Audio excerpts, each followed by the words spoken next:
source, the commonest source of CO poisoning in Turkey? In Turkey, there is furnaces and heat stoves, most of the common cause.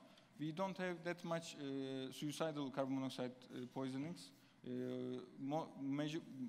Big majority of the cases are accidental poisonings because of like I said, furnaces or heat stoves. But we don't have the exact data, so it's anecdotal data. Any problem with using the hyperbaric oxygen therapy? Is it easy to send the patient there? Yeah, we have several centers in Istanbul, and I'm speaking for Istanbul. So if you had a patient with carbon monoxide poisoning and you think that he or she needed hyperbaric oxygen treatment, you can connect with hyperbaric chamber doctors, and they gladly accept it. But in some outbreaks, we have some delays for treatment because of the patient overload. Any other question? Yes. She will talk about caustic injection. Dr. Betül Başaran, she graduated from Aciltv University Faculty of Medicine and certified as an anesthesiologist from the same faculty, Department of Anesthesiology and Reanimation. Dr. Başaran is an associated professor of anesthesiology and currently working in Konya Training and Research Hospital. She is interested in critical care and toxicology. Yes, please. Good afternoon, my colleagues. It's my pleasure to be with you as an anesthesiologist. And I come from Konya, the city of Rumi, that's located at the center of Anatolia. Okay, pardon. You see? I declare that I have no conflict of interest about my speech. My topic is corrosive ingestion. As you know, it is rare and potentially devastating event, and there is limited experience, personal experience about it. Uncertainty persists about the best clinical practice, and wide range of cases can be seen from the mild to severe, and the CT scan is accepted as a best methodology for the management of the cases according to worldwide scientific literature. And esophageal stricture, as you may know, is the main common consequence. During the management of these cases, multidisciplinary approach is accepted. And you may see what clinicians must participate to manage these cases. I am the anesthesiologist, the second one. And the first one always is the emergency care physicians. And, pardon. As you may know, two age groups are most risky group. First one is children aged between the 2 and 6 years. About 80% of the cases are children between 2 and 6 years, and 20% of cases are adult. They are aged between the 30 and 40 years. And two main agents responsible for the caustic ingestion strictures, caustic ingestion burns. And the first one is the strong acid. Strong acid may cause coagulative necrosis, esophageal scar formation, and also strong acid can cause prolonged gastric contact. The second one is alkali, and alkali can cause cofactive necrosis, but the difference from the acid is the alkalis can cause in all the GI tracts, can affect all the GI tracts. It's the difference from the strong acids. Major determinant of the outcome, as you may guess, is the quantity. Early contact of the poison control center is must. Why must? Systemic effects of the corrosive agents can affect the medical situation of the patient. As you may see, hypocalcemia, hyponatremia, hypokalemia, and acidosis are seen in these patients. And as you may guess, the pathological changes seen in all the gastrointestinal tracts, especially in the esophagus. If we mention about the management strategies, primary aim of this management strategy should be the survival, and secondary aims are to prevent early complications, to prevent late sequelae, also to provide nutritional anatomy and quality of life. Pardon. And I want to mention about the initial approach because I know that especially in the initial approach times you are the emergency physicians include these cases.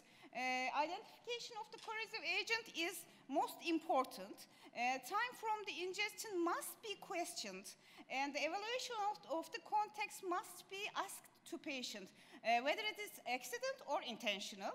Co-ingestion of the drugs must be questioned, and additional risk factors related to patients must be asked to the patients or the nearest. We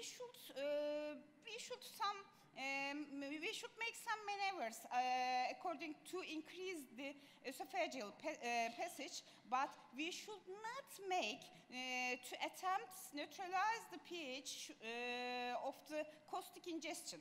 The effectiveness of nasogastric tubes controversial. Some scientific data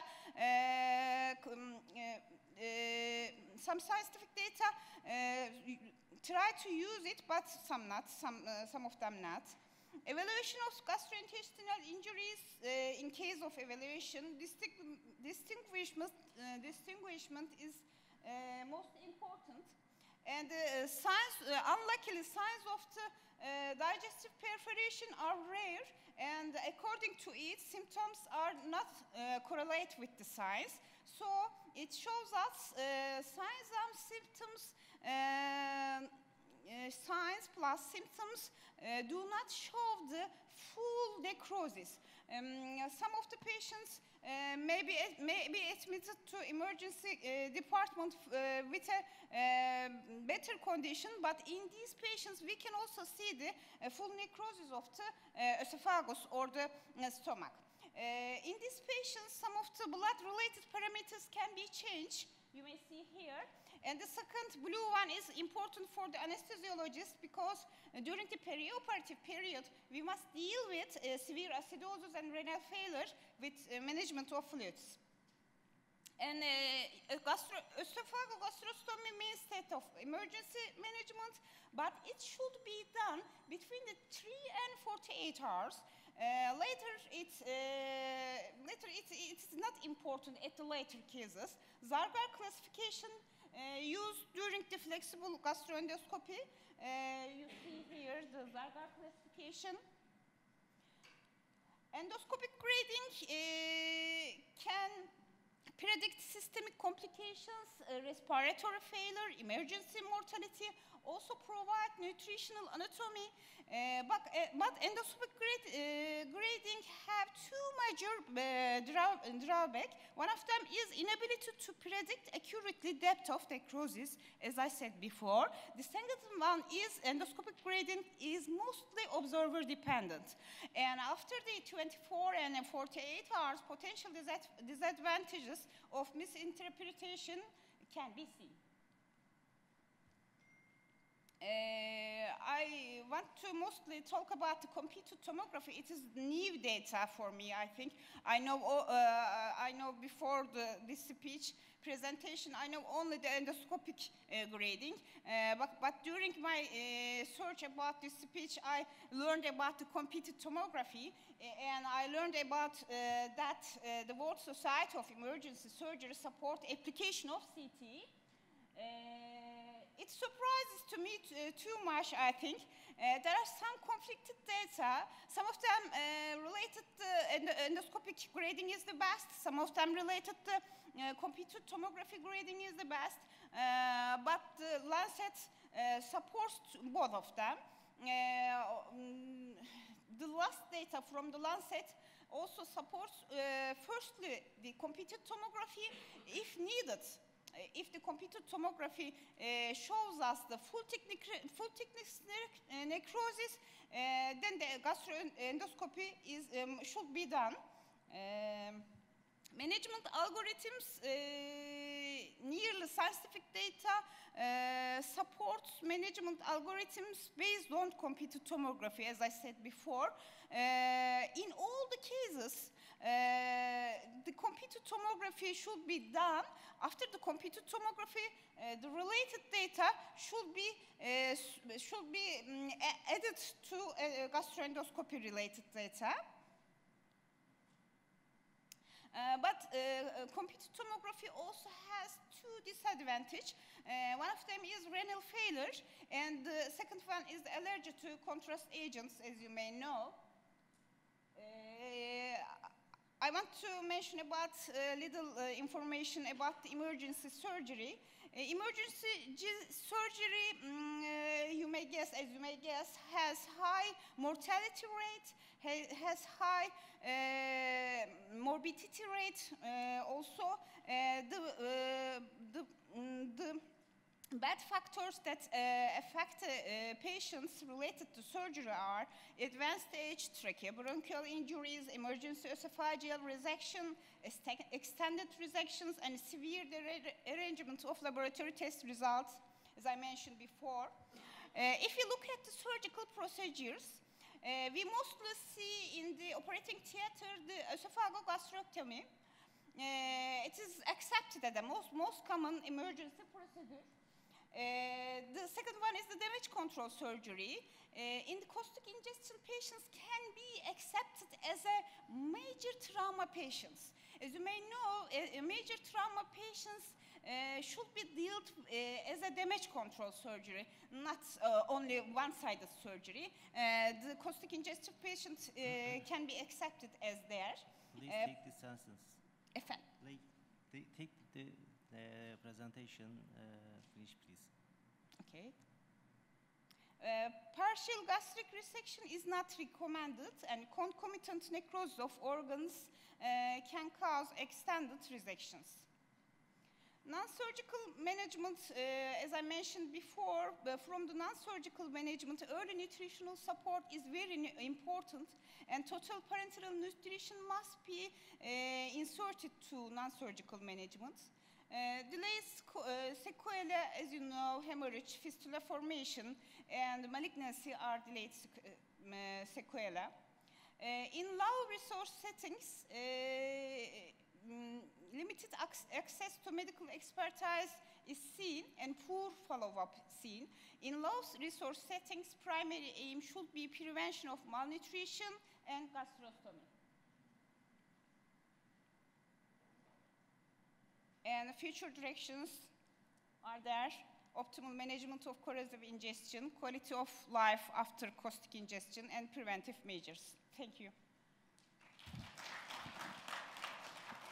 Thank you, Dr. Bambasharan.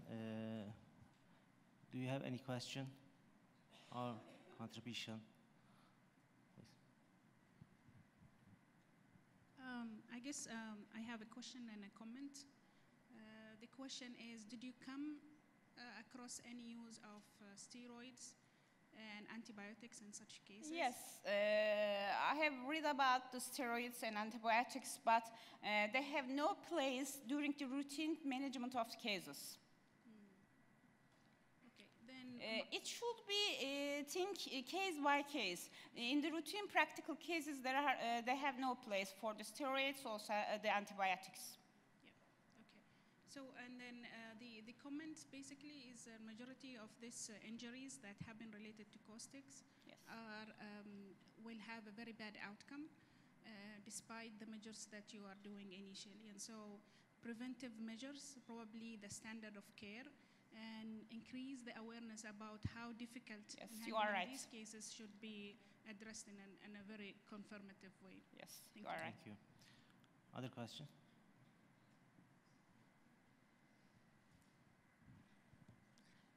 Thank you for your presentation.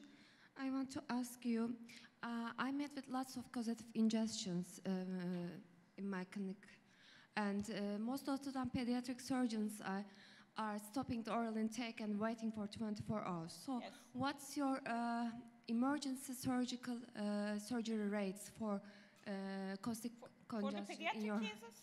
Yes. in your hospital? I have 1 year training period in the pediatric surgery department before the anesthesiology the training. And the pediatric surgeons mostly deal with cases with waiting, not the operating. They wait, not operate. In the Konya Training and Research Hospital, we did not take any pediatric patients for the emergency resection. Thank you. Other question? Any other question? Thank you very much. Is going to talk about the colchicine poisoning. Please welcome Dr. Azura Shiki. I'm not sure. I'm sorry if I pronounced it incorrectly. Azura Skiki. Shiki. Yes. Okay. Please welcome Dr. Kiki. Thank you. Thank you, And Chairman. Dr. Kiki is a medical toxicologist working at the Pavia Poison Control Center in Italy. Thank you for the presentation, and thank you to the organization to invite me to talk about colchicine poisoning. So let's start talking about colchicine. It's a drug derived from the alkaloid component of the plant Colchicum autumnale. Colchicine binds the tubulin dimer and inhibiting the formation and function of microtubules. So, with consequent anti-inflammatory and antimitotic properties commonly used in therapy for the gouty arthritis or familial Mediterranean fever or other rheumatic disease. It's a poisoning with high mortality rate, and it can occur after intentional overdose, therapeutic errors, or ingestion of plant containing colchicine that are often confused with edible plants. The most widespread in Italy is Colchicum autumnale, often collected instead of wild garlic or Allium ursinum. So to my knowledge, different species of Colchicum are present on the MENA region with a huge variability, and all plants are poisonous with the high concentration of colchicine in bulb, corn, and seeds. And this is an example the species of colchicum present in Turkey with difference to autumn and spring. So in order to understand the basis of colchicine poisoning treatment, it is important to point out some toxicokinetic characteristics of colchicine.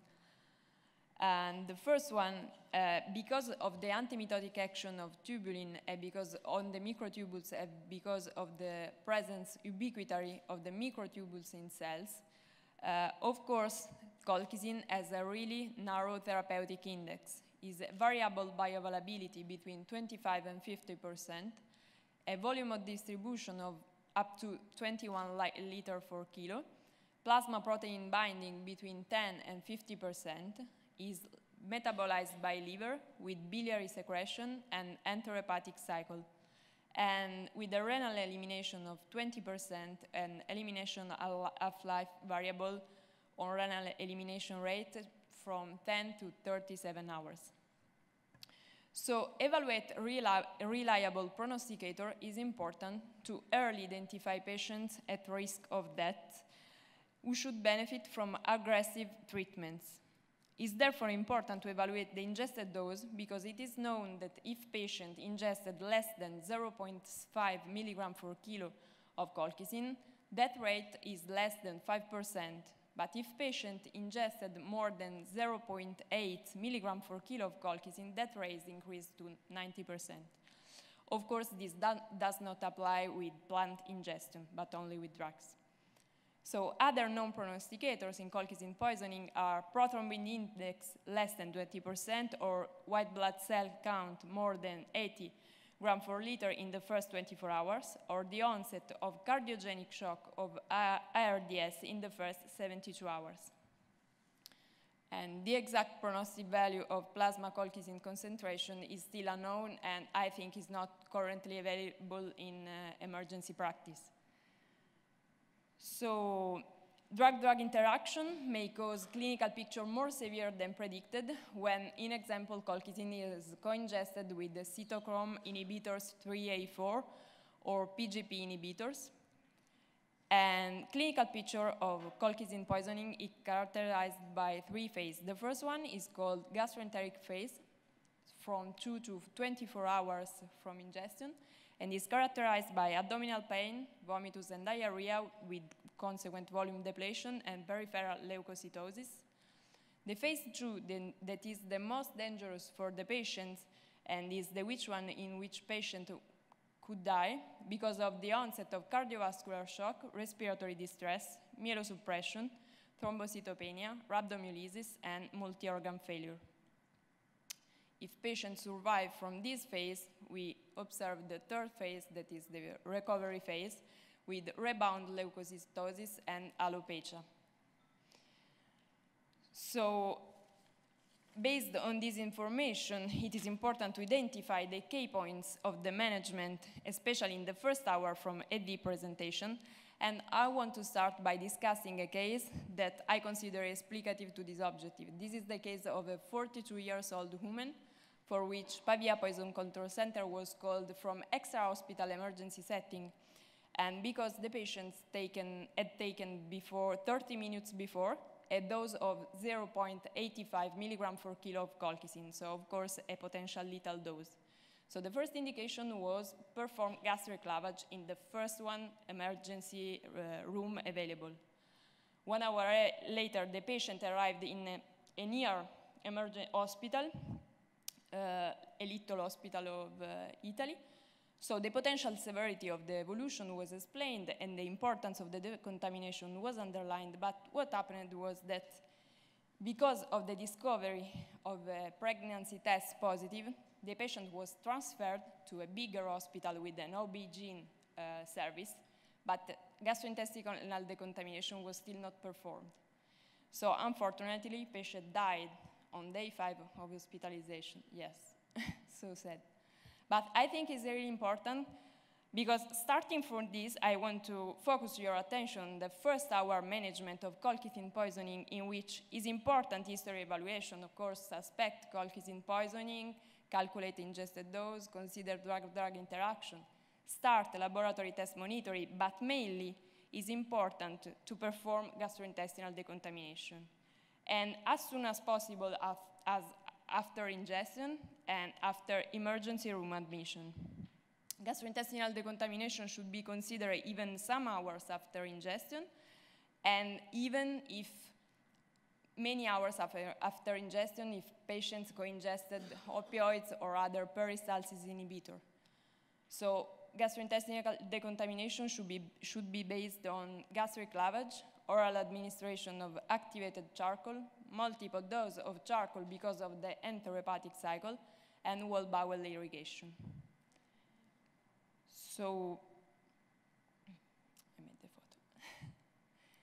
So the rest of the treatment is mainly based on the phase of the poisoning, is based on is supportive treatment, so fluids in case of vomitus and diarrhea, vasopressor in case of cardiogenic shock, mechanical ventilation in case of ARDS, hemodialysis that is ineffective because of the large volume of distribution, but should be considered if the patient has acute kidney injury, and of course colonial growth factor or transfusions in case of myelosuppression. So other considerations should be made on exceptional treatment like ECMO. There are reported some cases with favorable outcome, but colchicine poisoning results in multi-organ failure independently from cardiac failure, so actually evidence is still lacking.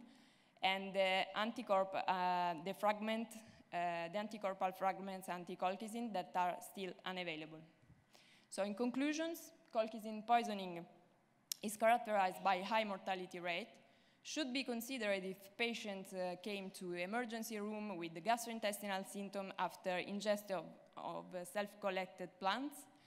It's important to evaluate early known prognosticator to early identify patients at risk of death, and gastrointestinal decontamination must not be delayed and should be considered also late decontamination if co-ingestion, as I said, of opioids or other peristalsis inhibitor.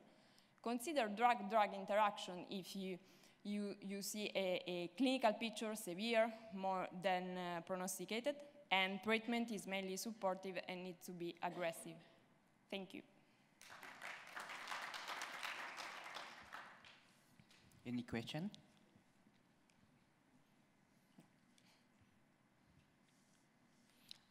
Have you had any experience with the ECMO? Yes and not.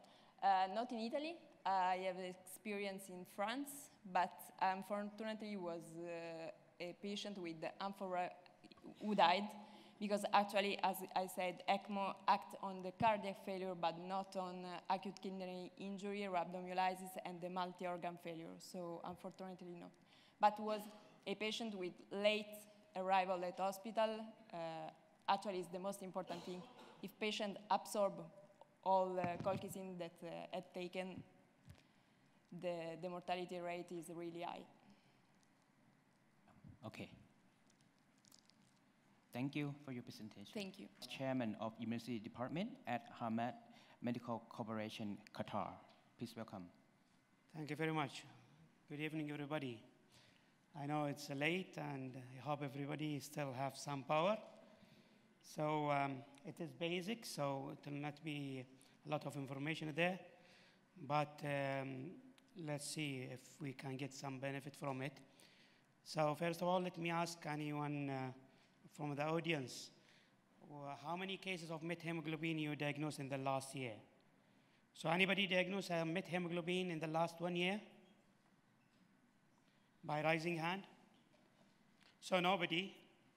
So that means it's rare disease. That's making my life easy. Okay? So I'm talking now about methemoglobinemia. I don't have anything to disclose.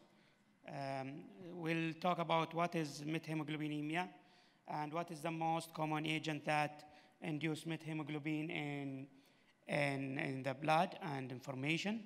And if there is any doubt, how we treat it, how the presentation, we'll go through that in very brief. So let's start with the case. This is a real case, came to us in Qatar. It's a 27-year-old man who has ingested some chemicals for intentional, for suicidal attempt.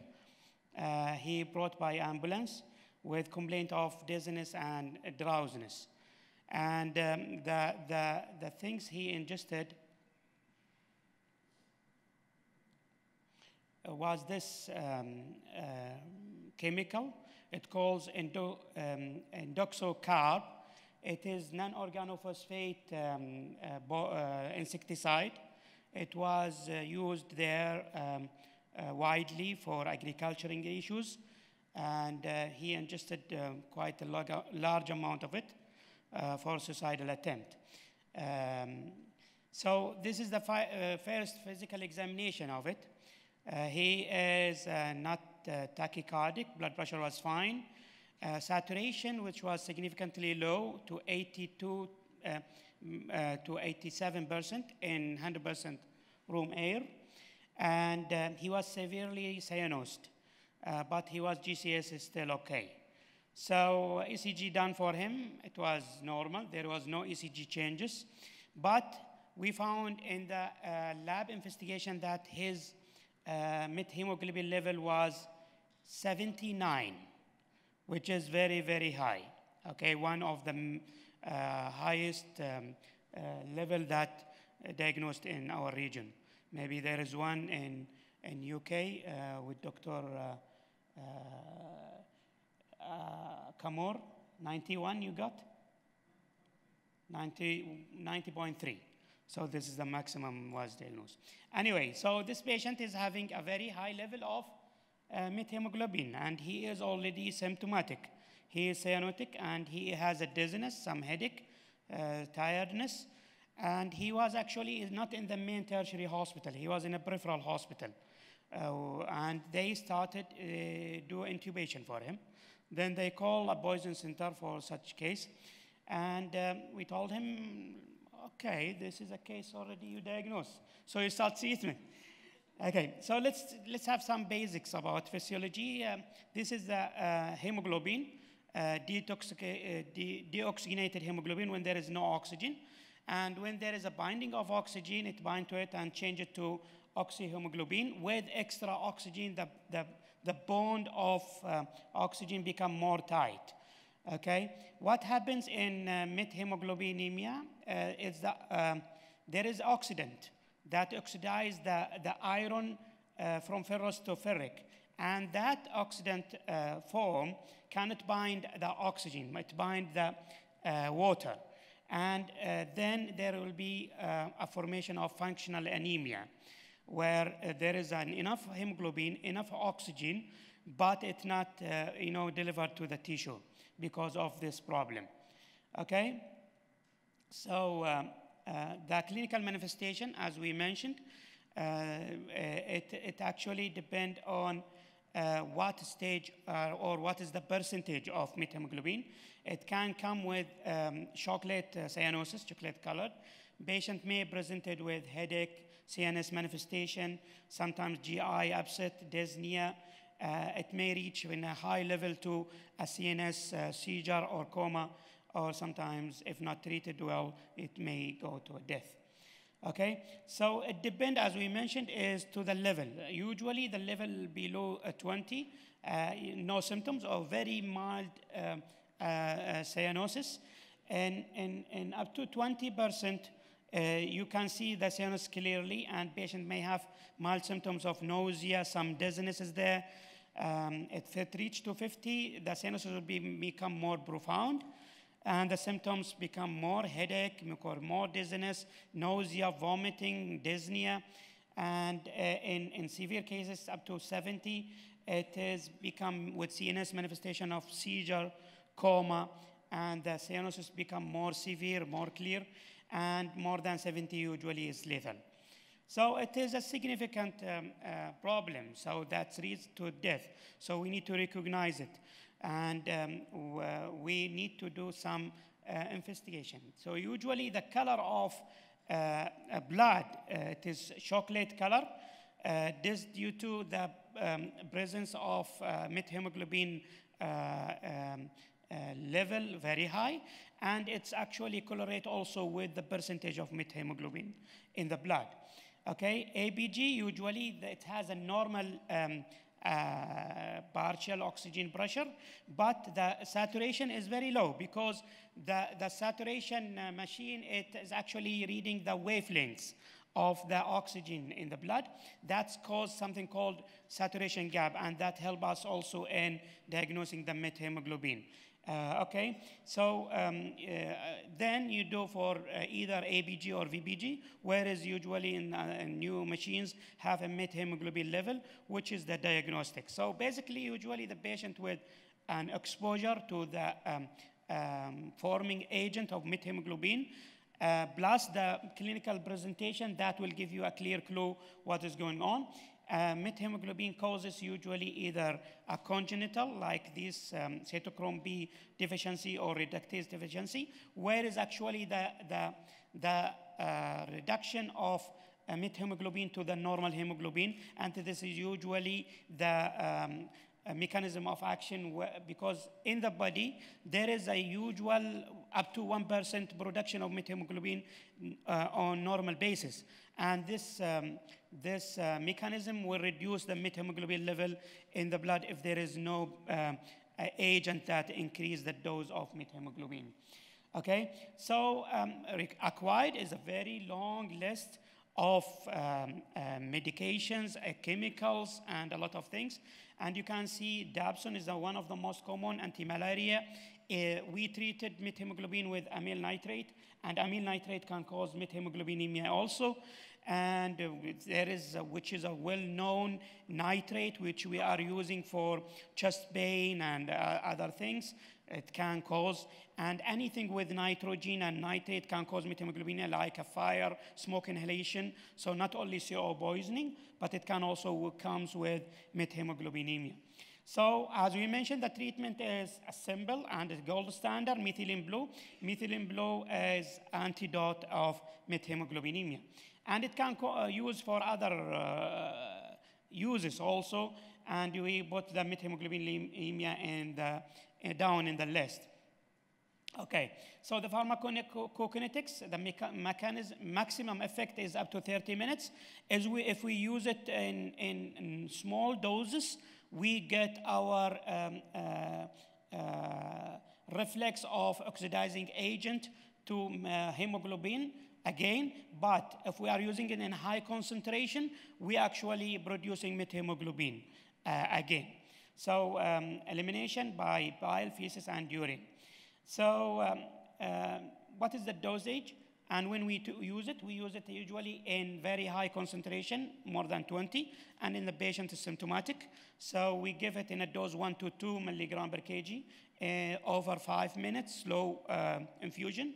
Okay, and till the cyanosis resolved, usually within 30 minutes. But this is not the final point we are looking for. It's actually we repeat the level, okay, and we see it's actually dropping down, okay. So caution in G6PD, because methemoglobinemia in G6PD patient can cause hemolysis. So if there is a need, real need, then we need to use it with caution, with very small dose of 1 milligram per kg only, and we keep rechecking methemoglobin and hemolysis pictures, okay? And the side effects, as I mentioned, is according to the dose, how much we are giving. Okay, back to our cases, we give 2 milligram per kg for him, and the cyanosis and the clinical improvement was so fast, within 20 minutes. Patient was intubated in the second day, and he was admitted to a psychiatric hospital because of his suicidal attempt. By this, I conclude my lecture, and happy to receive any question.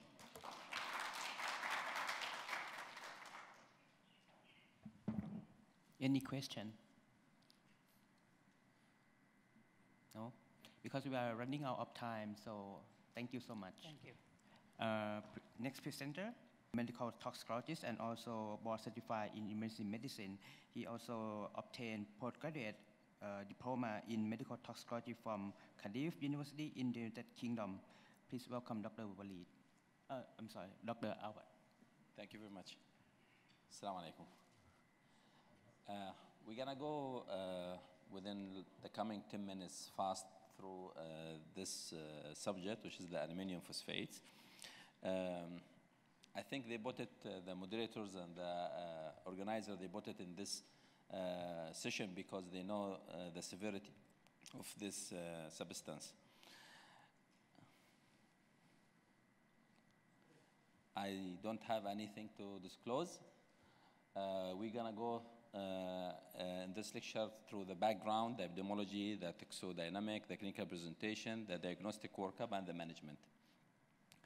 First of all, aluminum phosphates is one of the fumigants, which is non-specific pesticides applied to kill and control rodents, insects, weed seeds, and fungi anywhere in the soil, structures, crops, and grains. And it have different chemicals, physicals, and mechanism of toxicity. Aluminum phosphate is the most common one. It have different metals. The most common is the aluminum, but there is zinc, magnesium, and calcium. It is, as we said, used for protect grains held in soils, ships, and during the transportation. Because of it is low cost and high effectiveness, freedom from toxic residues, and lack of adverse effect on the seed's viability. That's why they use it widely. In the last 35 years, the cases of aluminum phosphates increase dramatically, and this is mainly because of the advanced transportation and manufacturing of this substance, as well as start to be used as a suicidal substance for suicidal purpose. It is very common in agriculture society. India, Sri Lanka, Iran, Jordan, and Morocco in the region. And that's obviously because it is available in that society, and it is less and rare in Europe and North America. Aluminum phosphates, the first picture, it is the most widely available. It is, as it there in the picture, the greenish tablet with the garlic order. And each tablet has 3 grams of aluminum phosphates. And it contains also some ammonium carbamates and urea. The zinc phosphides, as in the second picture, look like dark gray powder or crystal. The odor is like rotten fish. Calcium phosphates, as in the third picture, look like reddish brown powder.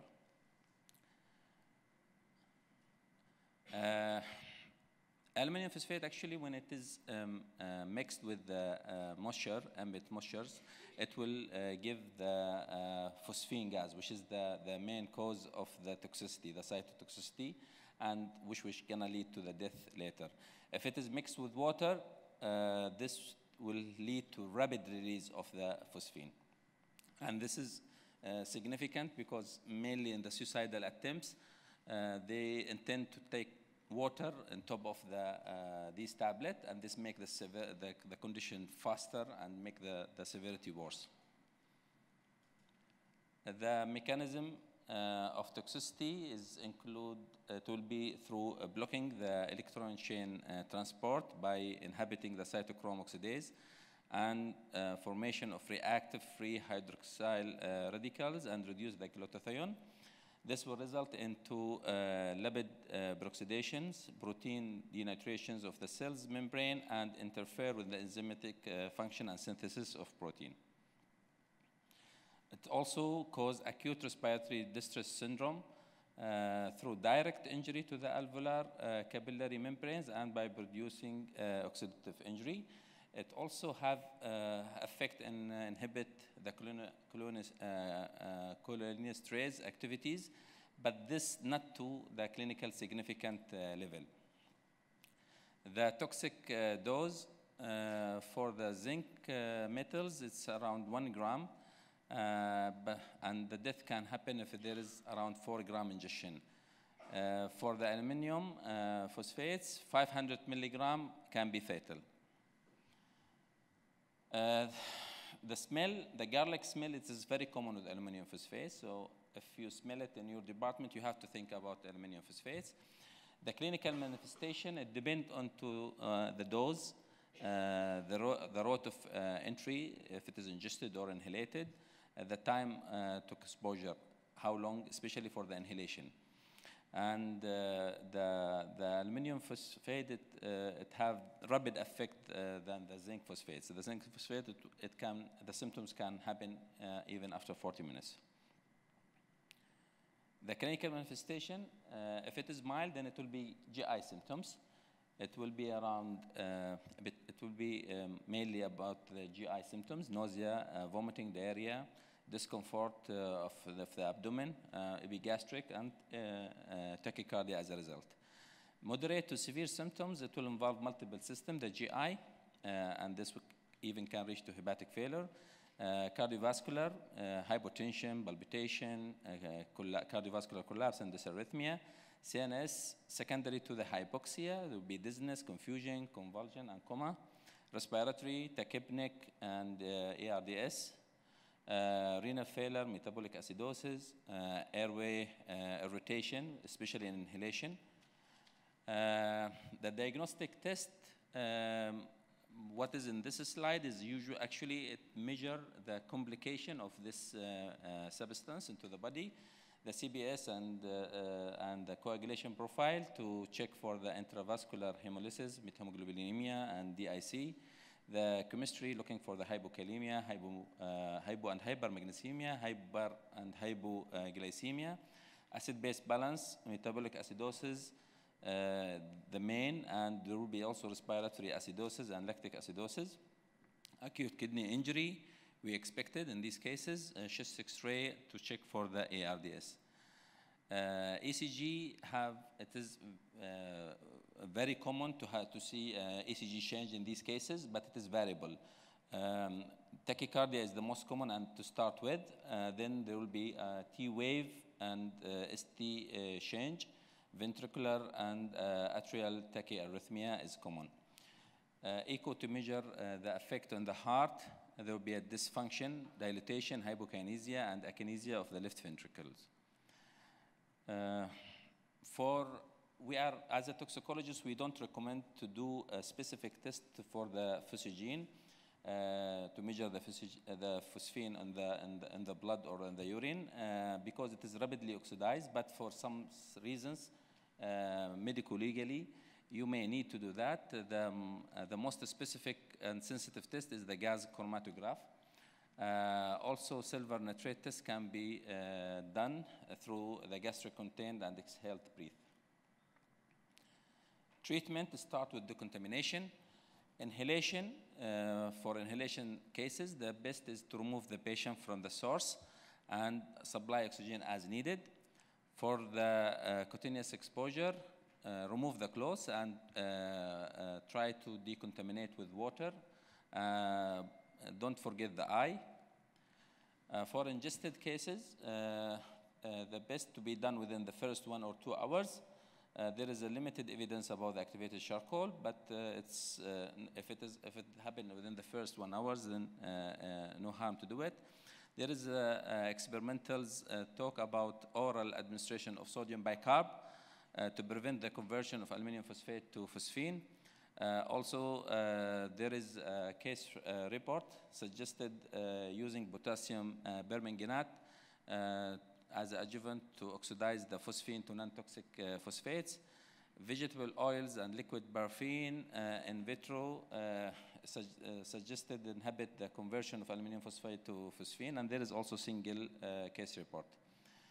Secondary contamination, definitely we are recommending everyone to have his precaution, but you have to keep in your mind that the particular mask will not prevent phosphine from reaching to you. And there is studies from India.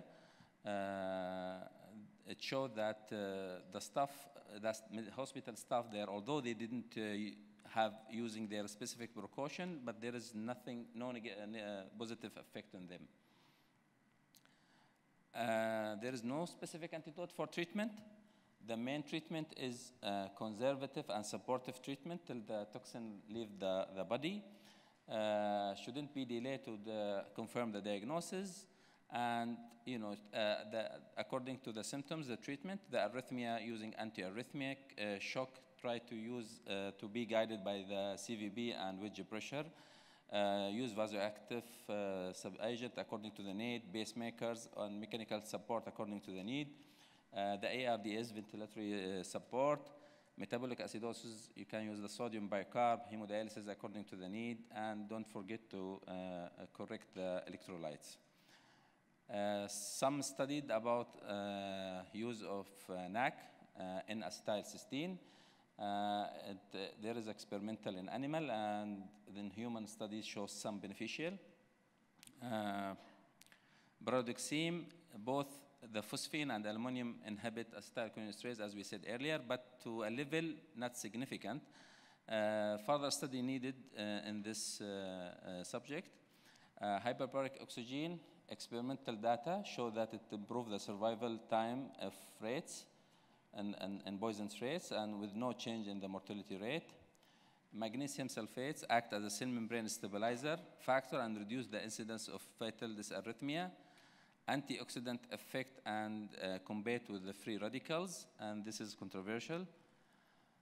Hemodialysis to help the effect of the renal failure cases and to clear the acidosis. Insulin and glucose, it is suggested by some investigators because of it, the effect of insulin promote the energy and produce production of carbohydrate and restore the calcium flux, which improve the myocardial contractility. Trimetazidine, this is helping approach the BVCs and by Geminis, this is in case report, and act as preserve oxidative metabolism, which need further investigation. intra-aortic balloon pump to help the pressure, ECMO in circulatory failure, not formally evaluated, and thank you. Thank you for your presentation. Any question? Nope. I have seen some country recommend using the coconut oil to lavage instead of using like fluid water. Actually they do it from the local experience, but there is no proven study for that. If it will not help, it will not harm. I would think so, because oil can cause pneumonitis as well if the patient aspirate. Right. Thank you so much. Is currently working as emergency medicine consultant in Ankara University Faculty of Medicine, Department of Emergency Medicine. Yes, please. Good afternoon, everyone. I will thank the organizing committee and scientific committee for the great conference.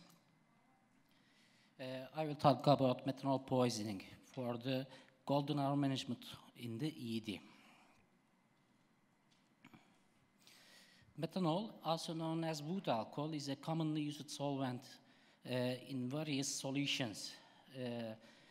But in Turkey, we see methanol in imitated labeled alcohol. A commonly used organic solvent contains in perfumes, photocopic fluid, windshield washing fluid, and perfumes also. Methanol is a component of the many industrial solvent and poorly adulterated alcoholic beverages. Methanol poisoning is a common problem worldwide, especially in the lower socioeconomical countries, and methanol may cause outbreaks. Methanol is relatively low toxic, but metabolism is formic acid is a toxic. First, upon ingestion, methanol absorbed in the gastrointestinal tract rapidly, then metabolized in the liver. First, methanol transformed the formaldehyde with enzyme alcohol dehydrogenase is a slow reaction. Then formaldehyde transformed to formic acid with enzyme aldehyde dehydrogenase, and lastly, formic acid oxidized to carbon dioxide and hydrogen, presence of cofactor tetrahydrofolate. Last enzyme, formic acid to the carbon dioxide to the hydrogen, carbon dioxide and water, a very slow reaction. So in methanol toxicity, formic acid accumulates and causes metabolic acidosis. Who is at risk? Children.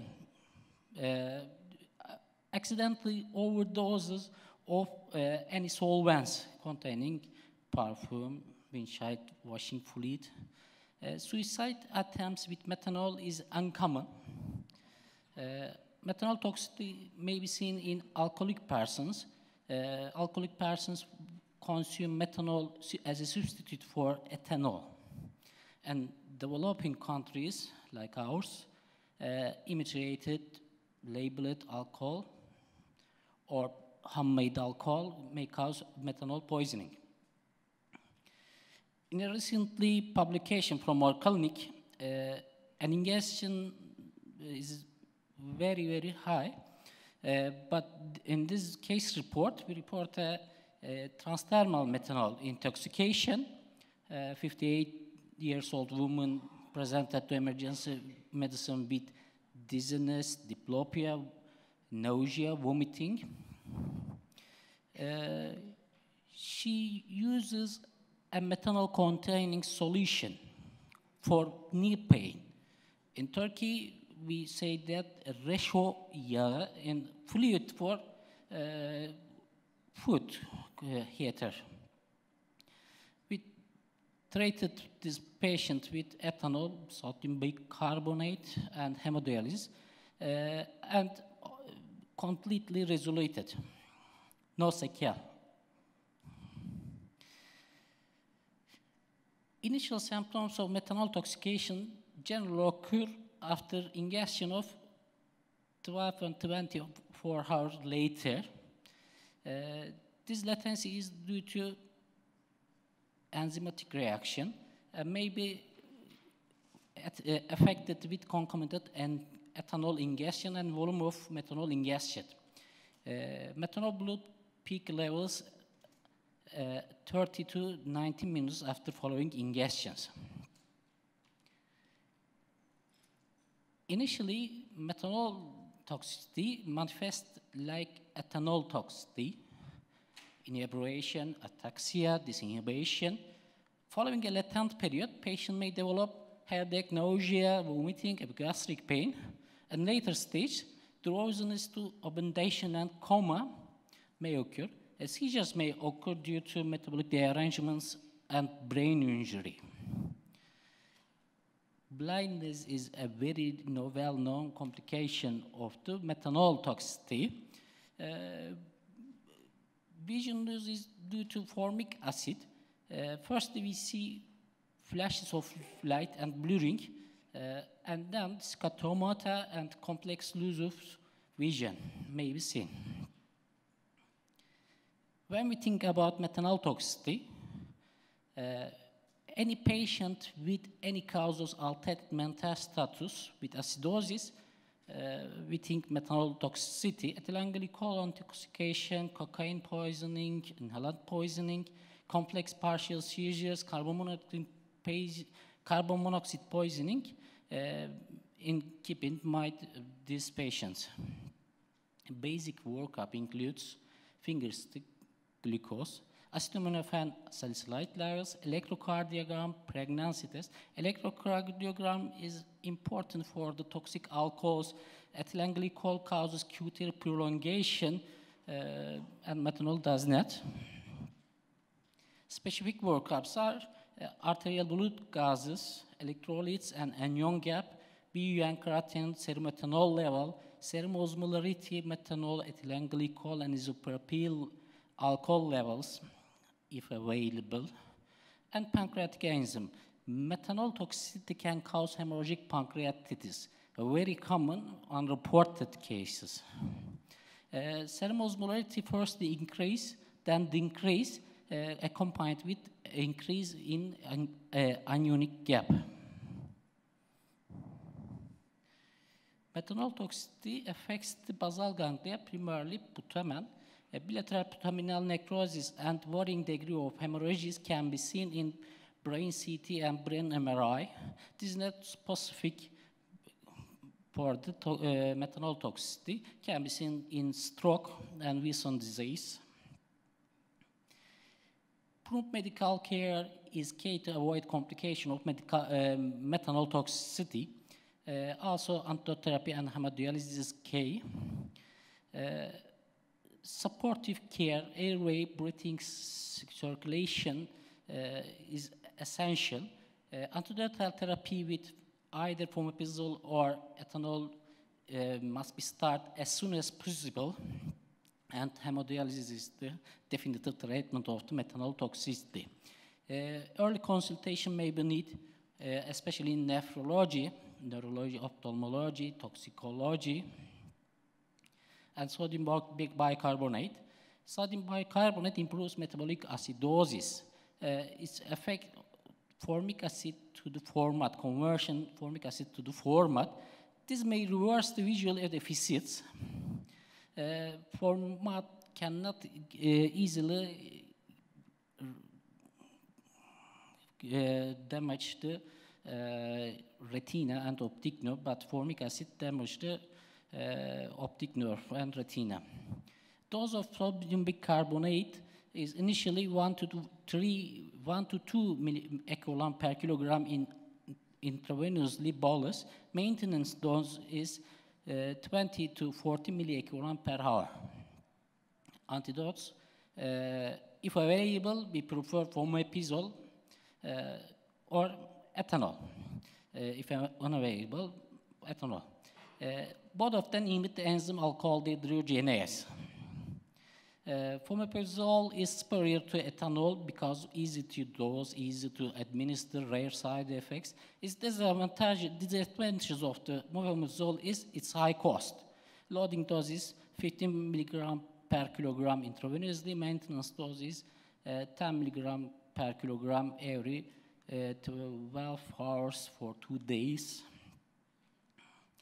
Ethanol difficult to dose. Frequent testing and infusion adjustment needing, and ethanol irritates veins. Its more limiting effect is sedative and behavioral effects because ethanol inebriates and aspiration risk is rises. Hemodialysis removes both methanol and formic acid. Indications are high onion gap metabolic acidosis, evidence of organ damage, especially visual changes. Cofactor therapy may be outlined. Optimize the non-toxic metabolic pathway for the elimination. Doses is 15 milligram in every 6 hours. Thanks for your attention. Any question? Thank you, Dr. Young. Any question? Or Eddie?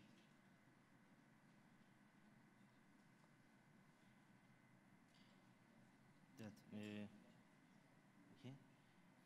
We have seen recently in our country ethanol poisoning is important issue. Ethanol is important issue. Yeah. Any question? Hi, thank you. Just on one of your slides, you suggested that the visual defects can be corrected by sodium bicarb. I'm not sure how accurate is this. And the second point, as far as I know, although formic acid being implicated in the visual sequelae of methanol poisoning, it's not fully understood because formaldehyde, which is one of the metabolites of methanol, which end up leading to formic acid, when people get poisoned by formaldehyde, which was more common in the 70s and 80s, they did not get visual defects.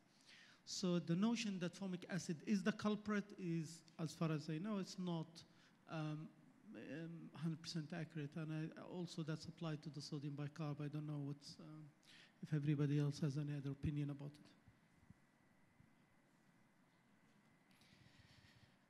it. Visual deficits is due to formic acid's effect on optic nerve and retina. And sodium bicarbonate transforms the formic acid to the formate. It did not readily diffuse the optic nerve and retina. I can think this may be. Reverse the visual symptoms. I don't know the mechanism. I don't know.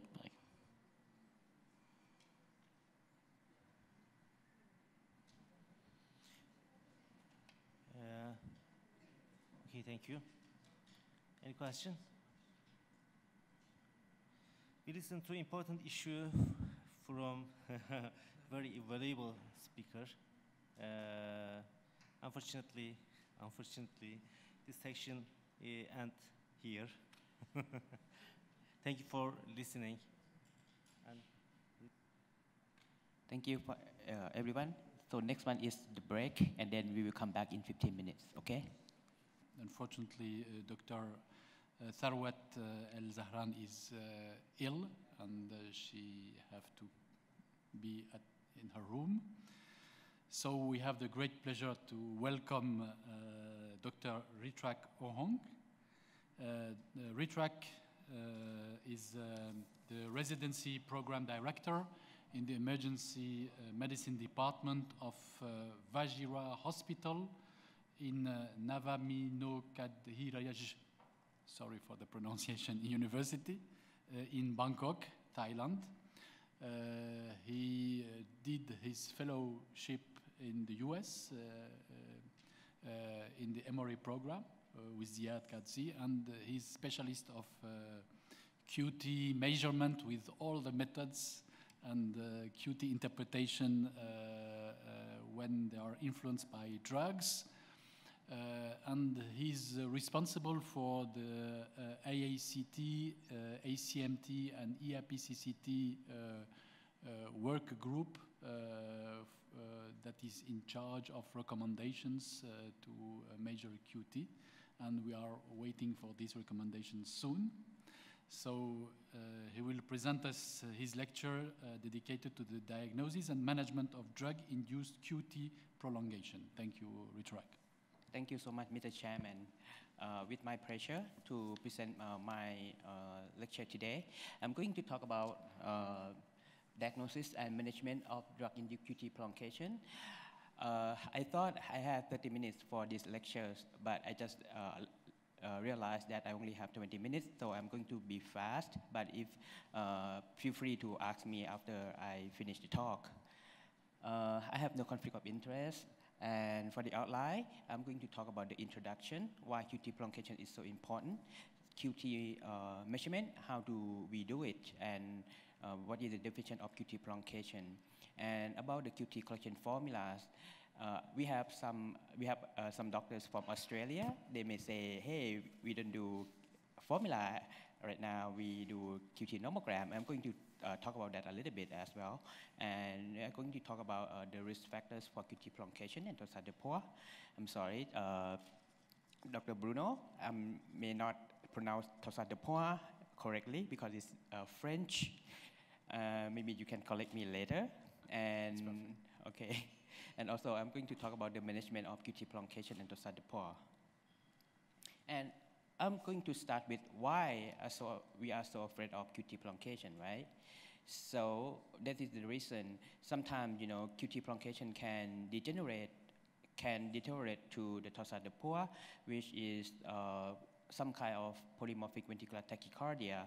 But most of the cases, torsade de pointes can stop spontaneously, but sometimes it can degenerate to ventricular tachycardia and VF. And what is the incidence of torsade de pointes? Is estimated to be between 1 to 10% of patients receiving QT prolonging drugs. That is from antiarrhythmic drugs, but it may be lower, much lower for non-cardiovascular drugs, for example, SSRI. But we actually don't know exactly what is the incidence rate of the case from torsade de pointes because most of the sudden death cases occur at home. And from this study, we know that the rate of QT prolonging drug medication use is increasing over time from this US study, and it has a sharp rising of the QT prolonging drug use. So I think this may be very important for us. And also in medical toxicology, we have seen a lot of QT prolongation from drug overdose as well. And if you are wondering how can we know what medication can cause QT prolongation, you can go to the crediblmeds.org. If you are so lazy to write down the crediblmeds.org, you can take the picture of the QR code over there, and you can, you know, go to the website by just, you know, one click, okay? In this website, they will give you the categories of QT prolongation risk as a known risk, possible risk, conditional risk, and also drugs to avoid in congenital long QT syndrome. Okay, next one is about how to measure the QT, okay? I think everybody know what is the QT, right? The QT start from the beginning of the Q wave and the end of the T wave. If you have a very nice and very clean ECG like this, it is easy for you to measure, right? You can measure from the beginning of the Q wave, and you can identify the end of the T wave very clearly. But do you know how many types of T wave morphologies? Let's do a game. Who think there's 7 types of T wave? Raise your hand. 8? Raise your hand. 9? No. Okay. One bet. 10. What about the rest of you? Please help me. 12. Bruno said 12. Okay. I don't know. All right, I'm going to give you the answer. So at least 10 morphologies that we know of.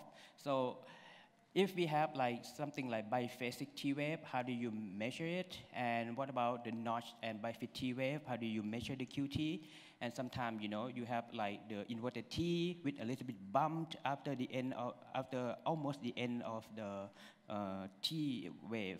So how can you measure it? And I'm going to lead to the next question. How many accepted standard methods to measure the QT interval? 1, 2, 3. Who have no idea? Raise your hand. You have no idea? Okay, I'm going to give you some idea about how many methods. So we have 2 accepted methods, okay? I have a quote like accepted because, nobody say what is the standard right now, but most of the study, they only talk about these 2 methods, the tangent method and threshold method, okay? For the tangent method, you draw the tangent line on the steep slope, okay, on the terminal limb of the T wave, and you draw the isoelectric line. The end of the T wave is the intersection between the tangent line and the isoelectric line, okay? But for the threshold method, this pointer is not working on the LCD. I'm so sorry about that. For the threshold method, you just take a look at the end of the T wave, and when the T wave end at the isoelectric line, okay? So what about clinical differences about these 2 different methods? Are there any differences, do you think? So this study looked at the difference between the 2 methods, if they are clinically significant. So they had 2 groups of patients. One is the control group. Another group is those who had congenital long QT syndrome, who confirmed by the genetic test.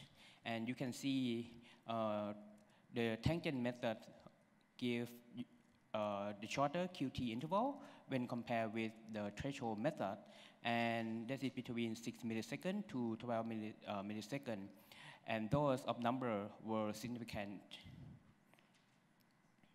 And what about the diagnostic performances and validity between the 2 methods? You can see here, when they use the cutoff value of the QT beset by the QT beset as 480 milliseconds as the cutoff for the QT prolongation, you can see the threshold method provided the better sensitivity, almost double compared with the tangent method, while the specificity, they are almost the same, and also with the inter-rater and intra-rater validity, they are almost the same. It's really high, above 0.95.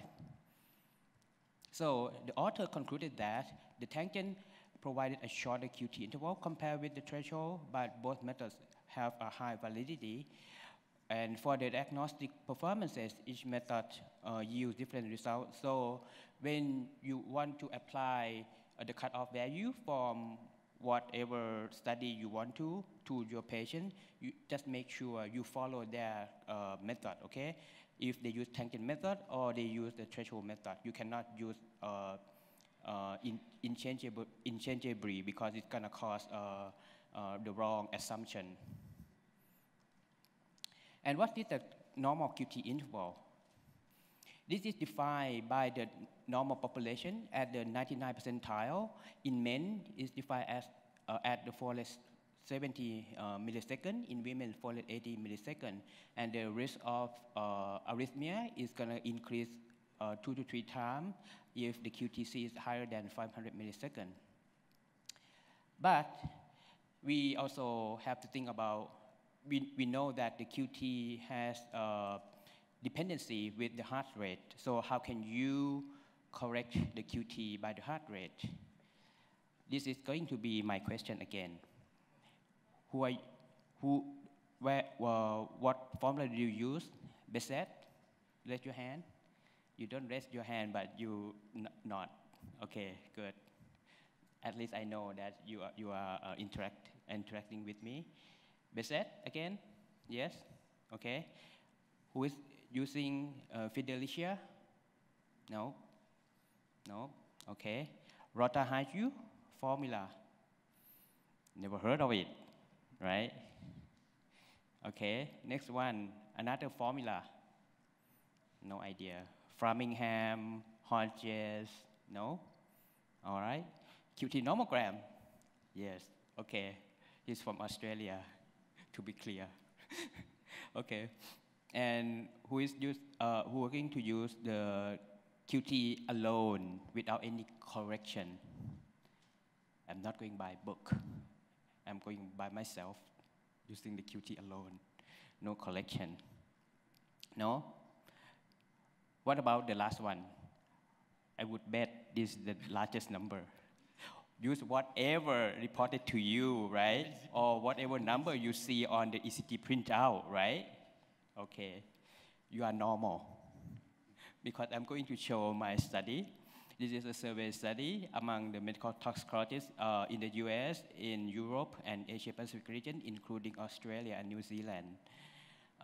Yes, you're correct. The highest number is about half of the one that participated in my study would just use any number reported to them to the poison center or whatever number that were on the ECG printout. But for those who are going to measure the QT themselves, they still use Beset. Even though we know that the Beset formula received continuous criticism for this method because at the fast heart rate, it can cause overcorrection, and at the slow heart rate, it can cause undercorrection. In 2015, a team of cardiologists from Canada, they review most of the existing formula for the QT collection. You can see there the green line, the green box. You can see the Beset is constructed from just 39 cases in 1920. The same year with the Fidelia that is created from just 50 cases. But what about the newer formula by the Rota-Haju, the yellow one, is created from 50,000 cases, and Dimitrienko created from 13,000 cases. So this group, they obtained 107 ECG from their hospital, and they plot the QT interval against the heart rate and to see which formula would provide the best method that are not dependent on the heart rate. So the slope should be 0, okay? That would be the best one. So you can see all of these, Beset, Fidelia, Framingham, Hodges, they have a significant slope. Only two formula that is created from more than 10,000 cases. The Dimitrienko formula in the red box, and the blue box is from Rota-Haju.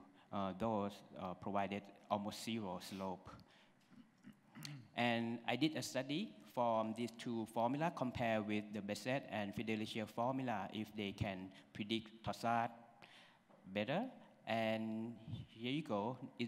This called QT nomogram is widely used in Australia, and this the only tool, right? In Australia you use right now? Yeah, they don't use a formula at all.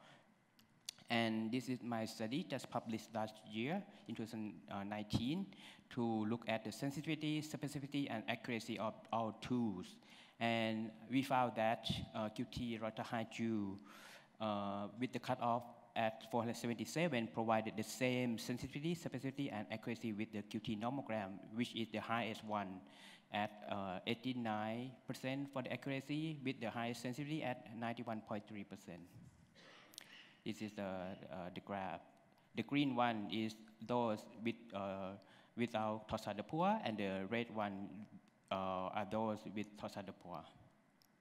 So the author conclusion, which is mine, I concluded that at the cutoff point at 477 milliseconds, it provided the best accuracy with the best sensitivity as same as QT nomogram as a risk prediction tool for drug-induced toxadopua, and that is the formula. And we know that those who had toxadopua doesn't only have only QT prolongation.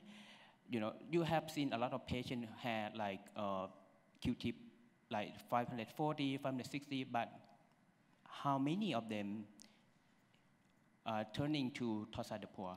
Just a few, right? Just a few, like 1%, maybe less than 1%. Why?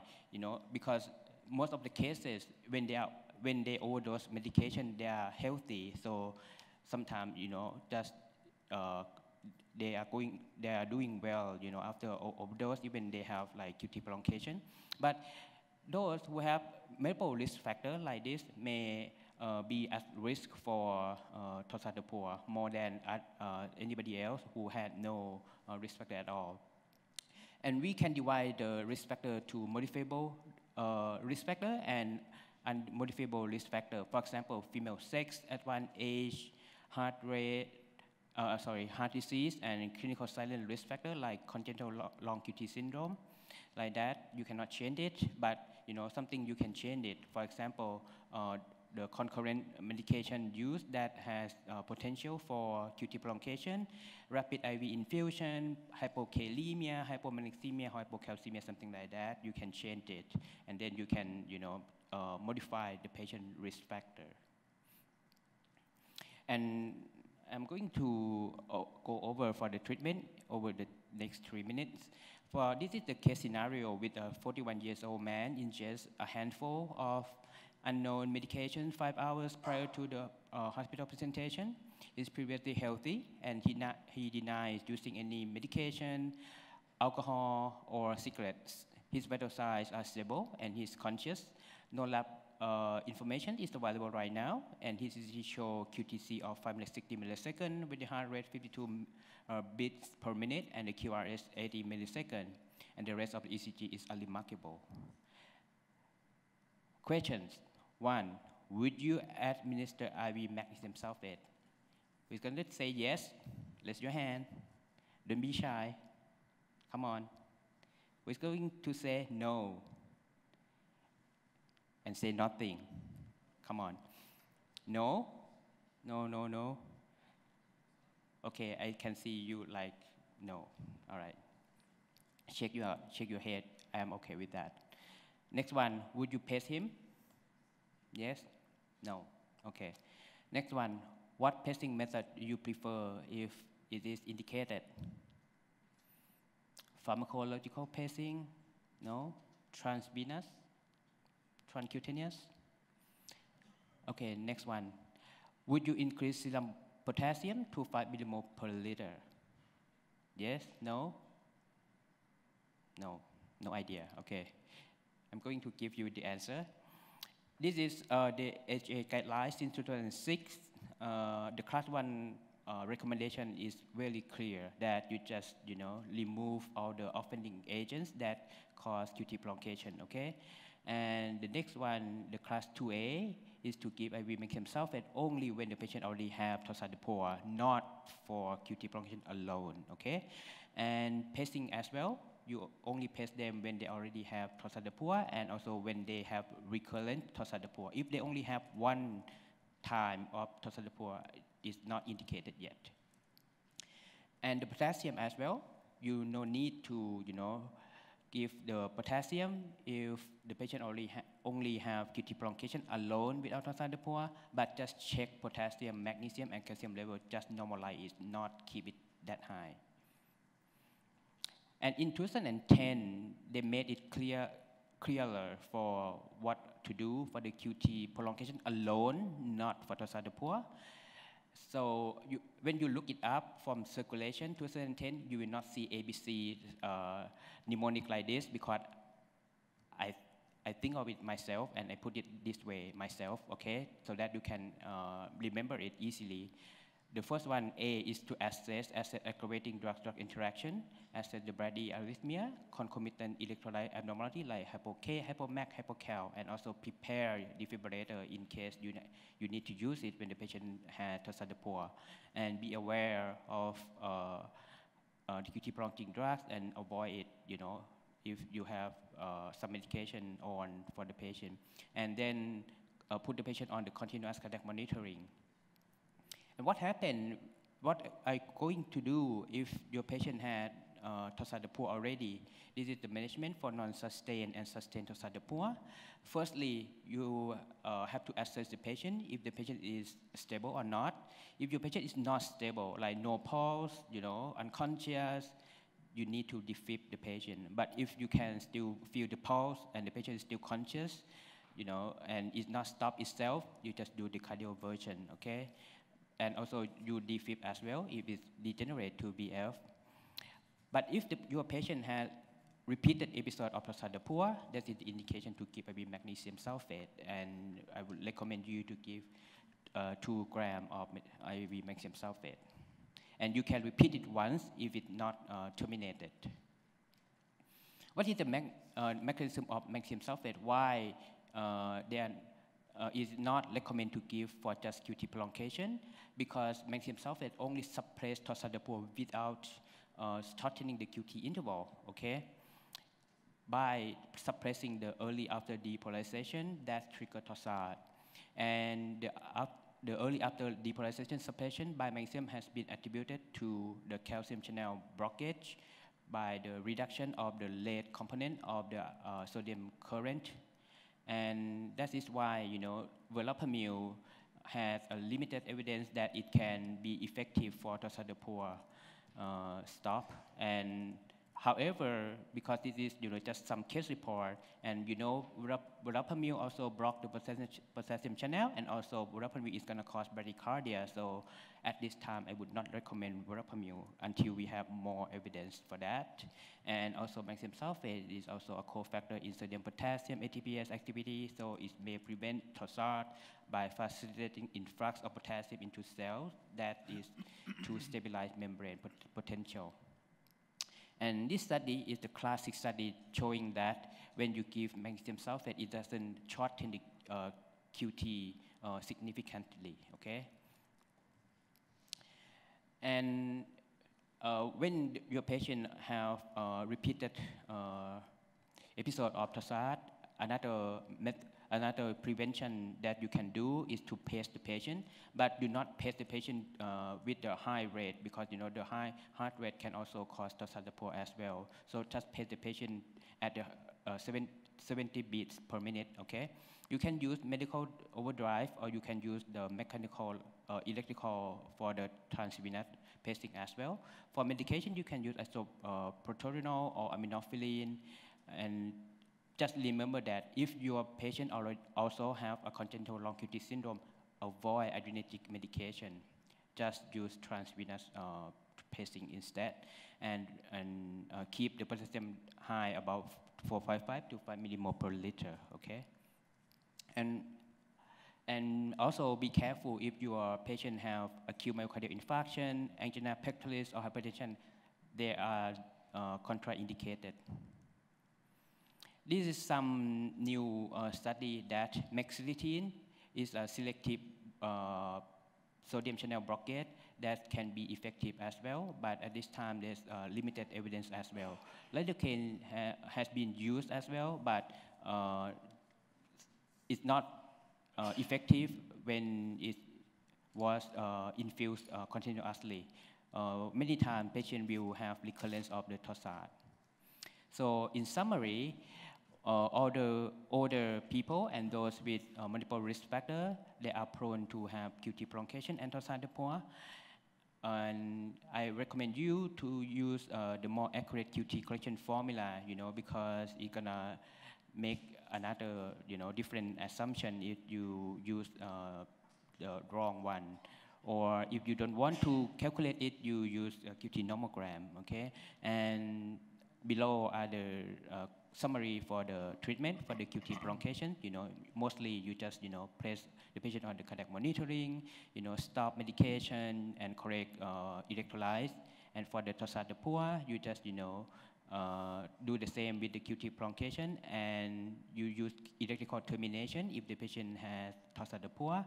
Use IV maximum sulfate and water pacing when they have repeated episode of torsade de poids, and to keep potassium that high. Okay, thank you for your attention. Thank you.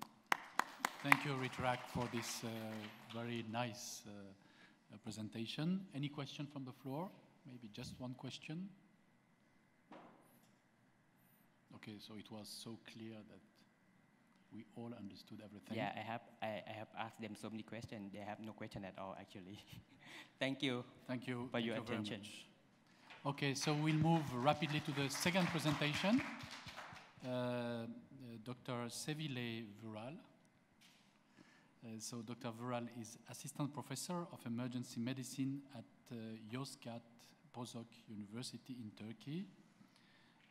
Her areas of interest are point-of-care toxicology and medical education. She will talk about diagnosis and management of drug-induced rhabdomyolysis. Yeah. Thank you very much. Thank you. Hello, everyone, and I want to thank you to participate in MENATOX 2020 in Turkey. And we will be talking about drug-induced rhabdomyolysis in this session. Our goals for the session will be how to recognize and manage the patients with drug-induced rhabdomyolysis, and most importantly, how to avoid drug-induced rhabdomyolysis in these patients.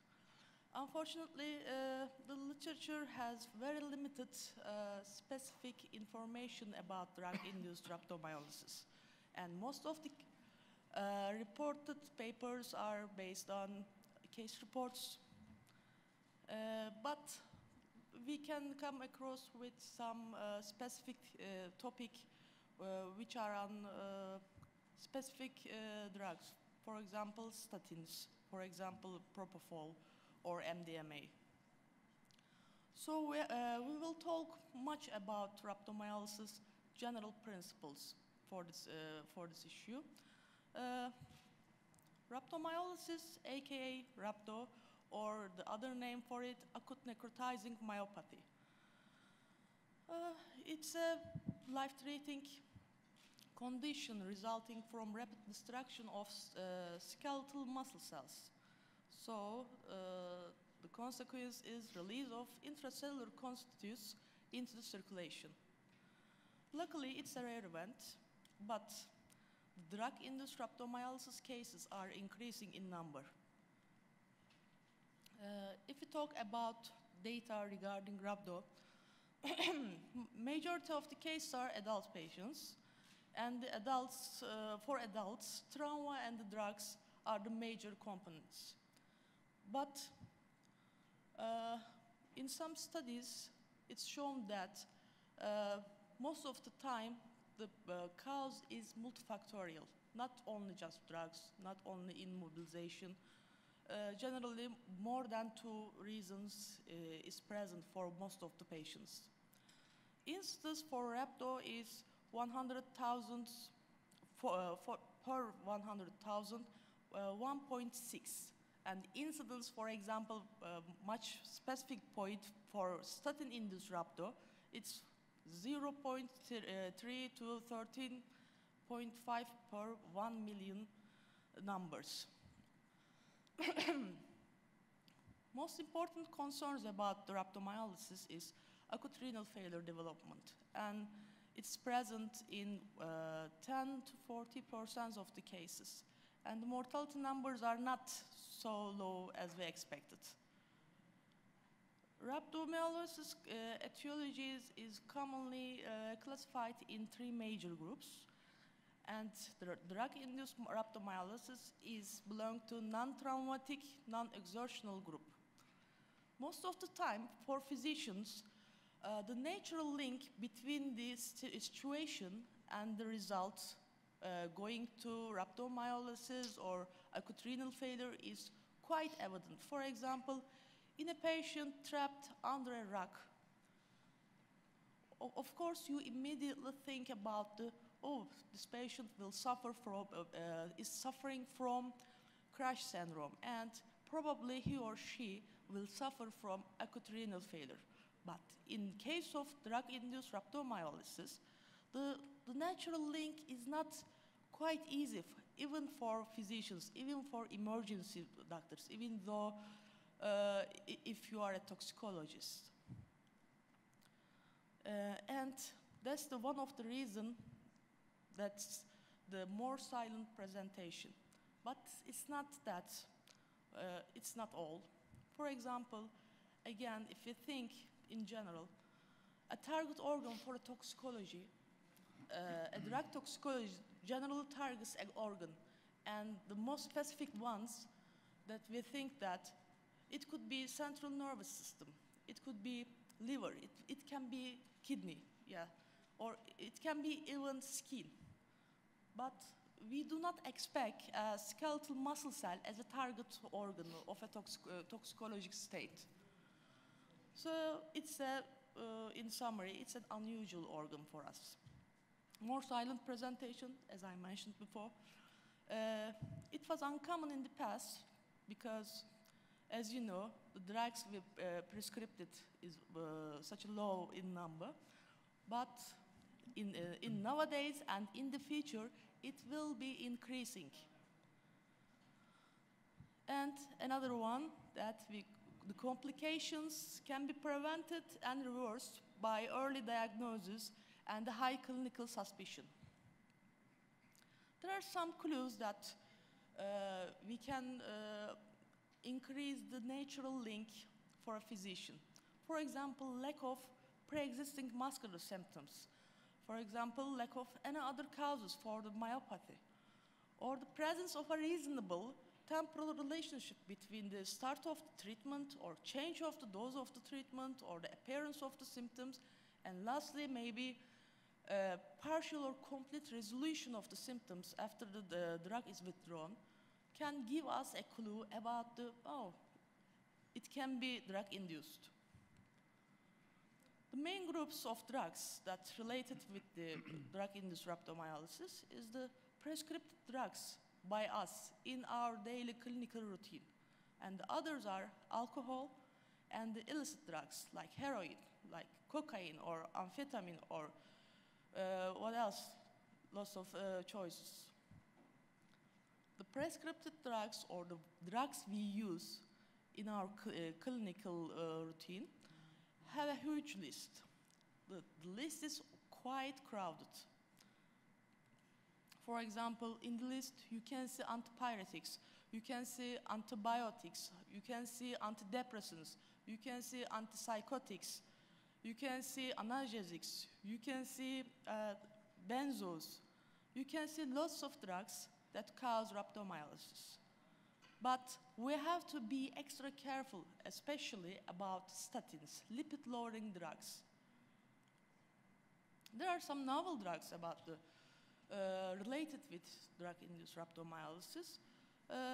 One of the most important ones, I think, the tyrosine kinase inhibitors, which are used in HIV treatments, and maybe you just noticed that propofol that we use in ICU or emergency settings.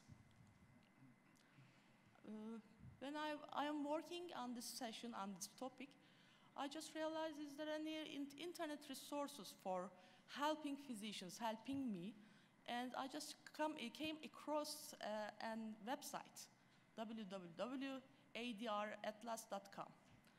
And this website contains info about US FDA approved drugs and their potential for drug-induced rhabdomyolysis, specifically on this topic. So, for example, if you wonder any drug, for example, rovastatin, and what's its potential for drug-induced rhabdomyolysis, you can see such a result on the screen. Pathophysiology yes, I will talk about with a few slides, but you know the story.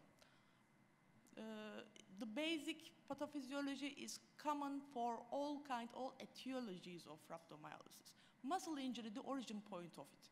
And the injury is followed by myotic cascade and then release of all the inside content of the cell. Common steps: damage of ion channels, increased intracellular ionized calcium, activated destructive enzymes such as phospholipase and protease, and finally myolysis, cell death, and the leakage of the contents. And what drugs do? We can look at it in two categories. On direct category, inhibition of calcium metabolism by the sarcoplasmic reticulum. Impairment of the production of ATP causing disruption of the cell membranes and alterations in carbohydrate metabolism. The indirect mechanisms are drug-induced coma causing prolonged immobilization and muscle compression. For example, very long surgery, another one. Seizures, myoclonus, causing increased oxygen demand on skeletal muscle tissue. If we go step by step, yes, the injured cells then leaked into the circulation. One of the most important molecule in this leakage is myoglobin. Of course, it's not the only one. The other substance released into the circulation, CK, potassium, sodium, phosphate, AST, ALT, LDH, uric acid, and water. And so we measure high potassium levels, high sodium levels, high CK levels, high phosphate levels. But myoglobin has another thing, a unique feature in this pathophysiology, because it's physically, first of all, obstruct the tubules of the nephrons. And in cellular levels, it's nephrotoxic to the kidney cells. So the finally acute kidney injury is seen. So the primary cause of renal injury is myoglobin. Indirect and direct and cellular and physical mechanisms, it can be seen. And hypovolemia and metabolic acidosis also play a role in renal injury in rhabdomyolysis. Signs and symptoms, yes, we have a classic trait of rhabdomyolysis symptoms.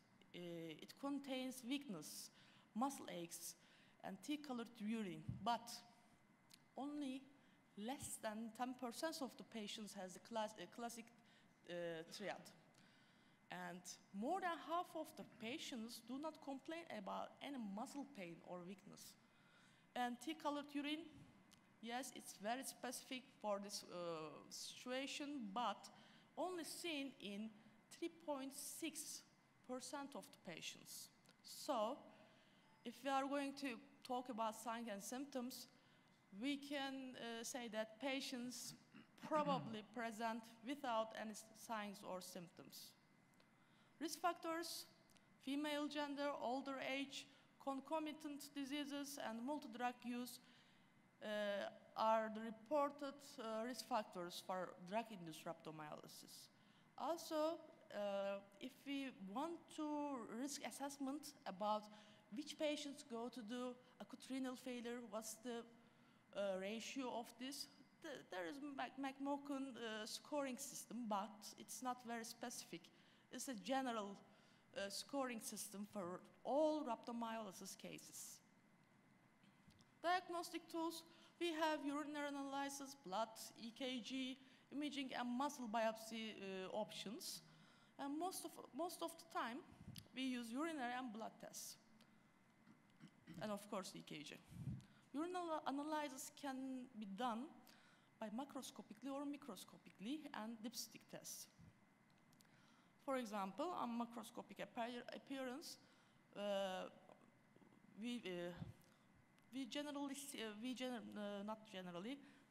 rarely see tea-colored urine, 3.6 of the patients only.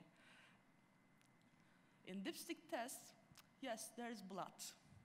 Dipstick test says the urine has blood, generally 4 positive, but it's a cross reaction because of the globulin part of the myoglobin. It's a cross reaction.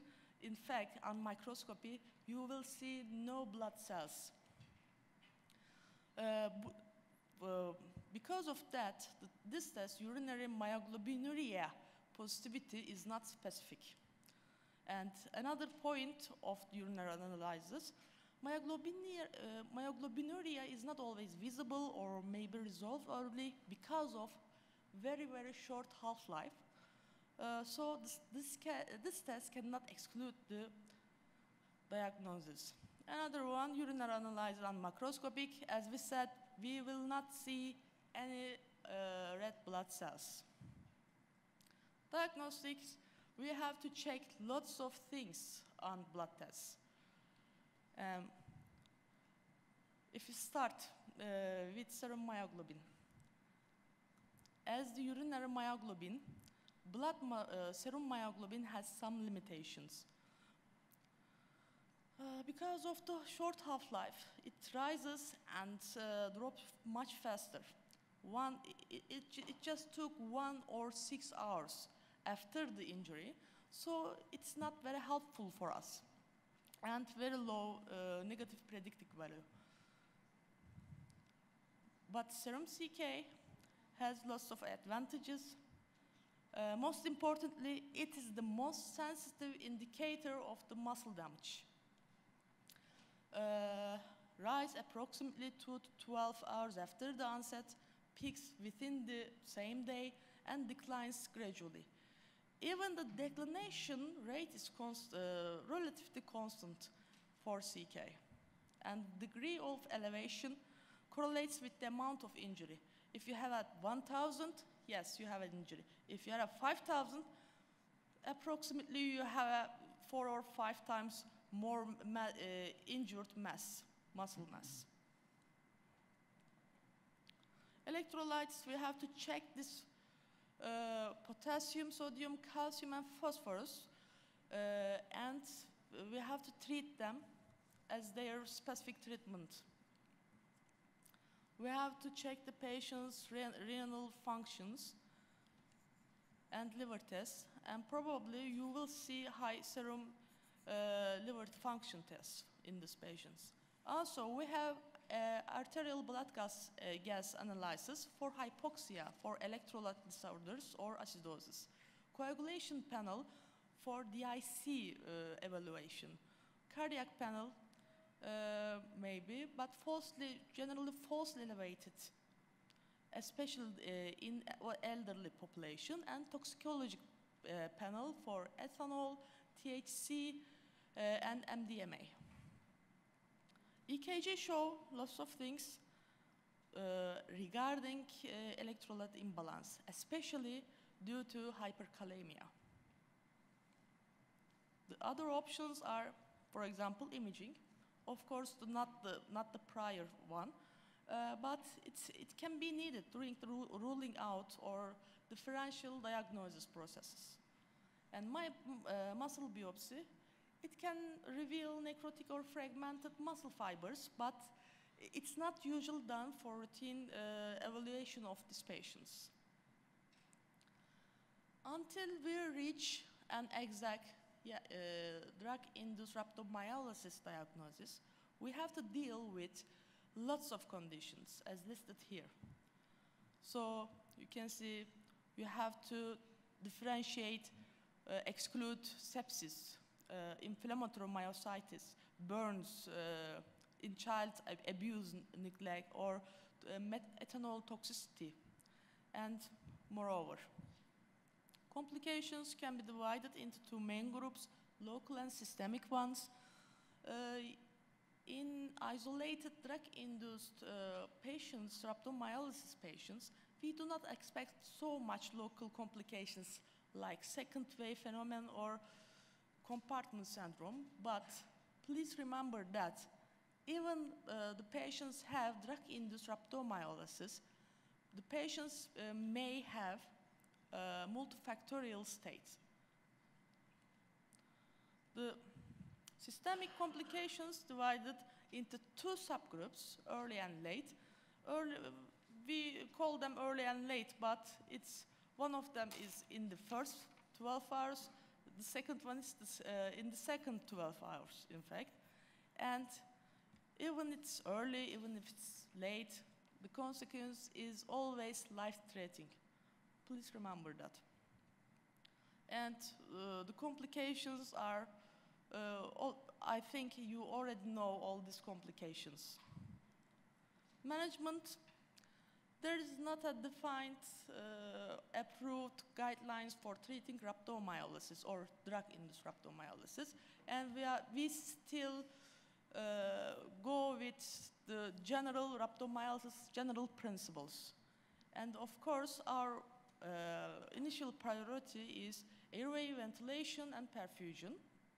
And for drug-induced situation, stop muscle destruction by causation of the drug that causes it.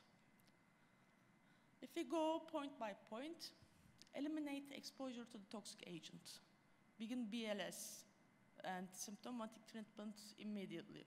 Use pharmacological agents to prevent agitation, seizures, and abdominal movements that will cause, because they will cause muscle injury to increase.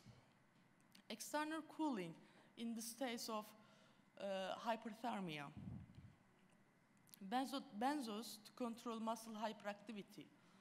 Correct control electrolyte imbalances. Alkalinization in the urine and mannitol in some selected cases, and it's not approved totally. Evaluate the need of the dialysis of the patients.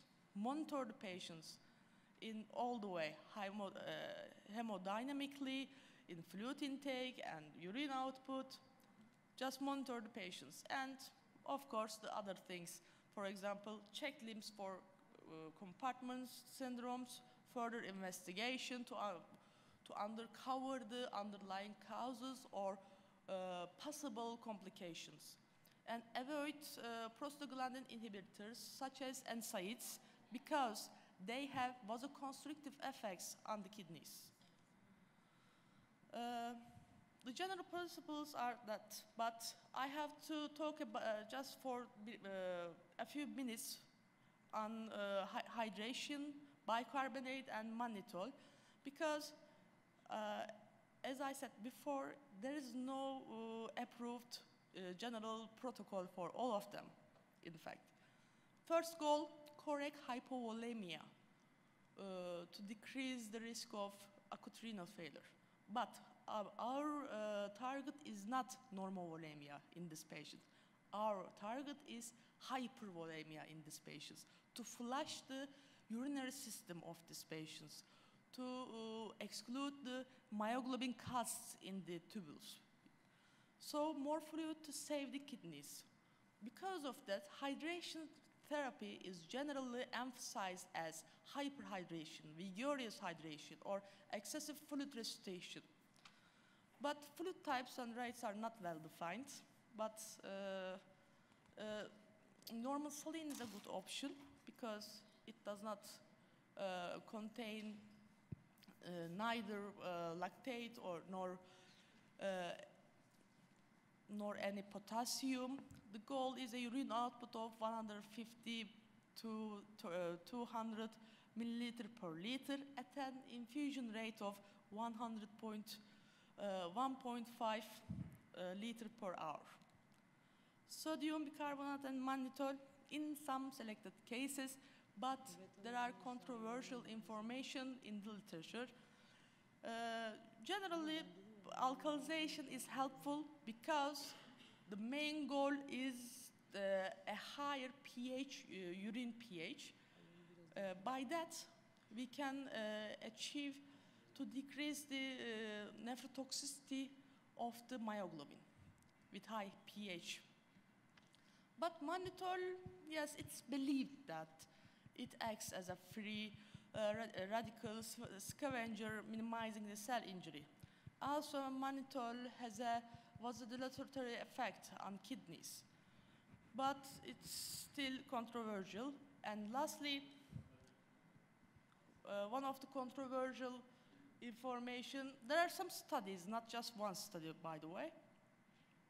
And for the serious CK levels that indicate serious muscle injury, bicarbonate and mannitol is not found to be beneficial in these patients, for example. So further studies on drug-induced rhabdomyolysis are needed, so we can say new things. Thank you very much. Thank you very much, Dr. Vural.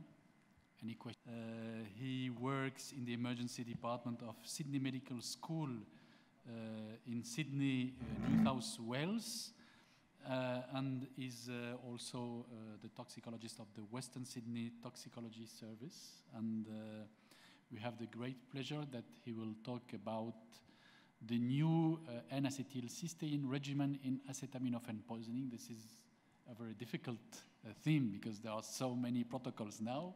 In the past we have just one, it was easy, and now it's too much complicated. So by the end of this talk, you'll only have one again. We're happy. Thank you, Naren. Thank you. Thank you for inviting me to speak about acetylcysteine regimens. I don't know about your country, but we've stopped calling it N-acetylcysteine in the last couple of years. It's now just acetylcysteine.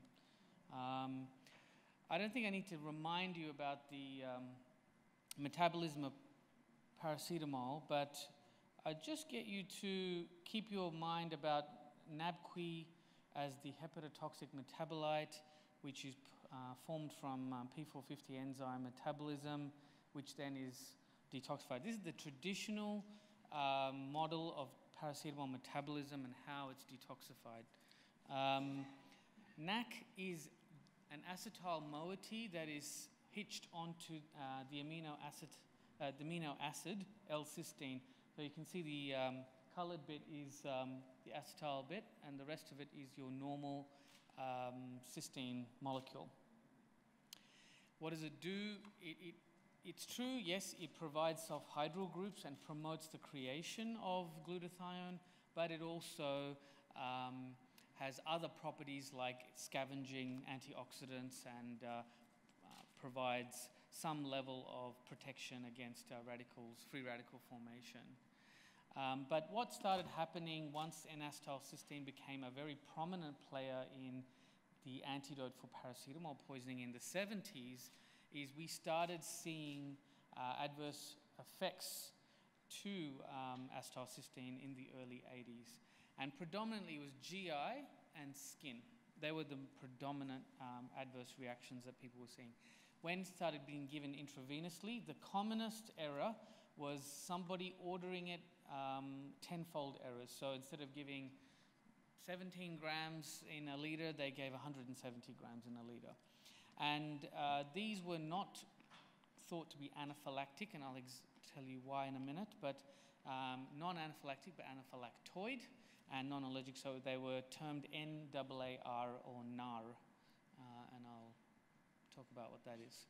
This is probably the first fully sort of going through every single adverse reaction paper, important paper to read by Parkeroven in 2008. And it talks predominantly about people getting abdominal effects, and then skin effects, and then other things like respiratory stuff. So it's the stuff that you're seeing already in your units whenever you see NAR. Why does NAR happen? One thing became clear, it was not IgE mediated, which is why it was not thought to be anaphylactic, and so thought to be anaphylactoid. Although the effects look very similar to anaphylaxis. And it had nothing to do with whether you'd had acetylcysteine before. So it's not like some kind of foreign protein, like let's say the sting of a bee or some kind of venom or some other foreign protein, that if you'd had it before, you were more likely to get it again in an IgE-mediated way. This was not like that. You didn't have to have previous exposure. The other thing was that there was histamine release, but tryptase levels did not go up, suggesting that it was not mast cell release of this kind of effect. When they did levels of NAC, so this is acetylcysteine levels mapped across time, you'll see, because we give a huge bolus dose, and then the levels go away after that first 15 minutes to an hour.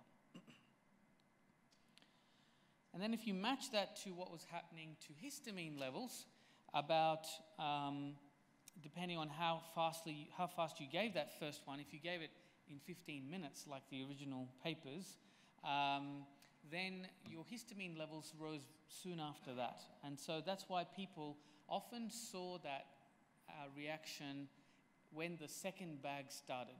That was the commonest time. I put up the second bag and the person had an effect. So that's what the nurse would come and tell you. And people were starting to blame the second bag, but it was really clearly starting to think that it was the first bag. This is another excellent paper that Steve Waring did also in 2008, where he confirmed, and it was already suspected, that if your acetylcysteine levels were low, that you were more likely to get an adverse reaction or a NAR reaction to acetylcysteine. But if your levels were high and you really needed the NAC, then the chances of getting a reaction were low. And this started to happen because in Europe and certain places, particularly Denmark and other places, they were giving NAC to everybody. Doesn't matter if you took 5 tablets or 100 tablets, everybody was getting NAC. And it's almost happening like that in the UK now. So this is the standard regimen that everyone's been using for the last 50 years or 40 years. There was a paper done which compared 15 minutes to 60 minutes, and they didn't find a statistical significance. That was done by Fergus Kerr, was the lead author. They compared 15 minutes to 1 hour as the first infusion dose, and they found that there was no difference, or the difference was too small and they couldn't find it to be statistically significant. So I'm assuming the majority of you are using this. Is anybody not using this regimen? Okay. You're the only one. I'm the only one. I'm not the only one. I'll tell you who else is using it in a minute. So with those histamine levels, those acetylcysteine levels, it started to become clear that probably that reaction is happening because of the very fast first bolus dose. So the SNAP study, probably the first big study to tackle a different thing. First time somebody had changed acetylcysteine in 30, 40 years properly. And here they gave acetylcysteine in 2 bags over 12 hours. The total dose was the same, 300 milligrams per kilogram, but not in 20 hours, but in 12 hours. They found a big difference in the NAR rates. It went down from 30% pre to almost 5% afterwards. That study was a little bit complicated because they mixed up the whole NAR situation with the vomiting and the gastro situation, the use of ondansetron. So it was a little bit hard to differentiate the whole gastro versus anaphylactoid reactions in that. Now this is called the SWAMP protocol of what we did in Australia. This is not, the word swamp is not published anywhere, not known to anybody. It was the word that we just used in-house because it was a handful of hospitals in Southeast Australia that were doing this. Sydney West, that was my hospitals. Austin Hospital in Melbourne, where the chief, one of the chief authors works at, which is Anselm Wong, and the Monash Centre protocol. So the SWAMP protocol, you don't have to call it that because nobody else does, but it was just because those were the hospitals in this study at the beginning. All we did was just merge the first and second bags. That was it. So 150 and 50 became 200. 1 hour and 4 hour merged to stayed as 4 hours. That third bag remained the same, 100 per kilo over 16 hours. So the first bag became 200 per kilo over 4. The second bag became 100 per kilo over 16. So the first two bags were merged. Total dose is the same. Total duration is the same. 300 milligrams per kilogram over 20 hours. And we're going to show you some data on that.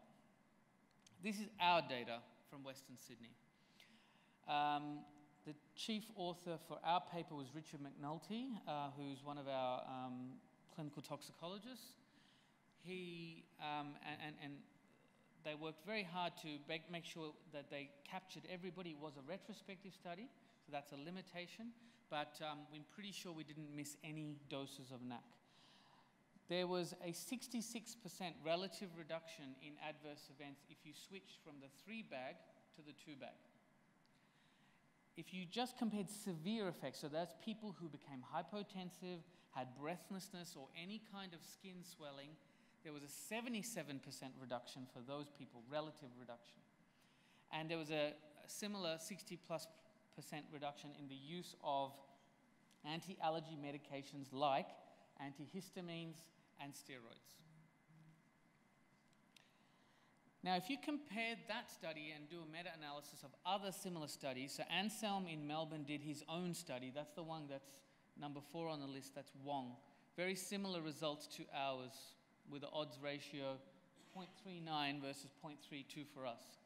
Very similar, a repeat study done in Denmark just recently by Dawood, that's the study at the top, also 0.36, so 3 times less chance of having an adverse reaction if you use the same 2-bag protocol. So all of these studies have done exactly the same. They have merged the first 2 bags. The only study that's done something different is Bateman, which is the SNAP study I showed you, which is the 2 plus 10. Okay? But Dawood, McNulty, Schmidt, and Wong have all done the same thing, pretty much. Here is the forest plot on that, on those papers. Now, if you look at this, I don't think any of you should be using the 3-bag NAC ever again. You're going to give me why? No, because all these are side effects, but yep. What is about efficiency? That's the problem. Yep, that's right. So all of these are about exactly that. So we haven't got enough data on the whether there's an inferiority issue. So far, we've been using this protocol in Western Sydney and in Australia for 5 years, and we haven't seen a change. It's not inferior to the previous because the dose is the same and duration is the same. But certainly, adverse reactions are better. So what are the other advantages to this? The main issue is that there's less interruption between bags. So you have one less bag change. And often nurses will start the first bag. Once one finishes, by the time they start the next one, there's a gap. By the time you chase them down to come and put up the next bag, you've lost a bit of time without NAC. So less medication errors and preparation time. Now, to get this change in protocol across the countries has taken a long time. So Australia and New Zealand changed to the 2-bag NAC in 2019, and so did the Swedish Poison Center. I'm not sure if anybody else has. I know California is still on 3-bag at the moment, and I assume France is as well. I'm not aware of any other places, but these 3.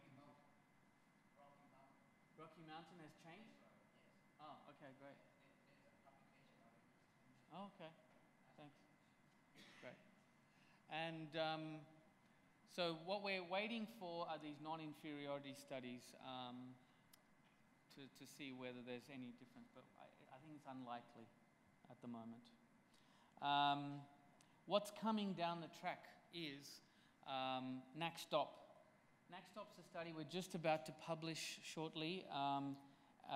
NAC Stop's been published, and the double NAC and a couple of other. The NAC Stop 2 is the one we're about to publish. NAC Stop was published last year, where for low-risk paracetamol toxicity, we are stopping NAC at 12 hours. So these are people with single ingestion. The LFTs are already normal before you start NAC, and then at 12 hours, then you repeat the LFTs and the paracetamols under 20 milligrams per liter, and it's at that point you can stop the NAC safely. So that's been shown to not cause any change in hepatotoxicity or death.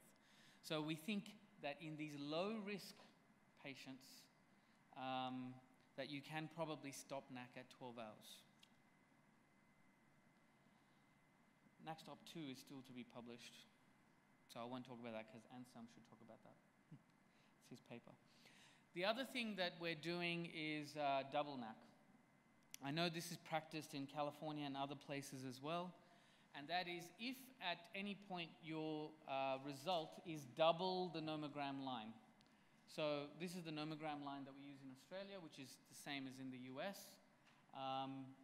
So it's 150 at 4 hours. Let's say at any time, say at the 10-hour mark, your level is double the nomogram line. At that point, you should double that second bag. The first bag's given, that stays at 200 milligrams per kilogram, but that second bag is doubled. So we're thinking at the moment, the thinking behind that is that we're not actually giving NAC based on the dose ingested. It's based on weight of the patient. Now, if you say 1 mole of NAC counters 1 mole of paracetamol producing NAPQI, then really for a 70-kilo person, then that fights about 20 grams of NAC. So if someone takes a massive ingestion, more than 30, 40 grams, then you're probably going to need double or more NAC. That's the thinking behind that at the moment. Still controversial, not widely accepted. It is in the Australian guideline as of last year to double the NAC if the level is double the line at any point. Other things, there are other novel approaches that are being thought of all the time. I'm only putting dialysis there so that people don't forget it. There's nothing novel about dialysis. People have been dialyzing paracetamol for a long time. I've just put it there so that people don't forget that paracetamol is a dialyzable drug, and XTRIP has got guidelines on that already. Fomepizole, I don't know if anyone's used fomepizole or 4-methylpyrazole, but it actually, unsurprisingly, works because if you remember back to my very first slide, our old friend that metabolizes paracetamol into NAPQI is our good old friend CYP2E1, which also is the same enzyme that's metabolizing ethanol and methanol and ethylene glycol. Now these are all, there's isolated case reports, there's not a lot of data on these other novel approaches. Metformin is thought to do some superoxide scavenging. Methylene blue may also have some effects on the electron transport chain, which may help. And another drug which I can barely pronounce, which is calmangafodipir, is on phase 1 trials right now as being a promoter to mop up superoxide radicals from NAPQI-induced hepatotoxicity. So it could be down the track, say in 10 years' time, that you'll be giving NAC with calmanga drug. That's a possibility down the track. Thank you. Thank you very much, Maren. Any question from the floor? You have many questions. We'll start.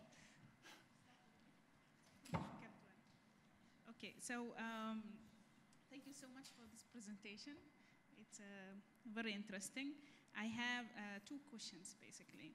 I know that when it comes to the side effects, though we are giving the same dose and the same duration, but in fact, you are not giving the same rate. So in the case of 3 bags, we are giving 150 milligram per kg over 1 hour, whereas in the other one, you are giving around 50 milligram per kg per hour. Yes. Right? So basically, the dose will be definitely less. Maybe that's the reason why you have less side effects compared to the 3 bags. Absolutely. And already that study showed that there is no difference between 15 minutes and 1 hour. Yes, so that was the study showing that there was not a huge difference in adverse reaction rates if it was given between 15 minutes and 1 hour. So it's 150 per kilo over 15 minutes, or 150 per kilo over 1 hour. I absolutely agree with you that giving the first bag slower, not at 150 per kilo per hour, is the reason why that you're seeing less NAC reactions. So the dose is slower, and that's why you're getting less reactions, because that was the reason for getting those reactions. We were giving it very fast. The other thing is, if we think about the way NAC regimen was devised in the 60s and 70s, these were given in Northern England and Scotland to people who presented quite late. They were not coming 1-2 hours after their overdose and saying, I've taken 50 Panadol, please save me. These guys were presenting later. So at that point, giving a big bolus of NAC to someone who's heading down hepatotoxicity road probably made sense. Nowadays, we're giving it to people, sometimes we're giving it to people who've taken hardly any paracetamol. And so I think that also plays into why we're seeing more adverse reactions in our current cohort of population as compared to that published during Prescott time and things like that. Yeah, but that's the same thing in the study where you said that comparison between the 3 bags and the 2 bags, and there is no significant adverse outcome. And you are advising for the 2 bags, right, instead of the 3 bags. The same thing, the studies did not specify what was the time of the presentation and how much the ingestion was. Yes, I haven't presented it here, but all of those studies have had matched demographics between the 2 cohorts and are very similar. Okay. Yeah. I didn't put that table in my talk, but yes, there is an extensive table in pretty much all those studies about the cohorts between the 2 bag and 3 bag being very similar. Yeah, but that's important. Yeah. One question from Ritwak. My question is really short. Are you going to do 1 bag? Yeah, that's a great question. I think we're going to get there. It's taken us 40 years to get from 3 to 2. I think eventually we'll get to 1 bag. It will be 300 per kilo over 12 hours in 10 years. I'm pretty sure. Good question. Yeah, I agree in the cases where it's not, the poisoning is not so severe. But what about if the patient is seen with delay? What about if there is already an acute liver failure? Yeah. So my questions, is the bolus important or not? And do you increase the dose of NAC or not in these severe cases? Yeah, good question.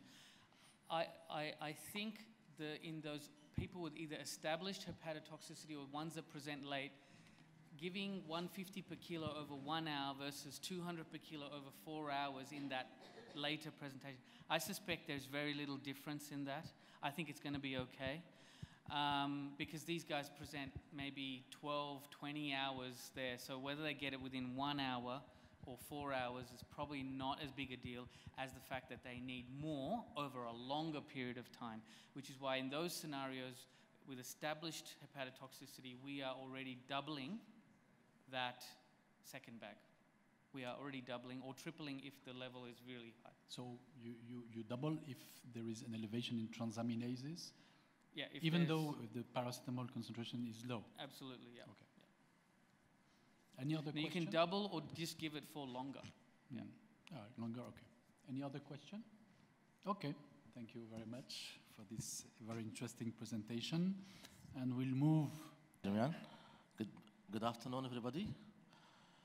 And it will be short. It will be different.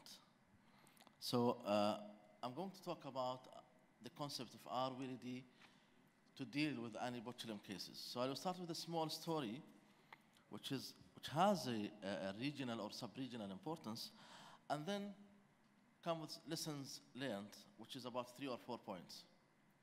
First of all, it was about 1.5 years ago. My colleague from a neighboring country called us and he said, "Well, we have suspected case of botulism. Do you have the antitoxin?" I said, "No, we don't have it. We don't have it because we didn't see any botulism case for like more than 20 years. He said, "Well, we have 1 case and we need," and he said, "Well, you can call others and maybe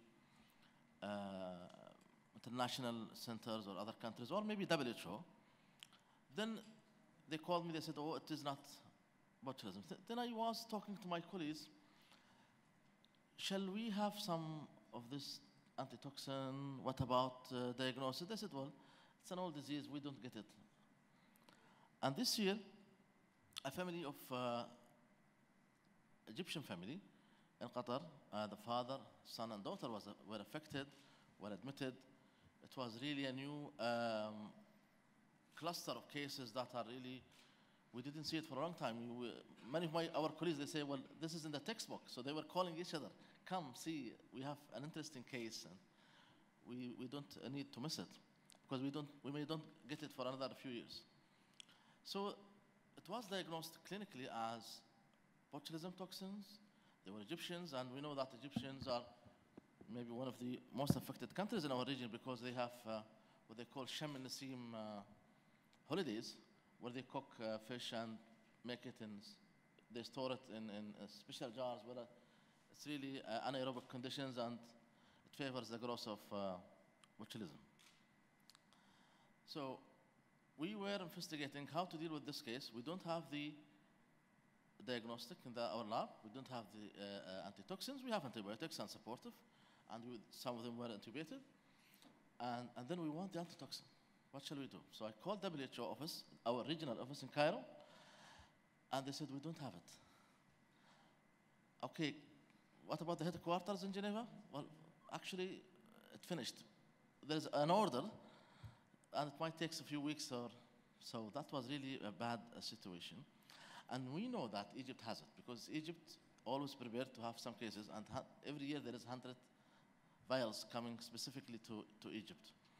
And then we used our, I would say, ways to let the family talk to the embassy, and the WHO officially coordinate, and eventually we succeeded to have it. A bit late, more than a week, and it has to be delivered by one person by hand, and it was really difficult. At the same time, we tried to map the producers, the pharmaceutical companies, and we found the best is the Canadian company that Egypt bring their products from them. And immediately we called our embassy to bring 3 vials as soon as possible, and then we made some orders to have more stockpiles. So the lessons or the story is that we were alerted 1.5 years back. We didn't take it serious. We had it in Qatar this year, and we learned from it. And even though there is an Eastern Mediterranean poison net, with some of the colleagues here are member, and we were talking to them, they said, well, we don't have it, we have only the antitoxin A and B, and we discovered that it's not only locally, it's regionally, and even to internationally, we are not really prepared to deal with these cases. So the lessons from these issues is that we need to have the diagnostic capability in our lab in the hospital, the diagnostic capability in the public health lab, or food safety or environmental lab, to diagnose the food and the people. And also to have something in terms of protocol, how to deal with these cases, and also to make our colleagues, doctors and nurses and healthcare workers, aware of these cases and this disease and how to deal with it. Also, if we don't have it, it's not, because the antitoxin is very expensive. If we don't have it, at least we know where it is, or regionally in our region where we can find and order these antidotes. So from there, we took it serious, and we started some discussion internally and nationally.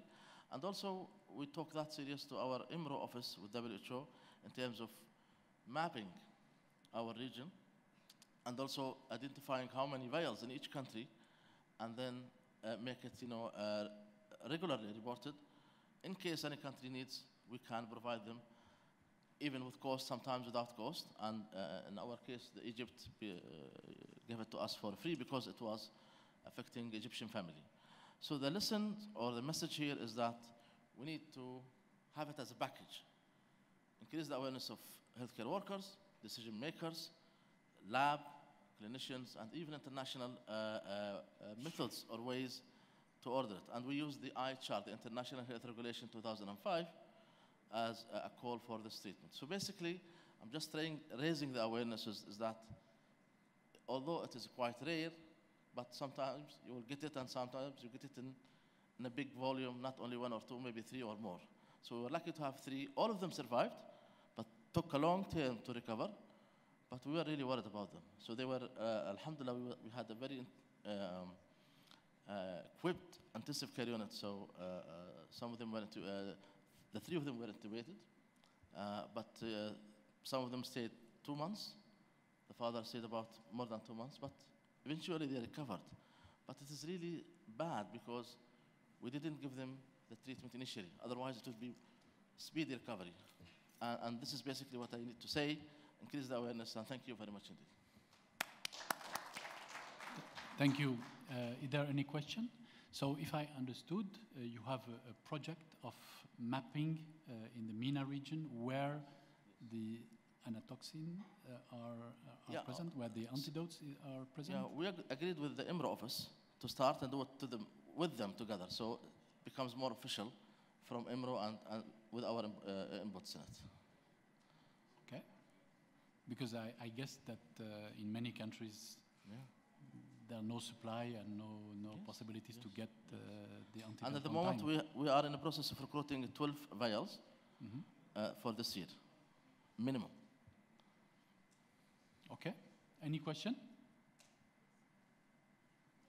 Thank you very much. I'm sorry for my mispresentation, and welcome to our Congress. Thank you. I really appreciate it. Okay, so I don't know if it will be here or somewhere else. Here, so the walls will be open, the two rooms, or not? Okay, thank you very much.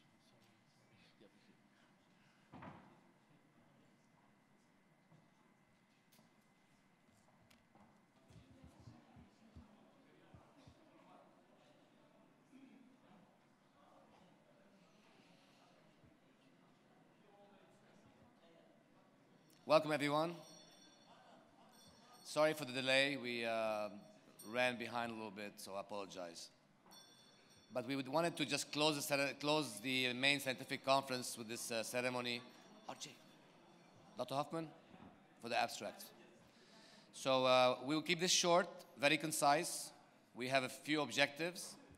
The first objective is to first have a few thank you remarks. On my behalf, I really want to thank the participants who persevered through our scientific programs, which were quite lengthy this year compared to previous years. I'm very happy with the attendance. You know, we had hoped to have a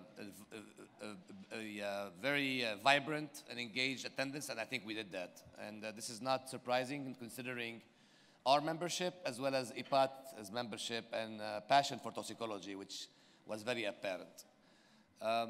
We thank you again for your volunteerism. All our speakers volunteered their time and money to come here and speak and participate, so we appreciate that. We also want to thank the company Literature that provided all the logistical support, and thank our sponsors, Toxins, Randox, Response Systems International, Turkish Red Crescent, and the company that markets N-acetylcysteine in Turkey. We also want to thank, on behalf of MENATOX, our partners, IPAT, for their support and partnership, and look forward to future programs together and development of toxicology in Turkey and the region. Thank you. Thank you very much. In the end of the 2 or 3 day, very nice conference, and we take note for this. Toxicology is very important part of emergency. So we will continue to contact, and thanks for MENATOX speakers from all the world. They come and join us and share their experience. Very valuable speakers from all the world. It's a big honor for us to see you in Istanbul and to know you, and we hope we will be in contact for the future cooperation. I think this is very useful conference, and around 100 topic, more than 100 topic maybe. 200 participants, no, very much topic about toxicology. We speak about toxicology, everything about toxicology. We will be in contact for the toxicology journal and toxicology textbook and another topic together. And I think don't forget, I think that you give promise for the 2 years later again in Istanbul. Don't forget about that. Inshallah. And I want to invite all these valuable speakers to our big conference. IPAT, very big family, not only in Turkey, in the world. We are in like international society. So I want to invite everybody to international section of IPAT. And we have your detail and email, and we will be in contact. We will send you email from IPAT. And I want to thank my team, my college, and especially Dr. Behjet behind of me always. I am front, and Dr. Behjet come to conference after the very difficult time, and we didn't share this, but I think I should say, because in this difficult time, after difficult 1 week, he never give up from job and working and join us. I want to thank to Dr. Behjet again. Thank you. Great effort. Thank you very much. We have very nice memory with you, and I hope like this, you think like us for the future. Thank you very much. Dr. Behjet, Dr. Gul, would you like to, Dr. Behjet, would you like to say something? Okay, for the sake of time. What about Dr. Hoffman? Can you help me with the oral abstracts and the awards? Sure, absolutely. So Ziad, maybe you could actually pose with the person when they come up. But we have a selected best oral research abstract presentation, and that presentation was acetaminophen poisoning resulting from repeated supertherapeutic ingestion, circumstances and outcome, Dr. Bruno Magarben. Oh, At least stand up. Yes. Do you want to take a photo with me? Come on. I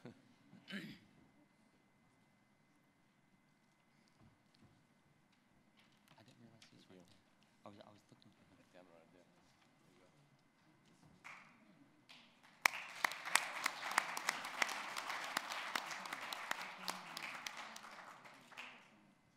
What an honor. All right. Okay, thank you. And our best, so the best oral presentation of an e-poster was the utility to test the salicylate level for all cases of paracetamol overdose, Dr. Ahmed Alabri.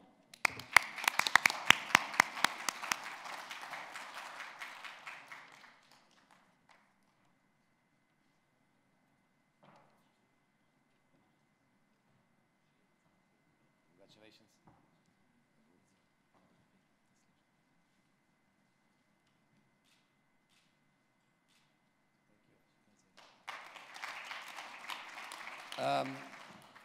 The next award is actually a memorial award for one of our medical toxicology fellows, Dr. Saeed Al-Mazroui, who was enrolled in a medical toxicology fellowship in the US, at Emory actually, and then who was diagnosed with a brain tumor during the fellowship.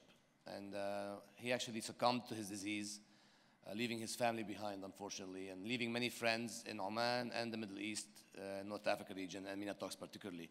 So in honor of his memory, we have an award that we give every year to someone who is passionate about toxicology and has served MENATOX. This year's Saeed Mazroui Award goes to Dr. Iran Gökta from Istanbul.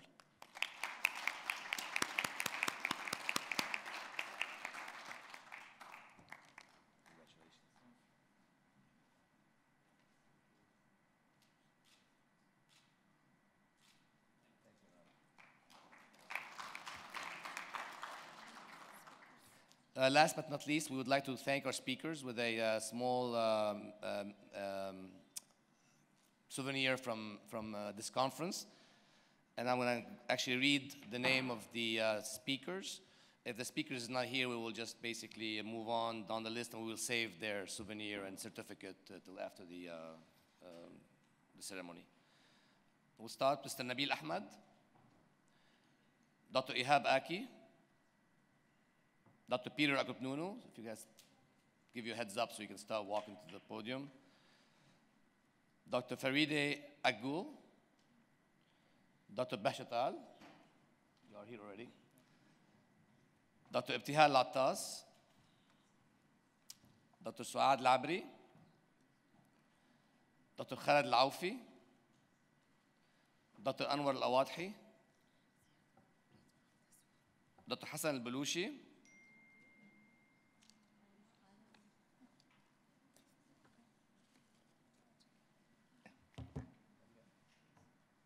where's the camera?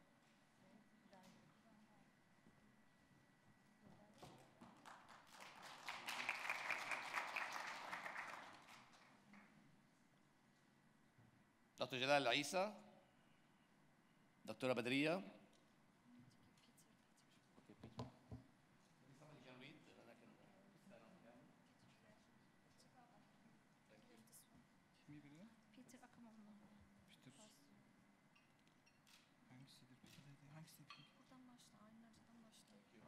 Aylin'den başla. Aylin Arıcı. Avni burada değil. Ashish, you are welcome.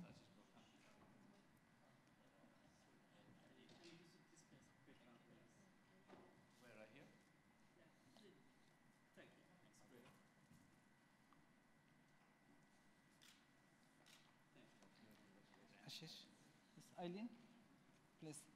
I have to stand in the same place. I cannot move. This way, please. Also this. Thank you. Congratulations.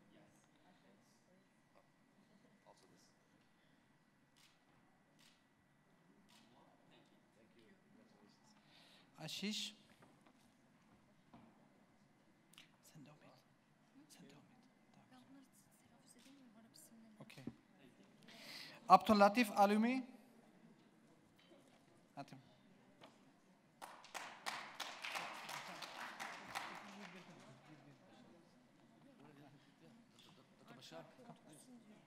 Tamam. Abdülkadir Gündüz is here. Okay. Amal El-Kozai. Amal El-Kozai. Not here. Okay. Andrew Nelson. Andy Nelson. He was here. Bruno, he's already here. Andy is here. And he's here. Bruno, you are here? You are still here. Bedriya El-Hatali is not here. She is here. Oh, she's here. Who is Bechet Al? This is mine. I'm here. Brent Morgan. In the morning he was here. Brent? Okay. Brett Erickson. He's traveling Istanbul, I think. No, Brett was in New York. He did the phone. In New York, not Istanbul. Charles Mackey? Okay, he's here. Ahab Aki? Ahab? Okay. Edwin Kilburney? Charles. Edward? Eva, my friend? He is in Bosporus. Elia Harmonic? Elia? Eren was here. Gökdağ. Gülseren is not here. Gürkan Ersoy. Gürkan was here, yes. Gaylord Lopez. Not here. Yeah. Celal Alashi. Celal not here. Okay. Hussein Hassan, Iranian. Hussein Hassan. Okay. Hanna. Dr. Hanna. She was not here. Hassan El Belushi. Hassan kim geldi? Hüseyin Hamudi. Where is Hussein? Hussein Hamudi. He's eating. Ismail Sebei. Not here. We had put discussion to the end, but I think we've got time for a few questions. If anybody has any comments or questions about Ivali or e-cigarettes. Are you seeing this in Turkey? There's plenty of cigarettes. Don't need e-cigarettes. Not coming. I'll mention one thing that, so I took care of a number of these patients, and because they were getting their THC products literally, I mean, they would say, yeah, you know, Johnny 3 houses down, he's the person I go to get my liquid that I use in my electronic cigarette. I would actually counsel them if they really needed THC to just smoke cannabis as opposed to using the electronic cigarettes.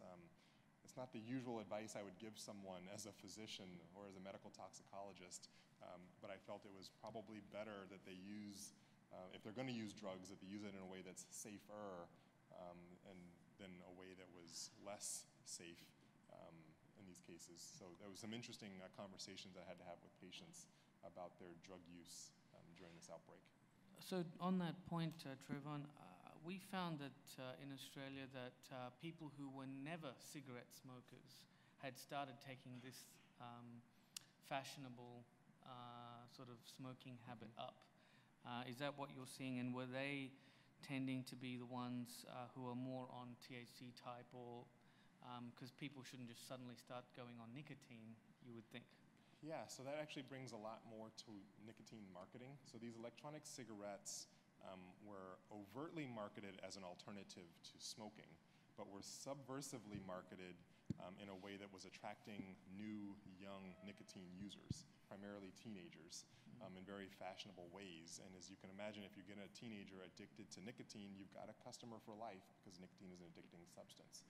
And so yes, so we were finding, if you were demographically, most of the patients involved were young men, usually late teenagers through early 30s. And many of these people would not smoke cigarettes. They were electronic cigarette users. That's how they took their nicotine, or transitioning to their THC products. But yeah, it's an interesting concept in marketing that these products were marketed towards a younger audience to get new nicotine users, and then many of these ultimately went on to using THC as well.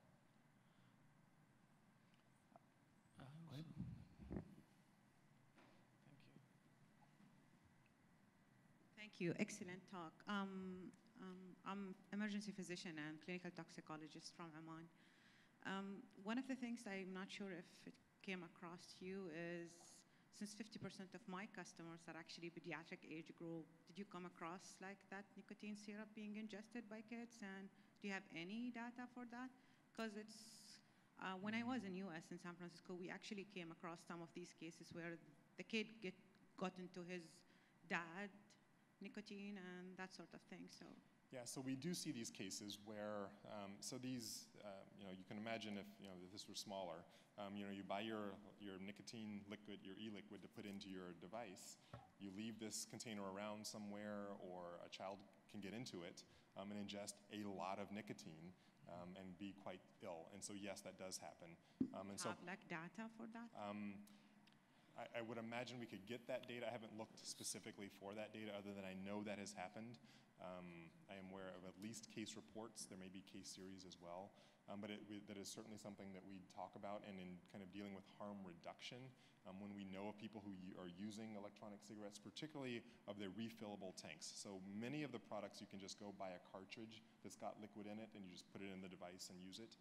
But many times you just get the liquid and you can refill your container, those are the ones where you really can get into trouble because that container can just be left around and a child can get into it. And it's a lot of nicotine.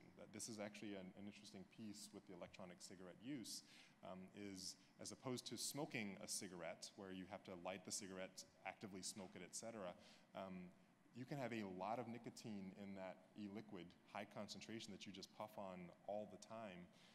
And so you're getting exposed to a lot of nicotine. So there's a lot of nicotine in that liquid, which from a commercial perspective is good for the makers of the products because, again, they've got customers who are now hooked on their product. But from a public health perspective can be challenges for, like, in this case, children getting into the liquid. Okay, thank you very much. Trayvon. Dr. Hassan Abalushi, board-certified emergency physician from Oman, is accepted, I understand, to Emory for fellowship and is passion in toxicology and education and is going to come forth to the discussion on beta blockers and cocaine use. Thank you. Thank you for the introduction. Assalamu alaikum. Good morning. So my talk will be about beta blockers, cocaine-associated chest pain, and the unopposed alpha stimulation. So to start with, how many of you are supporting the idea of starting beta blocker and cocaine-associated chest pain? Seems we are done. Okay, so how many of you are against it? 2, 3? Okay, how many of you have no idea what we are talking about? Good, that's what I want. Okay, so to start with, I have no conflicts of interest. And during this talk, we'll review the role of beta blocker in acute coronary syndrome, and we'll review the mechanism of cocaine-associated chest pain. Then we'll examine the evidence behind this idea. And at the end, we'll touch on some guidelines and recommendations in the management of cocaine-associated chest pain. So let's go one by one. First, why we need beta blockers in chest pain in general, or in acute coronary syndrome. According to American Heart Association statement in 2014, oral beta blockers should be initiated within the first 24 hours of patient arrival if there are no contraindications. And that was class 1, level B of evidence. And then studies came and they said beta blockers therapy reduces infarct size and risk of mortality if it was started early in the course of the disease. Good? So we'll shift a little bit to talk about the mechanism of action of cocaine, then we'll gather them together. So cocaine has 3 main mechanisms of action. One of the most important mechanisms is this one,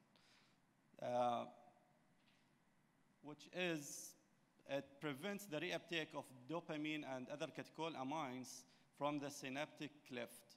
So as you see in this diagram, dopamine and catecholamines will go and act in the postsynaptic membrane, and then will go back through the dopamine reuptake transporter to the cell to be degraded by monoamine oxidase. What cocaine does, it inhibits the reuptake or the dopamine reuptake transporter, leading to a surge of catecholamines and dopamine in the synaptic cleft. This surge of catecholamines in the synaptic cleft will go and act or overact or overstimulate alpha and beta receptors. By stimulating the alpha receptors, as you can see, it's causing smooth muscle contraction. And by stimulating the beta receptors, we are ending up having smooth muscle relaxation that opposes the effect of alpha receptors. So simply by blocking the beta receptors, we are ending up having unopposed stimulation of the alpha receptors. So that's the issue theoretically, but we need evidence. Let's go through the evidence. Actually, this issue started many years back. In 1990, Lang et al. Did a prospective randomized double-blind control study, and imagine having an RCT or experimental RCT in toxicology. That's very rare. So he got 30 patients, volunteers, who are undergoing cath lab for chest pain. And they exposed them, one group was exposed to intranasal cocaine, the other group exposed to placebo saline. Both groups were injected with beta blockers, propranolol. And they found that cocaine group had more increase in arterial pressure, myocardial oxygen demand, and coronary vascular resistance. So that supports the idea of beta blocker causing unopposed alpha stimulation. They conclude that beta blocker use should be avoided in early phases of treatment while cocaine's effect is still present. Sand et al. 1991, again, they tried esmolol here, which is a selective beta-1 blocker, and they concluded that esmolol reliably decreased heart rate but had an inconsistent effect on blood pressure.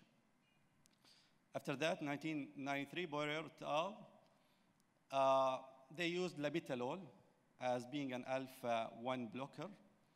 And they said they saw that labetalol reduced heart rate, blood pressure, but had no effect on coronary artery cross-sectional area.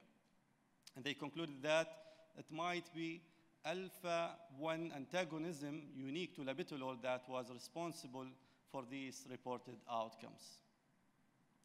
Then after that, many case reports have been published supporting this idea, in line with many experimental animal studies as well, supporting the idea of unopposed alpha stimulation. So isn't that enough? And why not we stop here and just avoid beta blocker and cocaine-associated chest pain? That's because many retrospective studies came recently and studying patients who received beta blockers and cocaine-associated chest pain, and they found there was nothing happened with them. So are we over-emphasizing the idea of unopposed alpha stimulation? Let's see. We'll go through these studies one by one. I'll just choose some landmark studies of these. So beta blocker for chest pain associated with recent cocaine use. It was a retrospective cohort study involving 331 patients with chest pain and recent cocaine use. 151, or half of them, received beta blocker in the emergency department. And they found that there was no meaningful differences in ECG changes, troponin levels, length of stay, intubation, or death between these two groups. They concluded that beta blockers do not appear to be associated with adverse events in patients with chest pain with recent cocaine use. But the issue with the study, it was a retrospective study, so you cannot control your patients, and they used urine tox screen to detect the use of cocaine. And what's the issue of urine tox screen is that it detects cocaine. Cocaine can be detected in urine up to 48 to 72 hours or even more, so that they are not sure, is this an acute cocaine overdose or no? Which is a big issue, actually. Then early use of beta blockers in patients with cocaine-associated chest pain. It was also a retrospective review, 378 patients with chest pain and received beta blockers. 28 of them received beta blocker after cocaine abuse. And they found that there was no statistically significant differences between the two groups. So does that mean we are overemphasizing the issue? Let's see. It's a retrospective study again, so you cannot control it. There was no standardized follow-up protocols for the study. And again, the tool that they used to detect cocaine was urine tox screen. So again, the same dilemma. Then there is this meta-analysis of outcomes of beta blockers used in cocaine-associated chest pain. They got 5 studies, around 1,800 subjects, and they found that there was no significant difference on myocardial infarction in patients with cocaine-associated chest pain on beta blockers versus those who didn't receive beta blockers. And there was no significant differences in all-cause mortality as well. They concluded that in patients presenting with acute chest pain and underlying cocaine, beta blocker use does not appear to be associated with an increased risk of MI or all-cause mortality. Again, data derived from these studies were all from retrospective studies. So does that mean there is selection bias? Urine tox screen was the tool they used again. So again, we are in the same issue. And significant heterogeneity between studies included was there. So again, how many of you will go with beta blocker and cocaine-associated chest pain? Now 2. Okay, how many of you are against it? How many of you are still in between? Good. Okay, so this summary might help you. Physiologic and pharmacological studies or principles suggest that it is contraindicated. Good? Animal studies suggest that, experimental animal studies suggest that it is contraindicated. Case reports said it's contraindicated. Randomized trials, experimental randomized trials in humans suggest that it is contraindicated. Retrospective human studies, questionable. So what do you think now? Against? Okay, good. So bottom line, based on available data, beta blocker use is still not recommended in cocaine-associated chest pain or to be avoided. Further research is needed to fully explain the significance of unopposed alpha stimulation phenomenon, which is difficult, I think. Although beta blockers are recommended for patients with myocardial infarction unrelated to cocaine-associated to cocaine because it can lead to lower mortality risks, death from cocaine-associated chest pain are exceedingly low. So you just weigh it. I like the statement or this diagram from American Heart Association and American Academy of Cardiology, where they said that if you had a patient with cocaine-associated chest pain, avoid beta blockers acutely, and you can start it later in the course of the disease. You consider beta blockers, especially if high-risk features are there. Thank you. Thank you, Dr. Hassan, for a very nice summary of literature and this common problem. And it is supposed to be a debate, so who would like to ask a first question?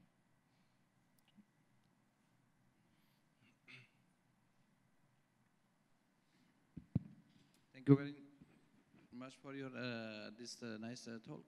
So we have a new question that we have to ask the patient who have chest pain comes to emergency department. And just before here, we always ask about the characteristic of the pain. Exactly. For the patient who has chest. Now, there is a new question. We have to ask, did you get cocaine or not? Do you recommend us to ask this question to the patients? How many of them they'll tell you, and how many of them will tell you when they started? That's the issue. We recommend actually, you ask, but how accurate it will be? I doubt it.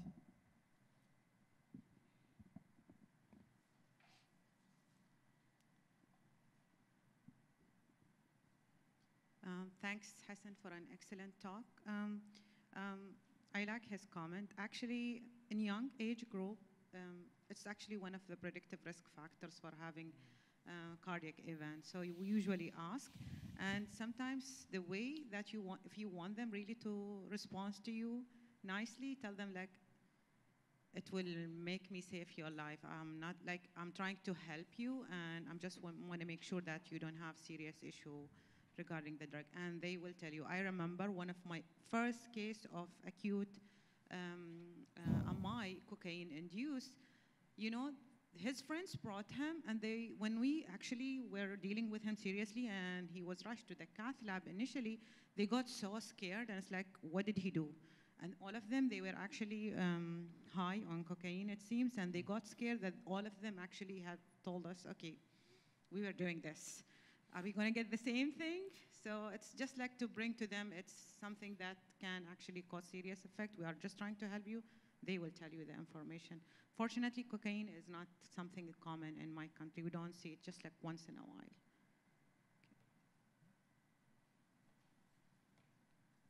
Anybody else? I'll have one first. So in the US population, at least old data, would say that about 25%, about a quarter of the patients who have evidence of recent cocaine use, again, by a study that doesn't look at its acuity, urine drug screens, will not admit to that, even when confronted with that data. So attitude and asking can make a lot of difference, but and it may be different in different countries. But certainly a good percentage of people are not going to, indicate that they've recently used.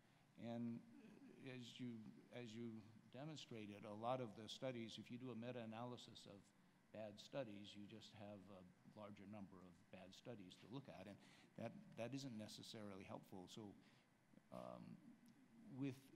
How would you want somebody to do a study going forward in terms of, as toxicologists, we should be more involved in some of these external studies that will use the emergency department patients. So what feature would have been important to change from your perspective?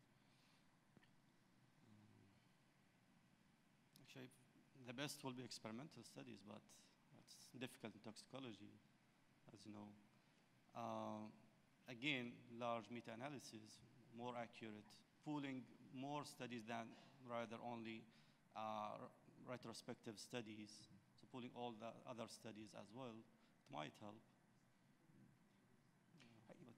If you were going to do a small study or prospectively, we can sometimes work with the laboratory to do some testing that would be more suggestive of recent use.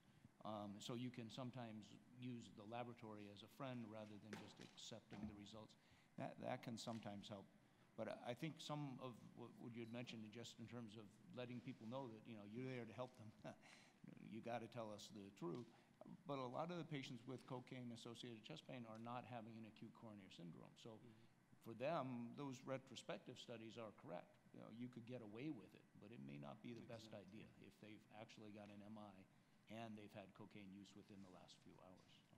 Go ahead. Yeah, I was going to say, would you consider that there may be other reasons to give beta blockers in cocaine toxicity other than chest pain?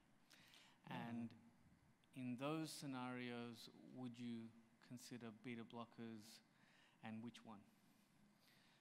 Because I accept your data for chest pain, and I don't know what the percentage of people that get chest pain would, off the top of my head. I'm sure it's significant, but it's not anywhere near 100%, obviously. Yeah.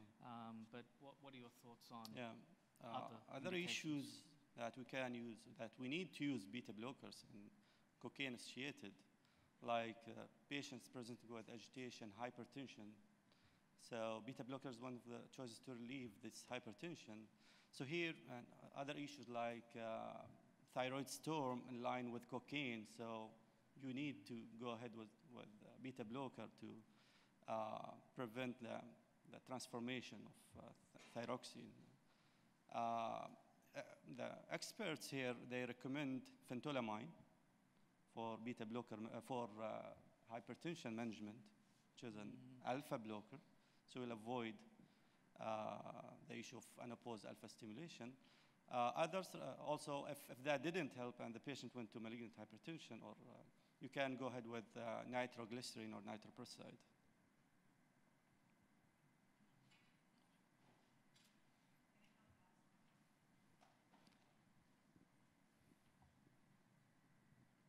This is more of a comment rather than question, and for all the experts here.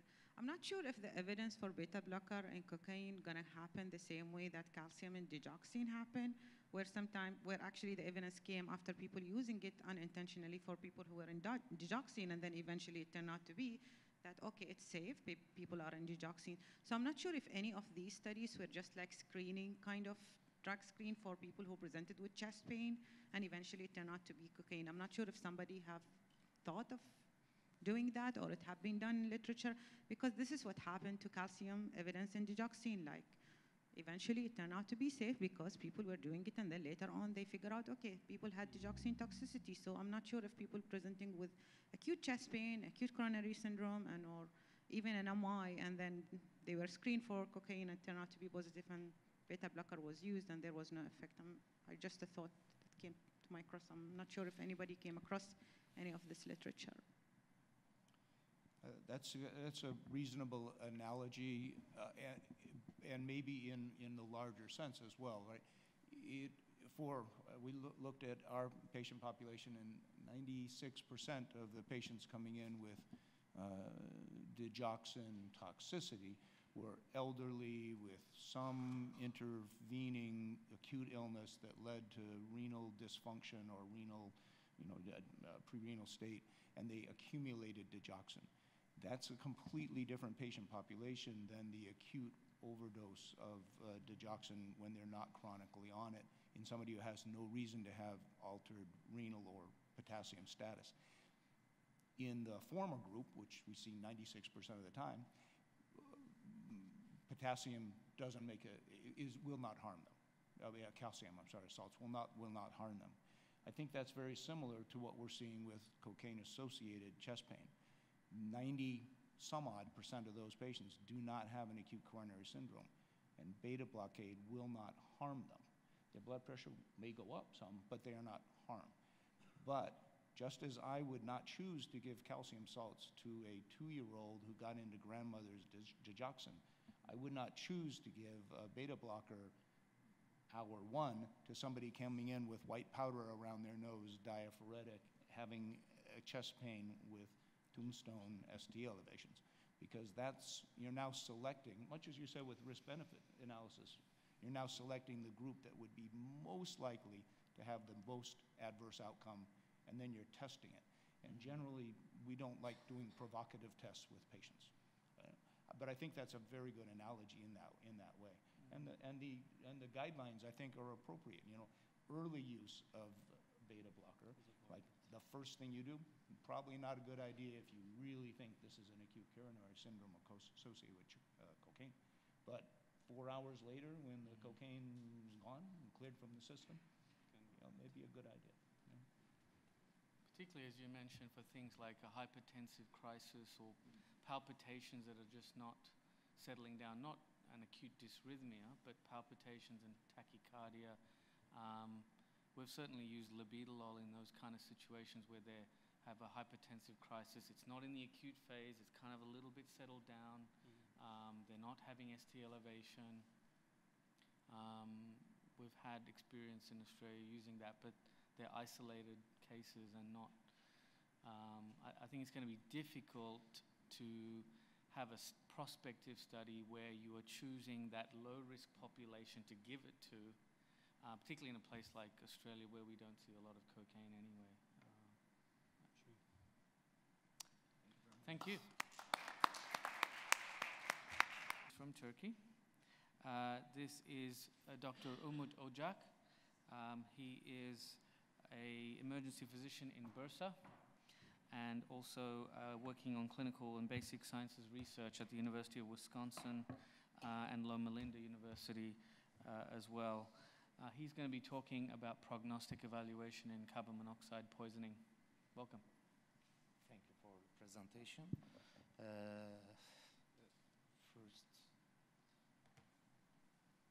Good morning to all. Today I would like to present prognostic evaluation in carbon monoxide poisoning. And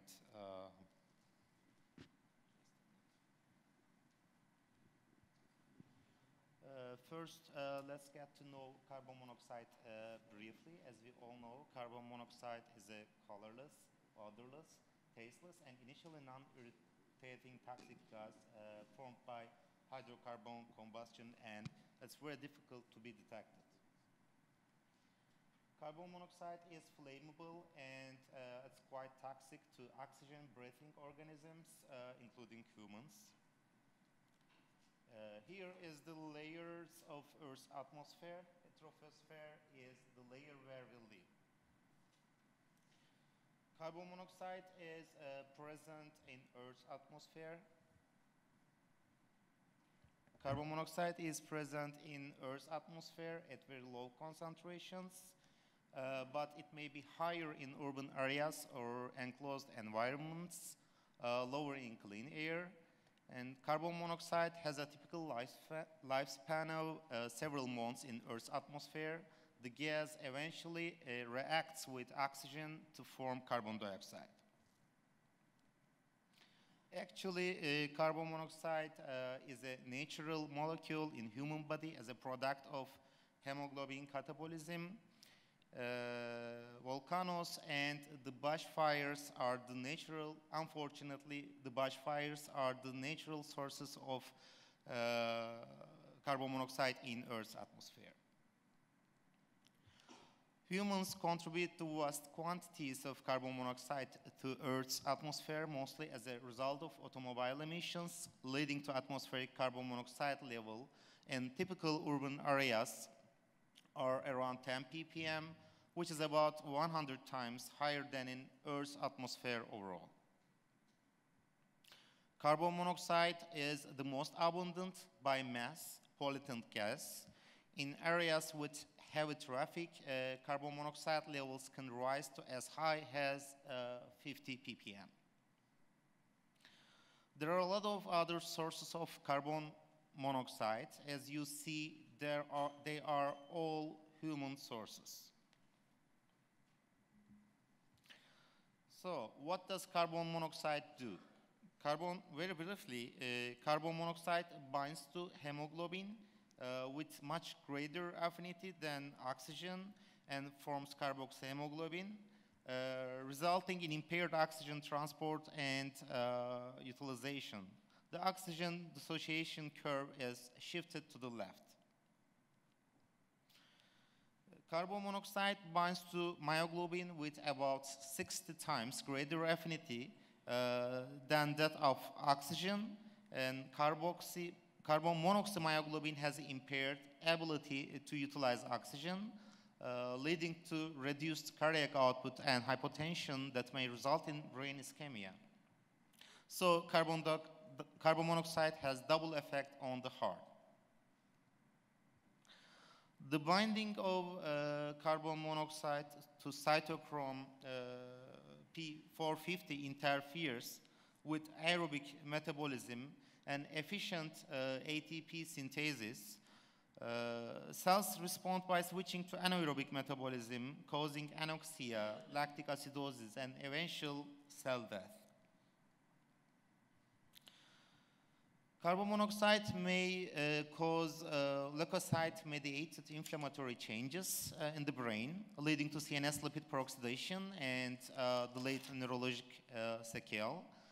Following severe intoxication, patients may display CNS pathologies such as white matter demyelination, leading to edema and focal areas of necrosis. Carbon monoxide poisoning is a worldwide health problem. For example, fire-related smoke inhalation is responsible for most cases of carbon monoxide poisoning, and non-fire-related carbon monoxide poisoning is one of the leading causes of poisoning death in the United States. And non-fire-related carbon monoxide poisoning likely causes around 400 deaths annually, while the number of intentional carbon monoxide poisonings resulting in death is twice as high.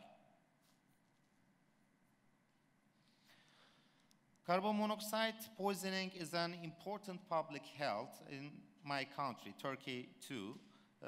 We know that most of the incidents occur in winter, and the Middle Anatolian region is of the highest risk in carbon monoxide related mortality. Carbon monoxide is known as the silent killer, as the signs and symptoms are highly variable and non-specific. So we must always maintain a high index of suspicion for carbon monoxide poisoning. The main findings are cardiovascular and neuropsychiatric symptoms. Acute poisoning may present with different symptoms based on the severity of the poisoning. Chronic carbon monoxide poisoning may be associated with non-specific symptoms as well. After remembering all these, we can start prognostication. And to estimate the prognosis, we must know who is at high risk and who are prone to long-term sequelae. The mortality rates of the patients with carbon monoxide poisoning at 1 and 3 months are 1.6% and 5% respectively, and nearly 40% of the survivors have permanent neurocognitive and emotional deficits. Who is at risk for carbon monoxide poisoning? Actually, everyone is at risk for carbon monoxide poisoning. However, some individuals are at higher risk. These are especially people using alternate heat sources during power outages, and elderly, unborn babies, infants, also people with chronic heart disease, anemia or respiratory problems, personnel at fire scenes, individuals involved into camping activities, and industrial workers. Many prognostic factors have been studied to predict the prognosis of carbon monoxide poisoning. We will talk about them, and however, very few studies have applied a scoring system which comprehensively evaluates both clinical features and laboratory tests to evaluate carbon monoxide poisoning. The PSS, Poison Severity Score, grades the severity of poisoning according to clinical symptoms in both adults and children. It can be used for different types of poisonings. Here you see the PSS chart, the GI tract, respiratory system, nervous system, cardiovascular system, metabolic status, liver and kidney, blood, muscular system, skin, and the eyes are all evaluated. Although initially it seems complicated, the use of the score is simple. The symptoms are checked against the chart, and the severity grading is assigned by the most severe symptoms or signs observed. I would like to mention another scoring system which is known as SOFA that assesses the severity of a patient's disease by evaluating 6 organ systems which are respiratory, coagulation, liver, cardiovascular, CNS, and renal. It's calculated upon admission and every 24 hours. And in this scoring system, points 3 and above are considered as dysfunction. Although PSS has been studied to evaluate a variety of different poisonings so far, reports on PSS for assessing the prognosis of carbon monoxide poisonings are rare. This is a very recent paper from Korea that revealed a potential role of PSS along with SOFA score in predicting the prognosis following carbon monoxide poisoning. In this study, the PSS and initial SOFA score were calculated at the time of arrival to the ED, And then the second SOFA that was calculated after 24 hours of ED arrival. And the 24-hour delta SOFA score, which was calculated as second SOFA score minus the initial SOFA score, were all found significantly higher in poor outcome group compared to good outcome group. According to this study, all PSS and SOFA scores were significantly higher in poor prognosis group compared to good prognosis group, both on arrival and at 24 hours. The predictive power of SOFA score or PSS were higher than lactate. That is a well-studied contributor to poor prognosis. Also, age, lactic acid levels, and GCS were other contributors of poor prognosis in the study. So how about lactic acid? Lactate is an important marker of tissue hypoxia and responds to several inflammatory mediators. The correlation between serum lactate levels and increased mortality has been shown in septic shock or trauma patients. There are a number of studies supporting the role of serum lactate levels as a prognostic factor in carbon monoxide poisoning. One of the initial studies showed a significant correlation between the plasma lactate concentration and the severity of neurological impairment following poor carbon monoxide poisoning. A more recent study has reported advanced age, altered mental status on admission, leukocytosis, decreased base deficit, hyperglycemia, and increased CK-MB levels together with increased lactate as predictors of poor outcome in patients with carbon monoxide poisoning. The same study reported advanced age, altered mental status on admission, leukocytosis, and increased lactate levels as independent factors associated with medical complications, including cardiac, neurologic, respiratory complications, and death.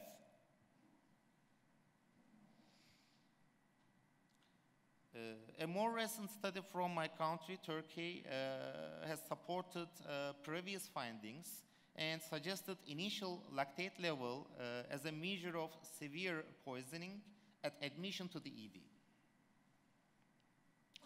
Of course, it should be noted that in poor carbon monoxide poisonings, multiple factors may affect lactate concentration, such as the duration of exposure, delay of treatment, and carbon monoxide-induced cardiac failure. Another study evaluating the outcomes in patients with carbon monoxide poisoning reported that hypothermia, shock, and coma were more common in non-survivors. Also, non-survivors had poorer arterial blood gas profile, as well as renal and liver functions compared to survivors.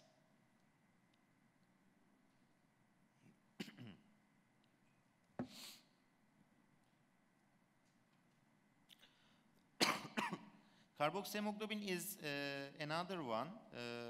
It does not correlate with the initial severity and outcome of carbon monoxide poisoning.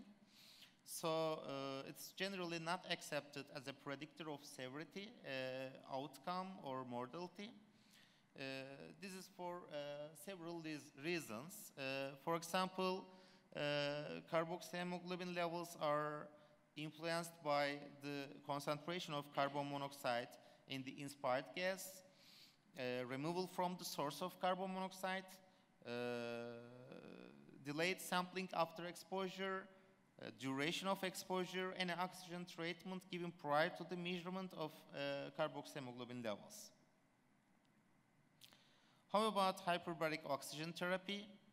Actually, the literature evidence regarding the effects of HBOT on mortality or morbidity in patients with carbon monoxide poisoning reveal conflicting results. For example, several studies showed that hyperbaric oxygen can prevent the late onset neurological sequelae of carbon monoxide poisoning, reducing the risk of mortality due to acute poisoning. Moreover, a study from Japan showed that the prognosis in the group treated with HBOT was significantly better than that in the group treated with normobaric oxygen. On the other hand, two very recent and important nationwide studies from Taiwan, including more than 20,000 patients, revealed that although HBOT was associated with a lower mortality rate in patients with carbon monoxide poisoning, especially in those who were younger than 20 years and those with acute respiratory failure. The risk for neurological sequelae was higher in patients with carbon monoxide poisoning who received HBOT than in those who did not. The increased risk was most prominent in the first 2 weeks and remained significant up to 6 months later. Then very recently, the effect of hyperbaric oxygen on neurologic sequelae and all-cause mortality in patients with carbon monoxide poisoning was evaluated by a meta-analysis of the 7 available randomized controlled trials. The results of this meta-analysis suggested that hyperbaric oxygen has no significant effects on recovery, moderate sequelae, severe sequelae, all-cause death, asthenia, headache, memory impairment, disturbed sleep, difficulty in concentrating, visual disturbances, behavioral impairment, and resumption of former activity. Moreover, 2-session hyperbaric oxygen increased the risk of memory impairment and difficulty concentrating compared to those who received 1-session HBO. Also, 2-session HBO showed reduced incidence of recovery and increased the risk of moderate sequelae. And metabolic acidosis is another one that contributes to prognosis. Carbon monoxide causes metabolic acidosis by interfering with systemic oxygen transport. And severe metabolic acidosis is associated with mortality. As we all know, delayed neurological sequelae usually develop within some weeks after an initial complete clinical recovery from acute poisoning. Although DNS gradually resolve over the first months, but can be permanent in about 1/4 of cases. These are the signs and symptoms that we can see as delayed neurological sequelae in patients with carbon monoxide poisoning. Although a patient's initial presentation does not predict the development of DNS with certainty, some variables have been shown to be associated to DNS. These are older age, duration of exposure to carbon monoxide, longer time to treatment, transient loss of consciousness, seizures, GCS under 9, coma, abnormal results on early neuropsychometric testing, severe metabolic acidosis, early brain MRI abnormalities, and etc.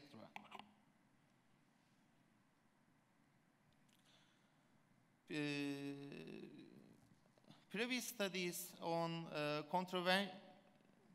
just a minute. Where am I?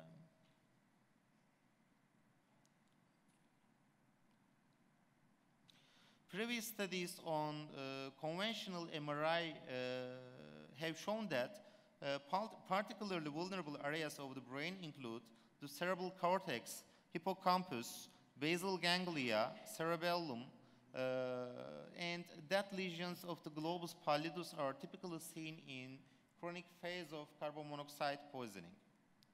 1 minute, please. Okay. A recent study has revealed that ABL occurred in nearly 27% of the cases with carbon monoxide poisoning, and globus pallidus lesion was the most common pattern, and 1/3 of the patients had multiple lesions. Although all these parameters were associated with DNS,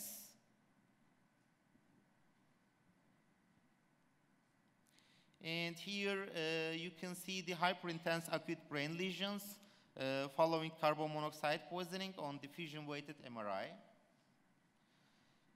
So in summary, as I mentioned earlier, there are some conflicting results. However, some variables such as older age, altered mental status, increased lactate level, severe metabolic acidosis are strongly associated with poor outcome. However, the results regarding the role of hyperbaric oxygen treatment and the levels of carboxyhemoglobin are still controversial. On the other hand, the results regarding the use of PSS and SOFA scores or acute brain MRI findings in determining the outcome are promising. Thank you. Thank you. Any questions or comments?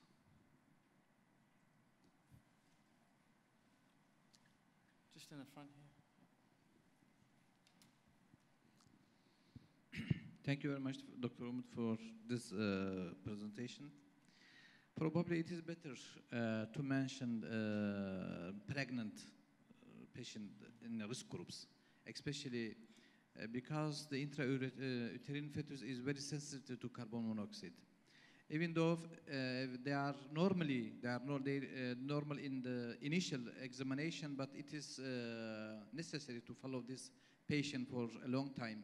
Because as I said, the intrauterine fetus are very, very sensitive to carbon monoxide intoxication. And another thing, I think the poor outcome is associated the dementia, old age, and previous abnormality or diseases. Sometimes, for example, in my city, the city I'm living in now, has the highest rate of the carbon monoxide intoxication. This is Gaziantep. Just a few simple example. A few years ago, we had only one night, over 900 carbon monoxide intoxication. We have some reasons. I will not explain them. Sometimes it is personality. What I mean, for example, 3 people, they sleep in the same room, and the exposure to carbon monoxide intoxication, one is on coma, the other are normal. They bring their friends. But I don't know the reason. Sometimes it depends, it is a personality. They are sleeping in the same room, one is in coma, the second one is moderate, and the third one is normal, totally normal. There is no any problem. And just a question, what do you think about plasmapheresis for the treatment of carbon monoxide intoxication? Especially erythrophoresis. Do you have any comment or explanation for this, for treatment? Actually, it can be helpful, but I think it's still controversial because it depends on the patient's severity. So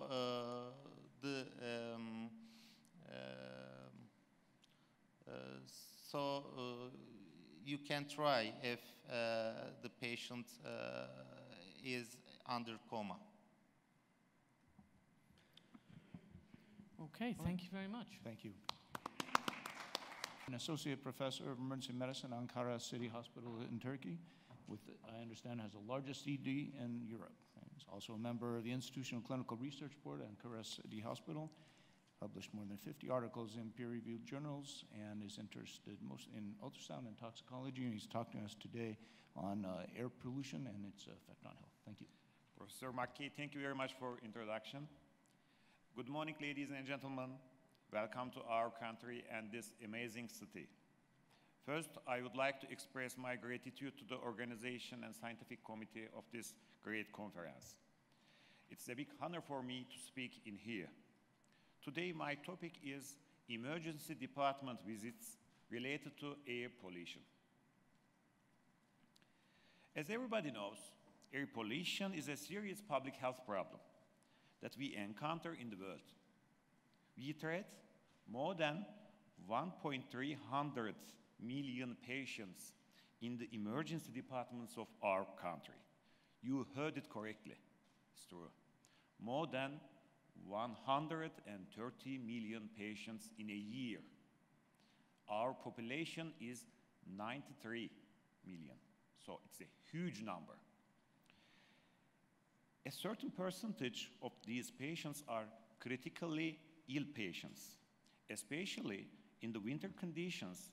The diseases related to cardiovascular and respiratory systems are very often. Increasing evidence has demonstrated adverse effects of short-term exposure to air pollutants on the risk of cardiovascular and respiratory diseases. Most previous studies examining short-term associations between ambient air pollution and various health outcomes have measured ambient air pollution on a daily time scale, which provided important information for better understanding the acute health impacts of air pollution. A few recent studies have observed a more acute health effects of air pollution within a few hours of exposure. It's important to assess the hourly health effects of air pollution exposure. By this way, we can obtain important information for future air quality standards at hourly level.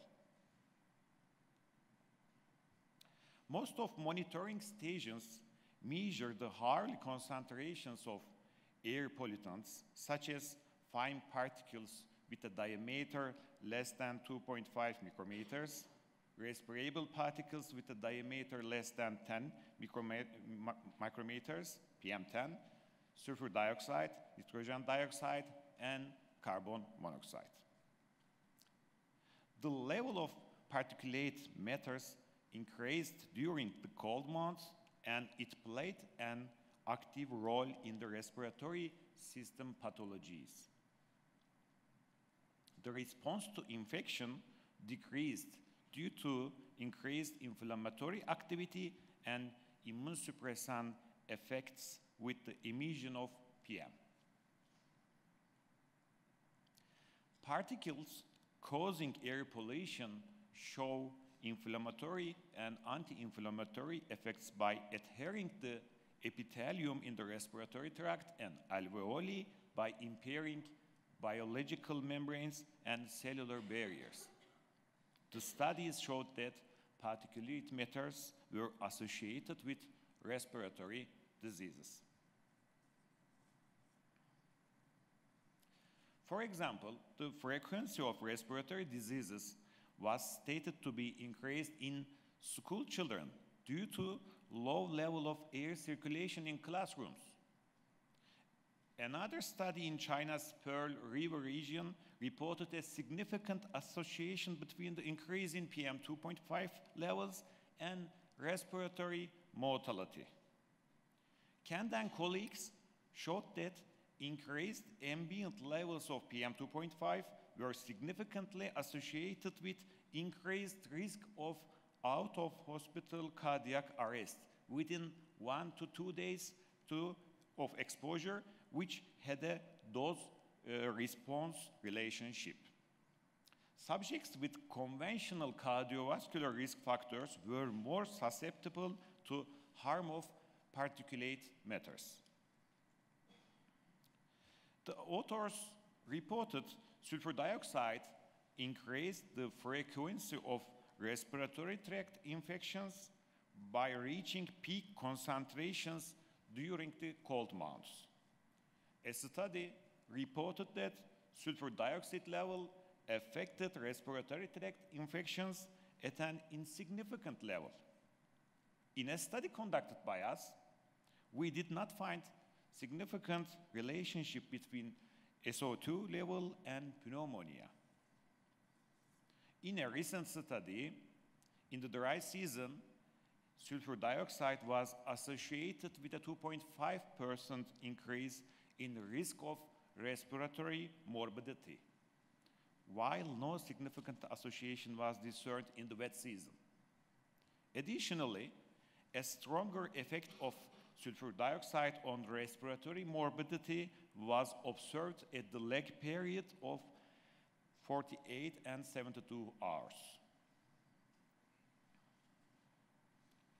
Substances such as nitric oxide, nitric dioxide, and nitric oxide are the chemical substances which are produced by the toxic gases, coming especially from vehicle exhaust and leading to the formation of ozone gas. Ozone, a strong oxidant pollutant, increases the susceptibility to infection and inflammation in the respiratory tract. Some authors stated that exposure to ozone played a role in the admission to hospitals with pneumonia during both hot and cold days. Nascimento et al. Determined that the frequency of pneumonia at urban level was related to ozone gas. In our study, the frequency of pneumonia was significantly higher in the patients with high levels of NO2, NO, and NOx in Ankara city, which we conducted our study. The significant associations between NO2 and all-cause and respiratory morbidity were observed in one central Chinese city, Luoyang. You can see the cities in this slide.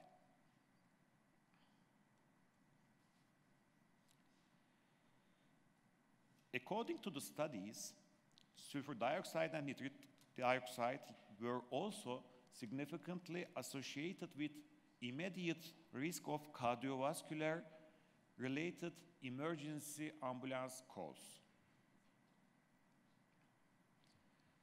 The concentrations of carbon monoxide increased during the winter months and caused infections. Fusco et al.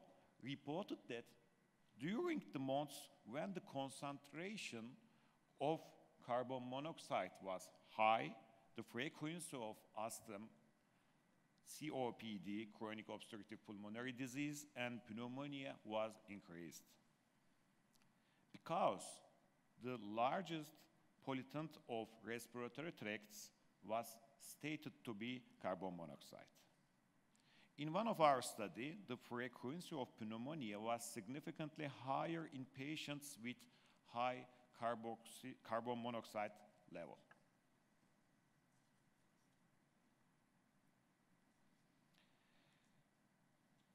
Fortunately, I have some good news for you. Federal policies in the United States aimed at limiting air pollution costs over $80 billion per year. So, pollution control policies in Atlanta City in the United States were effective in reducing ambient pollutant levels and cardiorespiratory emergency department visits. And these impacts were stronger in later years, after the pollution control policies had been fully implemented.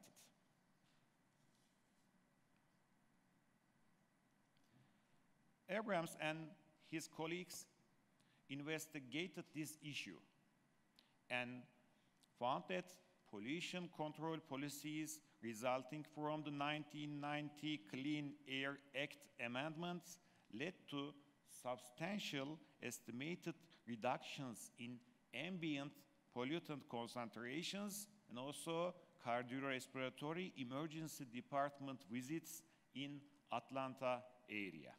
You can see the levels of pollutants and the reduction in the emergency department visits in this slide.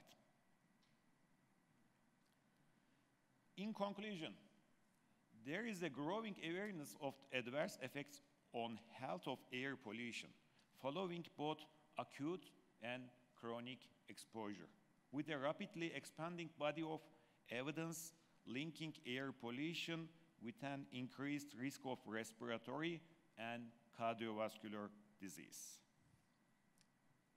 And this is my great team from Ankara City Hospital. It is the biggest hospital in Europe. And 5 precious members of this team are with us today. And thank you very much for your interest to my speaking.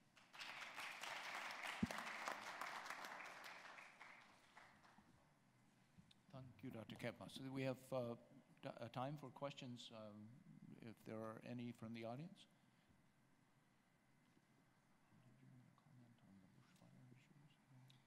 Yep, I was going to.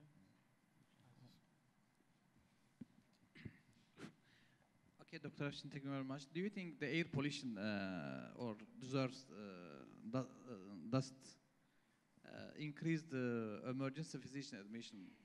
I think so. I think so. I wanted to make a comment. Coming from Australia, we've had probably one of the worst bushfire seasons in living memory, and I've lived in Australia for 40 years in the last 2 months. And I wonder if you'd make a comment. So there was some data coming out that there was a few days during January when Sydney and Canberra had worse air pollution AQI index, air quality index, than Beijing and Delhi. But I wonder if you would comment on the size of the particles and what that means to different kinds of presentations and visits, if you may, and whether you've noticed in Turkey itself, whether different parts of the country have different patterns of ED presentations. Yes, absolutely. According to urban, for example, in urban areas, the particulate matters 2.5 and 10 are really increasing. At the suburban levels, the particulate matters are less. So it depends on the area. Where do you calculate the particulate matters or other pollutants?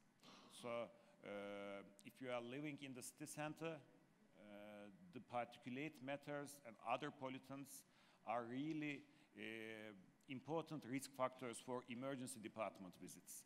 Maybe some suburban places or villages, the emergency department admissions decrease, or it doesn't depend on the pollutants like city centers.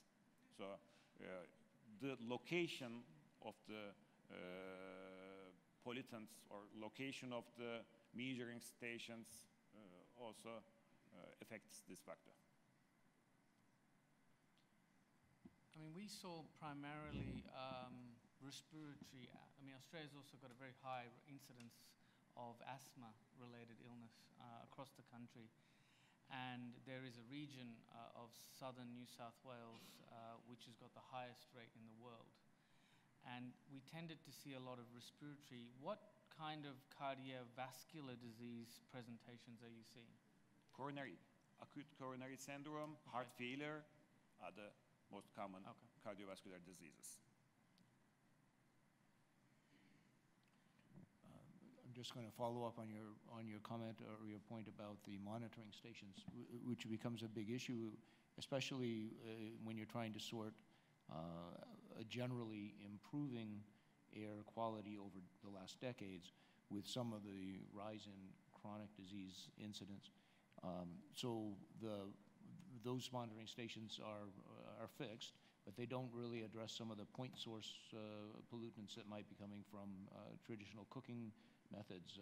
And in our country, some increased use of things like pellet stoves and other kind of things that are not going to be reflected in a community-wide monitoring station, but they will be, still important for the family and maybe the neighbors directly affected. Is that in Turkey, and given the diversity of the urban versus rural, are there any special populations that you're targeting, either for education or prevention measures? Especially for the big cities, like Ankara, Istanbul, Izmir. Air pollution is a big problem. After the start of the use of natural gas, the air pollutant levels went down. So, starting from the big cities, and we have to be careful about air pollution and also education for this issue in the schools. And day by day, we try to do the best for this issue in Turkey. Okay, one last question before morning tea. Yes, please. We also had a study. This study included over 1 million people, and it was during 10 years. We did it in emergency department and check if there is any relation between the emergency department admission and stroke, pregnant, and cardiovascular diseases, respiratory diseases, as you see. We found that as a result on dust storm, during the dust storm, we checked 3 days before dust storm and 3 days after dust storm, what happened to the admissions. The dust storm decreased the emergency department admission, but increased the hospitalization. There was a significant relation between the strokes, cardiovascular diseases, and pregnant diseases between the dust storm and emergency department admissions. It includes more than 1 million people. Very interesting study. All right, thank you, and thank for all our presenters and your attention. Please go enjoy tea at the break. Thank you. This forum that we're going into now is a forum on drugs of abuse and withdrawal management. Our first speaker for the morning is Dr. Brent Morgan. He'll be speaking on opioid addiction is a chronic brain disease. Dr. Morgan is a professor and vice chair of emergency medicine at Emory University in Atlanta, Georgia, in the United States. He's an emergency physician and medical toxicologist, director of the Medical Toxicology Fellowship, and chief of the section of medical toxicology there at Emory. So, Dr. Morgan, welcome. Thank you so much. So today I'm going to talk a little bit about substance use disorders and how they're having their impact on the central nervous system and our brain. This has been an area of practice that I've gotten into as far as addiction medicine over the past few years, and has kind of helped me kind of reinvigorate and reinvent my career at my age. So, how many of us used to think this way, that addiction, individuals are just kind of weak-willed, they're weak-minded, and just not strong enough mentally to quit. I know I used to think this way with some of my interactions with people who had substance use disorders when I was taking care of them in the emergency department. But this has really been shown by a lot of scientific evidence that this is just not the case. That's really a chronic brain disease. That the substance use disorders have had dramatic changes on different neural circuits and pathways in our brain, and so I hope to show you some of these.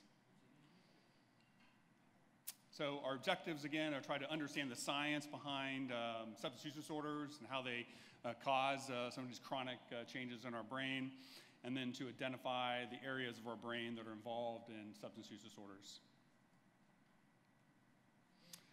So addiction, just a little bit of terminology. Addiction is characterized by compulsive engagement in rewarding stimuli, despite the fact there could be adverse consequences. And so, we think of this a lot with substance abuse, but then addiction can also be gambling, for example, or sex addiction would be another example as well that would be categorized as an addiction. And these disorders arise in the brain reward system, and we're finding more transcriptional and genetic mechanisms that are being activated that start us down this addiction pathway. And we'll get into that just in a little bit.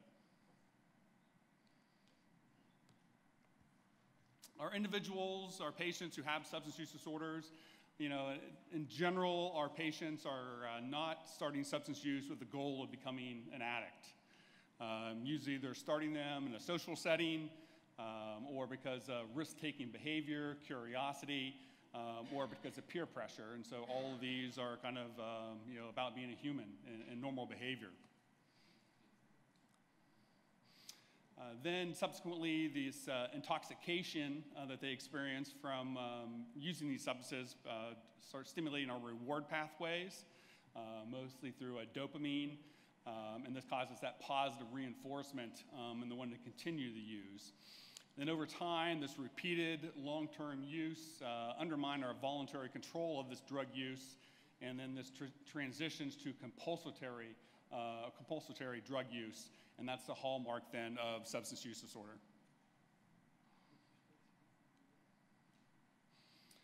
And I mentioned about transcriptional and some epigenetic mechanisms. This is some things that are just starting to be understood. It's really in its infancy as a science about how this works. But there's a protein that they've found called delta phos-B, and this functions as a sustained molecular switch, or sort of a master control protein.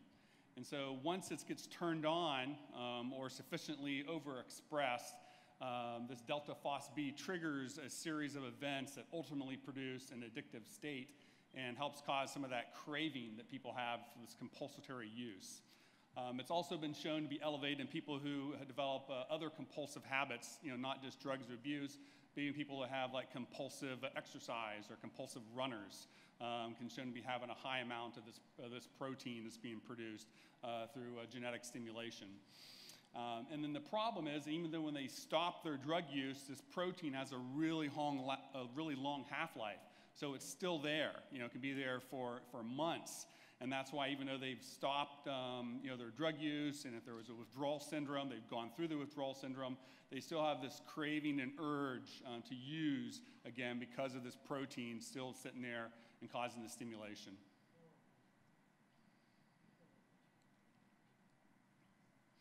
And then this cycle addiction can really be described as having 3 stages, and each stage is particularly associated with a certain area of the brain, and we're going to go over these.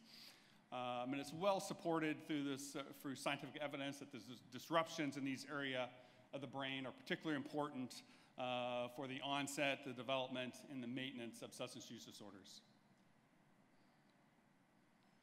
And so the 3 areas of the brain that are involved in this substance use disorders development include our basal ganglia, our extended amygdala, and then the prefrontal cortex. And then they get involved, again, in this circle of addiction where they can become binge, intoxication, and then they can start getting some negative effects or withdrawal, which is involved with the extended amygdala. And then there's the anticipation or the preoccupational thinking about the drug constantly, which is involved with our prefrontal cortex. So this binge intoxication is a stage in which the individual consumes this intoxicating substance and then experiences the reward and the pleasurable effects. And then you start getting into some negative effects, again, from continued use or withdrawal. And at this stage is which the individual experiences negative emotional state in the absence of the substance. So if the substance is not there, they feel actually, worse. The anticipation stage is one seeks the substances again after this period of abstinence, and so this goes along with sort of the cravings. And then the cycle becomes more severe as a person continues the substance use, and it produces these changes in the brain function that reduce a person's ability to control his or her substance use.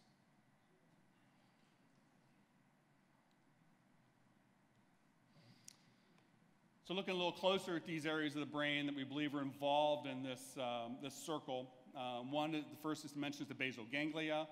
The basal ganglia is involved with us developing habits and routines. It's our reward circuit, so that when you do something that's pleasurable, that you get this dopamine release, and then you want to continue to do this. And so that can be anything from developing friendships to food to sex.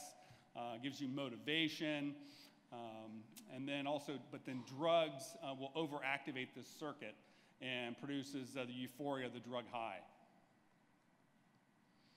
And then repeated exposure to drugs in this circuit adapts to the presence of the drug, and then we'll have a diminished response from it. So that you down-regulate some of the receptors on it, and even though you're releasing the dopamine, you won't get as much of a response for it. And then it's harder to feel pleasure from anything besides the drug, because the drugs releases a lot of this dopamine. But then normal life experiences we would find pleasurable are not getting any effect from the dopamine that's normally being released, and so they're having a lot of apathy and just not feeling really good about life. So this person will feel flat, without motivation. They can be depressed, and they're really unable to enjoy things that were previously pleasurable.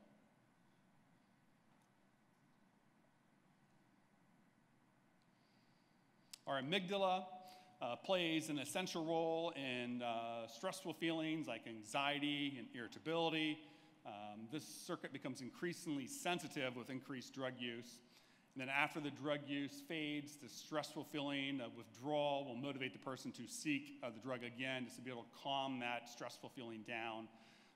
And then over time, the person with opiate use disorder really won't even be able to get high anymore, get that euphoria from the drug use. They're really chasing that drug just to get relief from this discomfort that's being caused by this overstressed amygdala.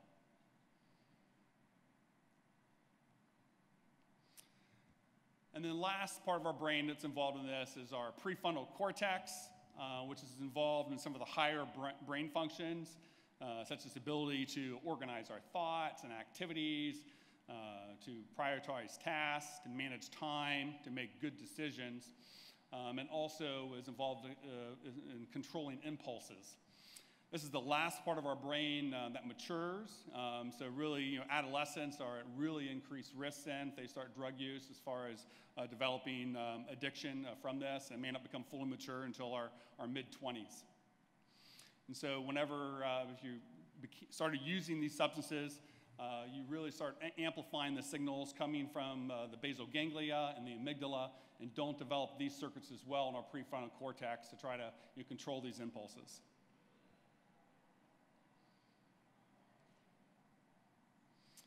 And these CNS pathways are responsible, we believe, for all the substance of abuse, because they all kind of involve this dopamine system. So even though ethanol and opiates will have effects on other receptors, namely like GABA for the opiates, or I'm sorry, GABA for ethanol or benzos, or opiate receptors for opioids, the stimulants, marijuana, will also augment this dopamine system as well, and this is how you can get the substance use disorders from their use as well.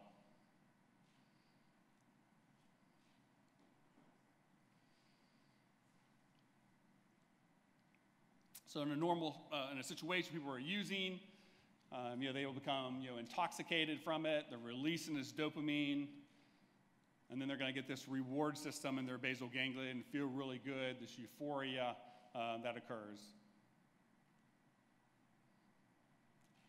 And sometimes this reward is not just the neurotransmitter that's causing it, the dopamine. It can also be an acceptance by your peers if you happen to be with a peer group or also using drugs and you feel like one of the group. And so that can be also very rewarding for patients. It also can be just decreasing stress from this. This drug use helps you feel not as stressed, decrease depression, decrease anxiety. And so all of those can be kind of rewards for using the drugs.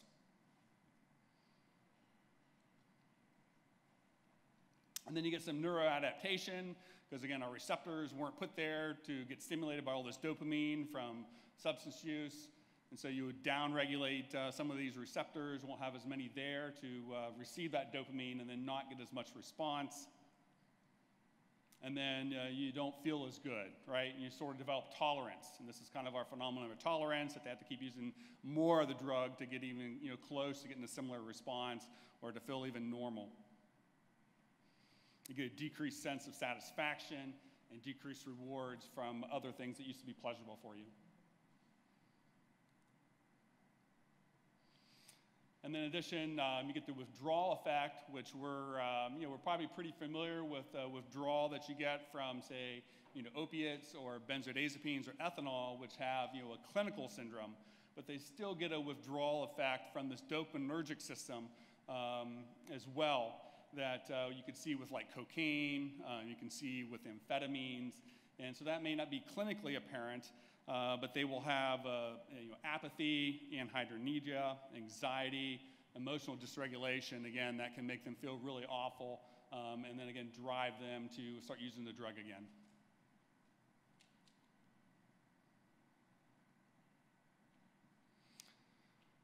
Looking at some of the imaging studies, and again, all this is occurring really at a microscopic level, and we don't have a great ability to kind of see some of the changes that are occurring there. But when we're looking at the macroscopic level, looking at MRIs, you can see here's someone who has a substance use disorder, and this is published by the NIH. You can see the activity of the brain, if it's in yellow and red, looking at brain metabolism of glucose, compared to someone who has cocaine use disorder. And you can see just the metabolism is quite different as far as their glucose uptake and how they utilize glucose.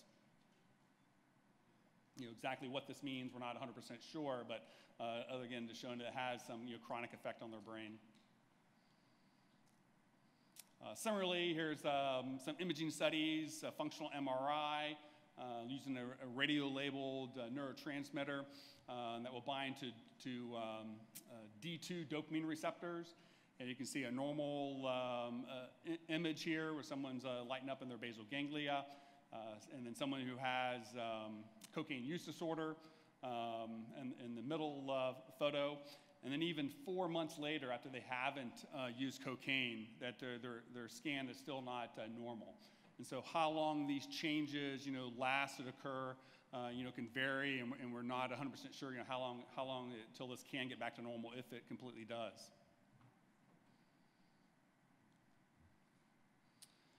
And so I think, really it's good to have this knowledge.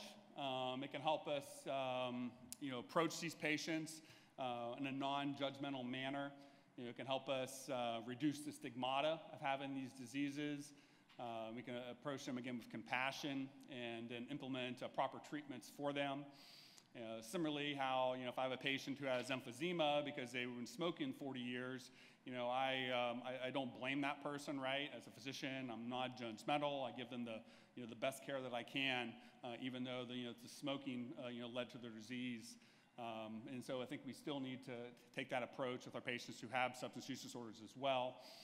This is not to say we're not supposed to hold them accountable, for their treatment going forward, and have strict protocols and make them adhere to the guidelines, because that's something that can definitely help them get them on their path to recovery.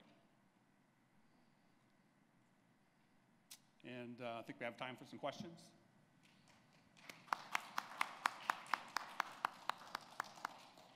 Thank you, Dr. Morgan. That was a wonderful talk to enlighten us on the neurobiology of addiction and substance use disorders. Any questions from the audience? About medical toxicology, a lot of us in the audience are medical toxicologists. What would you say is the role of the medical toxicologist in managing addiction patients, or maybe in an addiction clinic, that sort of thing? What role do you see medical toxicologists playing? I think it's an area of growth for our specialty. At least in the U.S., it's hard to sustain a practice just by seeing acetaminophen overdoses that are presented to the hospital. You're getting just a couple of those calls a day, if maybe not even that many. And so we've seen this as it was an unfilled area at our hospital, and we were able to integrate it, into our practice. If we're going over to the hospital to, again, see an acetaminophen overdose, it's easy for us just to pop in and see the opiate use disorder patient who's interested in getting started on Suboxone. And then we also started a clinic in our practice as well that will follow up, have these individuals follow up with us, and then we'll see them there, continue to do routine drug screening on them. We have counseling services that are embedded in our clinic. And so it's been a real interesting area of growth for our practice, and I know in several other medical toxicologists in the U.S.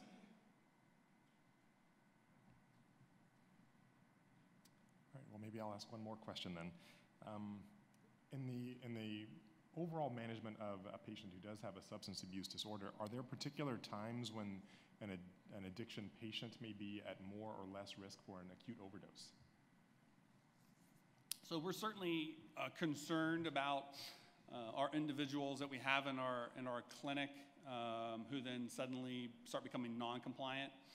They've had over a course of several weeks that they've been seeing us, they're losing their tolerance, and so then suddenly if they start becoming non-compliant and go back to using street heroin, which can be easily have a lot of fentanyl in it, they may go back to their usual dose, and that potentially could be a lethal dose to them, even though 6 weeks earlier they were tolerating that with no problem.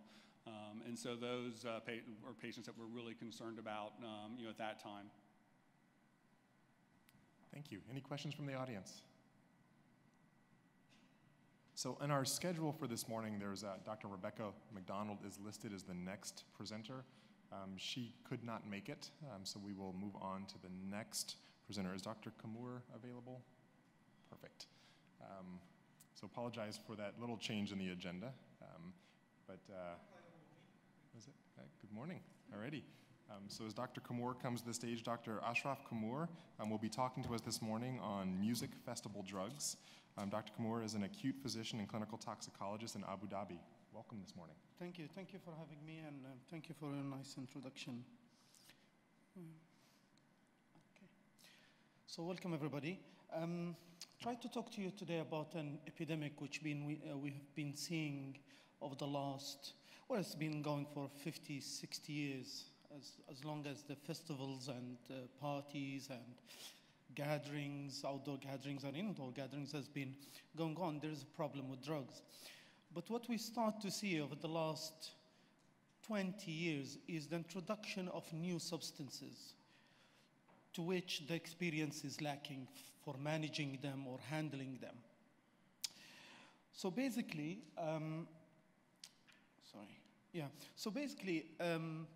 in recent years, there is a new concept that we've been having of new drugs called novel psychoactive substances.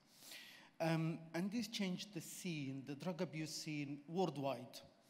And that's involved also in Turkey. I have some data I'll share with you later. But it has been a problem, especially in the Western countries.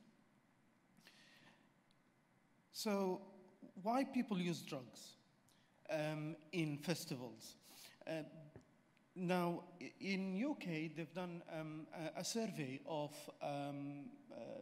people who goes to festivals and found that apart from alcohol, which is legal and people can use it, and that's fine, marijuana, 40% of people go to festival, use marijuana. And what's is concerning, the next most common substance is the novel psychoactives, the new things to the market. Ecstasy been there for a long time, but you talk about the Molly, the MDMAs, the MDAI, the MD, the methylene dioxymethamphetamine, amphetamines, etc. And that's are going up and up. This was in UK. And if you go and look at what happened in America, the same pattern is there. And you can see the cocaine is low, because it's expensive, you can get hold of it. The other drugs, this novel psychoactive, you can buy them online. You can just go on, just try, you go to a website, buy it, it comes next week. And this is the reality, not only in Europe and America, in Asia, in the Middle East, and Arabic countries. I work in Abu Dhabi in UAE, and this has been an issue. With a patient comes to hospital, overdosed on novel psychoactive, in extreme bad shape, and you go dig into the story, and you find he bought something through the internet, and he have the receipt from Aramex, DHL, or whatever, and it is easy to get. So in 2015, just to study the people who goes to festivals, what they think about drugs, there's a charity, it's drugabuse.com, which belongs a subsidiary of American Addiction Center, done a study on Instagram post, which has #drugs, #festivals. And they found the second most common drugs they talked about is mollies, MDMAs, the ecstasies, the novel psychoactives. And then you have your cocaine, your crack cocaine, and a mushroom, and etc. So it is popular. And we're talking about good percentage of people who go to festivals have these drugs. And now, if you can, one would wonder what sort of drugs these people would use. And this has been studied extensively in the last 10, 15 years. And if you look at the slide, the graph on the right side from UK, under Freedom of Information Act, the police released the information of which drug they got from which festival. And you can see Glastonbury, mostly it was, I think mostly it was, sorry, I can't see, my eyesight is, yeah, sorry, piperazines. And the second one was cannabis, followed by ketamine. If you go to another festival, Isle of Wight, the most common one was cocaine, and that was followed by ecstasy, MDMA. So, and this pattern actually is followed in America as well, the slide on the left side. What's genre of festivals, rock, metal, whatever, you find different drugs people use.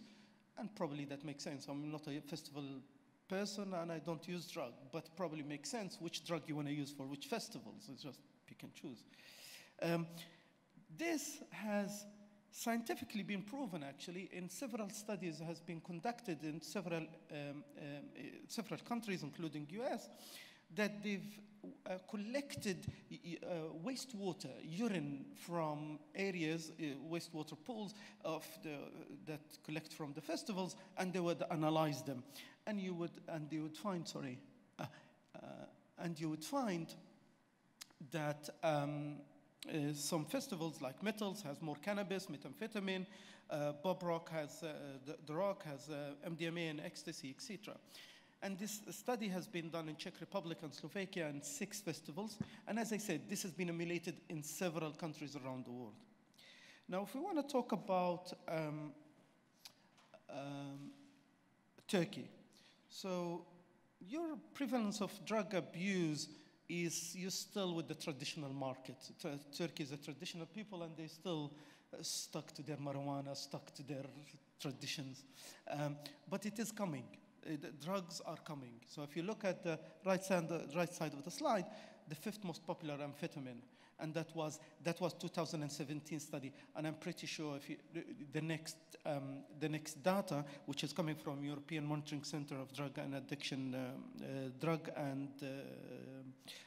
Addiction, that does 2017. So the next one is going to be 2021, I think, or 21.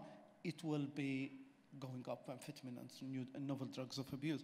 But what's the most worrying here, if you can look at the slide, that you have the death secondary to drug of abuse is remarkably increased over the last couple of years. And that's very, very significant. HIV rates is increased as a result of drug abuse. Moving forward, this is your amphetamine. You see the slide. So this is the use. So over the last 3 years, jumped in Turkey. So this is something you need to know about. This is something you need to know how to manage, how to handle. It is not a problem for toxicologists. It's a problem for all healthcare physicians. And why it is a problem? Because these drugs kills. The there is, unfortunately, hundreds of cases of deaths in festivals secondary to drug of abuse. And I'm going to later on tell you my experience with festivals, not my personal experience, but as a treating physician. But this is a problem that people get to hospitals very sick and some of them die. I'm not going to dwell why people use drugs too much because Dr. Brandt covered that indeed in a nice way. But I don't know if you've seen the movie Candy. It's a fantastic movie if you haven't seen it. It's about heroin abuse, and it is about triangle of heaven, earth, and hell. That's what drug is. It's not. I'm not worried only about people who use drug in festival that they die or get sick acutely, but the problem they experiment, and then they become purposeful use, and then they become intensify use, and then they end up addicted. So. Let's go to the traditional classifications of drug. This classification of drug of abuse of sedative, stimulant, and hallucinogenic was there for hundreds of years. So you have your opium, you have your coca, you have your mushrooms. That's remained true till late part of the 20th century. Then things start to change, and we start to have more classification: stimulant, hallucinogenic, analgesic, and depressant. As in the last 20 years, drugs start to come to the market, we start to have the other category. And that other category started to have a lot of drugs into it. We cannot classify them. The old classification does not fit them. And as time goes by 2012, 2013, the market of drug of abuse, novel psychoactive substances exploded in Europe and America. And then you start to have things that you start to have a new classification: the dissociatives, the empathogenics, the drugs, the cannabinoid, the synthetic cannabinoid. And that's become a problem because people don't know what they're dealing with. Physicians, authorities, they don't know what they're dealing with. They're catching up, they're playing catch up. There was a study back, I think 2015, suggested that every week there is a new drug entered the market in Europe. Every week, a new drug. So this is what's brought people to think about a drug abuse wheel. So if you think about drug of abuse as a wheel, okay, and you can classify the drugs that you have into stimulants, empathogenic, psychedelic, dissociative, cannabinoids, depressant, and opioids. And what you do is stimulants. What's the stimulants? The drugs that give you that high, they become very energetic, you want to fight the whole world, and those are the stimulants. And you have the depressant, make you feel relaxed, chill, buzzing. The opiates make you feel confident and visible. The psychedelic give you the spiritual trip and feel your senses are highlighted. The cannabinoids, stoned, calm, the munchies. And you have the dissociatives, the out-of-body experience, euphoric and floaty, like you're floating in the sky. And empathogenic, you feel loved and you feel cuddly. I'm making it very appealing, aren't I? Anyway. So if you look at the outer circle, this is the old drugs, and the inner circle is the novel psychoactive. So these drugs, I'm not going to dwell into this too much, but you can see that a lot of drugs coming into the markets, and this is just probably 2% of the drugs are there. The list goes on and on and on and on. And what are they? What's the novel psychoactives? These drugs are being brought to the market to bypass drug laws. So if the drug law say you can't, cannabis is or cocaine is class A drugs or it is illegal, they will change the structure and they will go into making a new drug that's not covered by the law. If you can look at amphetamine, And you can look at the methadone, it's almost similar structure. Just change one atom to another and bob's your uncle. And you bypass the law. So why they are a problem? The second, you go back to the same question. Because nobody knows what you're taking. The guy who's selling you the drug doesn't know what he's selling you. The guy who's making it doesn't know what he's making. The guy who's using it doesn't know what he's using. The adulterations, there is no quality control. And you can look at the user websites, and there's some drugs testing websites. You can send them the drugs in Europe and America, and they test it. And you'll be amazed what you find in these drugs. So, and some of them, they have paracetamol in them, all of it paracetamol, some starch, and some have a mix of these drugs, which is very, very lethal. So what do you need to know? So I now scared you enough to tell you that there is hundreds of drugs out there. You're not going to remember every one of them. You're not going to remember what is each one of them going to cause. What's the clinical feature of each one of them? No. So for you, do you need to know what is this drug and what's the problem with these drugs or not? Now, another thing I just want to mention, and I don't know what's in the situation in Turkey, but for example, in UK, where I used to work, the single substance has different names, and one name applies to a different drug. So Molly to you, not Molly to me. And this is a huge problem. So do not rely, when as a physician in ER or toxicology, do not rely on the name they tell you and say, oh, that's Molly, oh, that's ecstasy. No, it doesn't mean that. So moving forward, you don't need to know what's the drug. As a physician, just classify what's the drug that you have, okay? What's the patient coming with? Is he coming unconscious, sedated? Is he hallucinogenic? Or is he in a stimulation effect? And that's what you need to know. And accordingly, the good news is you don't have an antidote, okay? You just need to supportive them.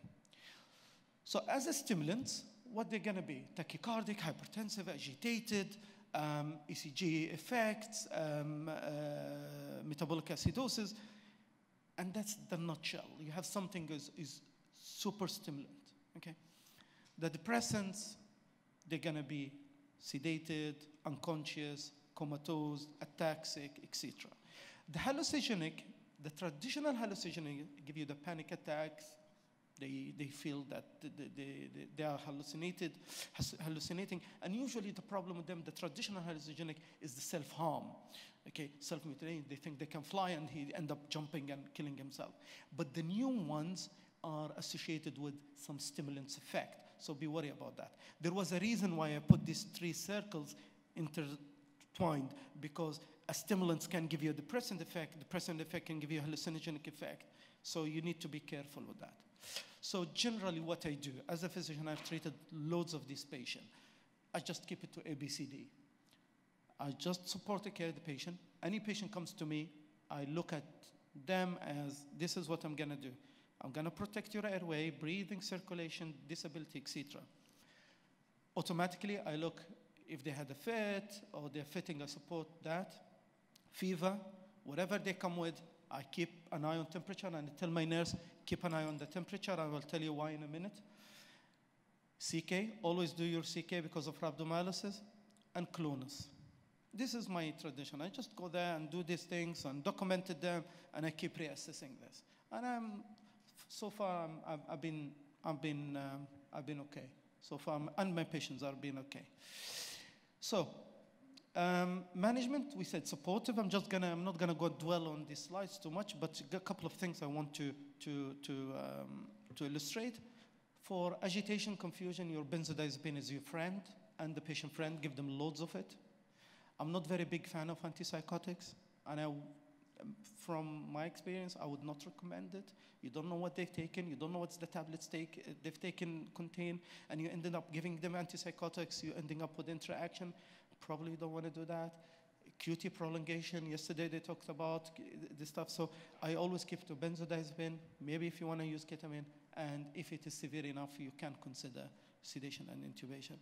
In terms of tachyarrhythmias, unless your patient is having a serious tachyarrhythmia with hemodynamic compromise, leave them alone. I had patients with sinus tachycardia, SVT of 180, 190. I would not treat them. It's most likely driven by the sympathomimetic effect. Give them benzodiazepine, they will calm down, and the heart rates will come down. You end up giving them adenosine, this, you're going to make it much worse than what it is. And again, now, regarding the temperature, temperature is a big problem with novel psychoactive, especially stimulants, and we don't know why they become hyperpyrexic. Hyperpyrexia kills in novel psychoactive. They give you multi-organ failure, and I've seen it in front of me. Within a couple of hours, you see the clotting factors goes off, you see the LFTs goes off, you see the UNEs goes off, and you are into no man's land. It is a big problem. Your patients with temperature, you need to treat them very aggressively. Nobody knows why temperature happens. Is it serotonin syndrome? Is it monoamine oxidase inhibitor? Is it adrenergic effect? Is it peripheral effect? Probably it's a combination of a lot of things. I'm not going to dwell too much on it because of lack of timing. But what you need to do, you need to cool your patient down. And you need to be over them like a rash. Don't let the temperature goes up. If your patients start to have the 38, be alarmed. Bad news. Start to calm them down, because the agitation will drive the temperature up. Sedation, benzodiazepine, mists, whatever you have, cold fluid, bladder irrigation, ice bath, etc. If the temperature continues to goes up, that's bad news. Intubate, ventilate, and paralyze your patient. You don't want the temperature to start to go to the 40s. That's associated with very high mortality rate. If there is a lot of muscle contraction, you can start dantrolene. Dantrolene is being used for malignant hyperthermia. As you know, it's because of the genetic defect in calcium channel ryanodine receptor 1. And you can give them dantrolene to block the receptors and to block the release of calcium from sarcoplasmic reticulum. And you drive because what's happened when the muscle contract a lot, that generate a lot of heat. So you counteract that effect. Serotonin syndrome, again, it's a very important subject you need to be fully aware of. Fortunately, I can't go through it. You sure? Okay. That's kind of you, thank you. So serotonin syndrome, what we're talking about here is surge of serotonin in the CNS, and it has a triad of mental health alternation, confused, drowsy, hyperexcitability, neuromuscular hyperexcitability, the clonus, the hyperreflexia, okay? And number 3 is autonomic instability, hypertension, tachybradycardia. And I've seen quite a lot of these. You usually see them with patients who are on antidepressants, who use too much of it, overdose on it, or use 2 or 3 antidepressants, or overlap the antidepressant without a good washout period. But we've seen similar picture. I don't know whether it is a pure serotonin syndrome or a combination of other things with these novel psychoactives. You need to be very careful of this. So hence, when I said initially, that's what I do in managing these patients. I support care, I support them, and I always keep at clonus and the temperature and the CK to make sure that I'm not missing serotonin syndrome. And it is a cascade. Serotonin syndrome is a cascade, and it starts with altermentations, as I said, hyperexcitability, and then it goes to hypothermia. And full-blown serotonin syndrome is associated with high risk of morbidity and long hospital stay, and also mortality if it is not recognized. So what you do, you stop the offending drug, you support them, benzodiazepine. Now, it's a very important point. Traditionally, if a patient comes to me and said, I have taken a lot of citalopram, antidepressant, I would consider giving them cyprohepatidine or chlorpromazine if it is severe enough or if I think it's warranted. Usually, when you stop the medication, you give them fluids, you give them benzodiazepine, you are okay. But sometimes you think of it. In the scenarios of novel psychoactive, I want you to be careful of using these drugs. Because as I said, the mechanism of this, what happens is not very entirely understood, and the alternation is there.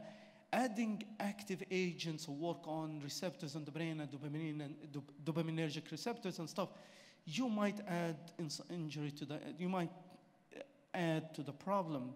So I'll be a bit careful of using these drugs. In severe cases, you might do intubate and ventilate this patient. So finally, I will finish with my experience. I was working in Manchester, UK, and we have Park Life Festival with 400,000 attendee over a weekend of Saturday and Sunday. And the year before I started working there, there was one fatality. It was not purely drug related, but contributed by drug, ended up in a fight, and somebody killed the other. Anyway, so on my year, we've prepared, we've put staff, we've worked with other healthcare agencies and with the police and other authorities. To cut it short, at around 2 p.m. we start to get receiving patients from the festivals. Most of them your bog standard novel psychoactives, alcohol, vomiting, etc. And then we got a call about patients who very blue and unstable. So she's on 15 liters of oxygen and she remained blue. So we've received her, we looked at her, we've done the ABG, we've diagnosed her methylhemoglobinemia. We started the treatment, given her methylene blue. While we're doing that, we got a call about a male that's coming, and then another female, and then another female. The last one, which I'm interested to tell you about, is a 26 years old, previously fit and healthy. Just gonna go a step back. So while we are treating the second or third patient, the news start to come that vendors are selling golden shot. That's the golden shot. And it is labeled as a golden shot. So you are in a festival and you're happy and dancing and somebody sell you a golden shot, you would think that's an alcohol, that's vodka, that's a shot. A shot mean in the West is a shot, alcohol shot. So you give your £5 or $5 or 5 liras, they use £5, open, drink, throw it away. And it turned to be not to be alcohol, it turned to be amine nitrate. They brought us the bottle. So this girl came to us in a pericardiac arrest. GCS of 3, severely hypotensive, feeble pulse. So because we knew the story, we prepared the methylene blue before she came. So as soon as she came, she had the line, we just given her the first dose. We've done the ABG, methemoglobin level is 90.6%. As far as I know, maybe one of my colleagues, experts here, can contradict me. I think this is the second ever recorded for a patient to survive. The first was 93%. If you look at her ECG, this is a young, 26 years old. Look at the depression in the lateral leads. And trust me when I say, this is taken about 20 minutes after we started the treatment. The first one, that's not the proper ECG, that was from the monitor. The first one was much worse than that, but I was in a state of probably, my ECG would have been worse, so I could not get myself to print it out. So she was almost dead. If you look at her lactate, it was 20, her pH went to 6.88. Anyway, so we managed her with methylene blue, we got her better, we got her to HDU, and 2 days later she was discharged. And there was a big, as you can see here, it made the national news in the UK that vendors were selling poppers, which is amine nitrate, which is, it gives you the dissociative effect. So the bottom line is the festival party drugs in growing. Don't be panicky when you see a patient who's coming to your hospital, taking novel psychoactives, either in party, nightclub, or whatever. Classify them as you see them. You don't know what the drug is. That's not a big problem. Supportive care is the mainstay of the treatment, and be aware of the hyperthermia. And thank you very, very much for letting me having the extra 7 minutes. Thank you. On drugs, we can talk later. Thank you very much, Dr. Ashraf, for a nice speech. To me, myself, I think this is a disaster. My talk was a disaster? No. First of all, drug use is a disaster. It advanced common, especially even in our country, especially in New Year celebration and birthday celebration, even after some competition like football team. Yes, and it is common advancing among the young people, even in some adolescents. I am wondering, while you are preparing your presentation, what does the authorities think about the precaution and prevention of this disaster? Because this is a voluntary intoxication, not abuse, not suicide, but voluntary intoxications. So it is coming. We have many, even in Turkey, I said. What does the authority think about the precaution and the prevention? It's a very important question, and it is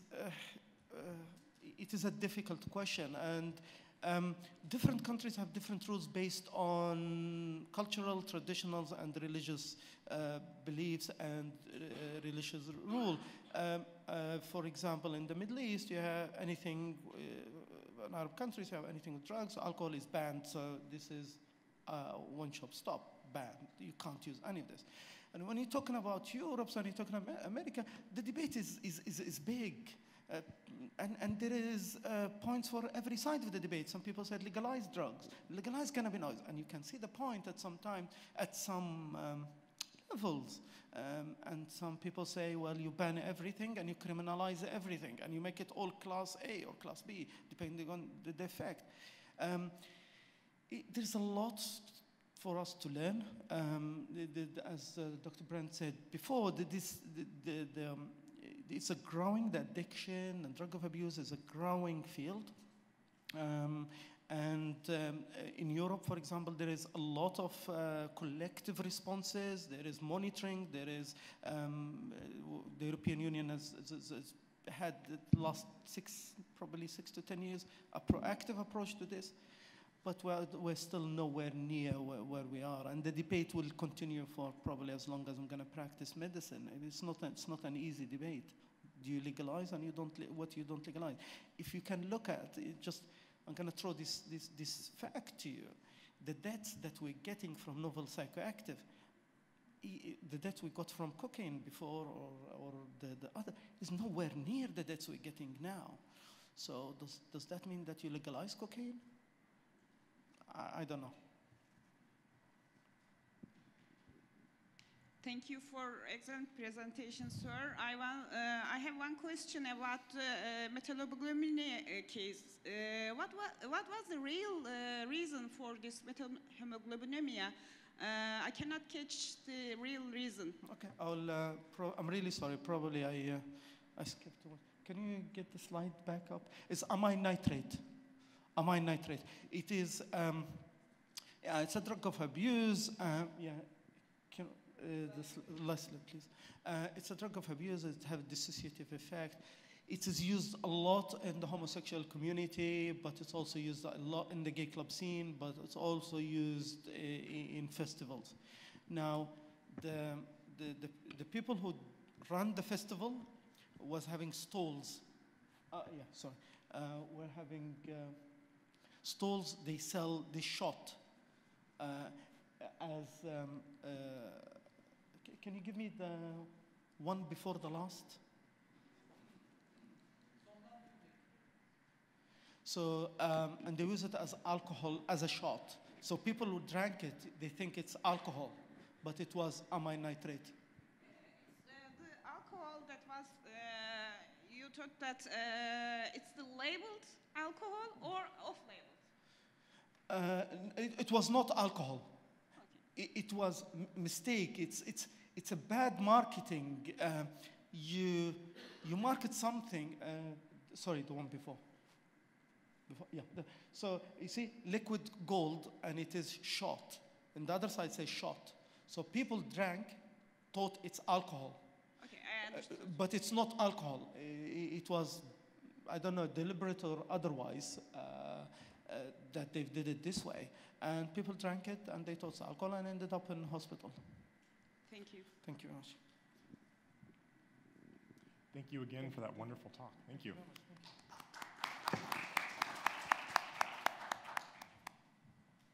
He is a physician at Maimonides Medical Center in Brooklyn, New York. Welcome. Thank you. All right, good morning, everyone. Thank you for the introduction. Today, I would like to talk about alcohol withdrawal.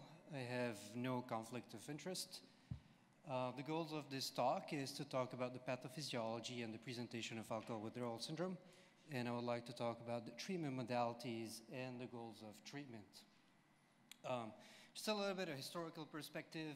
Alcohol withdrawal has been described as early as Pliny the Elder, who wrote the first encyclopedia in like the year 77. And then it was later described the treatment by Sir William Osler in the late 1800s. In the early 1900s in the US, alcohol withdrawal and alcohol use was a very big problem. In New York City, there was 5 admissions per every 1,000 residents. Similarly in Boston, 10% of admission at the Boston City Hospital were for alcohol use-related problem. And these patients had a 52% mortality at that time. Currently, ethanol is still a big problem worldwide. We have around 4% of all deaths worldwide that can be attributable to ethanol. The lifetime risk for alcohol use disorder is greater than 20%, and this is a little bit higher in males than females. Currently in the States, the alcohol-related complications constitute 21% of all ICU admissions. 8% of all general admissions to any hospital will develop alcohol withdrawal syndrome, and around 31% of trauma patients will develop alcohol withdrawal. And again, in this subset of patients, they have a 3-fold higher mortality than any other trauma patient. So what is alcohol withdrawal? By definition, it's a neurological disorder. It is a progressively worsening symptoms caused by the effect of chronic ethanol use, and it's often exacerbated by the clinical manifestation of alcoholism. Clinical manifestation, we can think of mild, moderate, severe.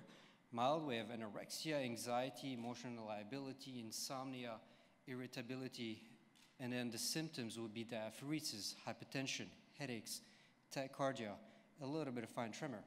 Moderate, we get all the symptoms above, plus agitation and a coarse tremor. Severe, we have CNS involvement, we have confusion, delirium, seizures, hallucinations, and lastly, hyperthermia, which is a significant factor for morbidity. Why does it happen? With chronic ethanol use, we have 2 main receptors that are often involved. The first one is the GABA receptor. With chronic ethanol use, we have downregulation of the GABA receptor and desensitization. So we're less sensitive to the sedative effect of GABA. In addition, alcohol binds to the glycine part of the NMDA receptor, which makes it less functional. So in compensation, we have upregulation of NMDA, which is excitatory. So in alcohol withdrawal, the net result is decreasing GABA and less sensation of GABA, which is the sedative, and we have an upregulation of excitatory NMDA. The risk factors for alcohol withdrawal is a prior history of alcohol withdrawal syndrome, or delirium tremens, or strong family of history. And again, this is a little bit challenging in the emergency department because we often do not have a history of alcohol use. And this is really important for us ED providers or any provider when you see a patient to screen for alcohol use disorder. There are a couple tools that we can use. We can use the CAGE questionnaire, which is a 4-item questions that we can ask our patient and try to screen for alcohol use disorder. And then the Audit-C is another small questionnaire that we can use to screen for alcohol use and any other substance use.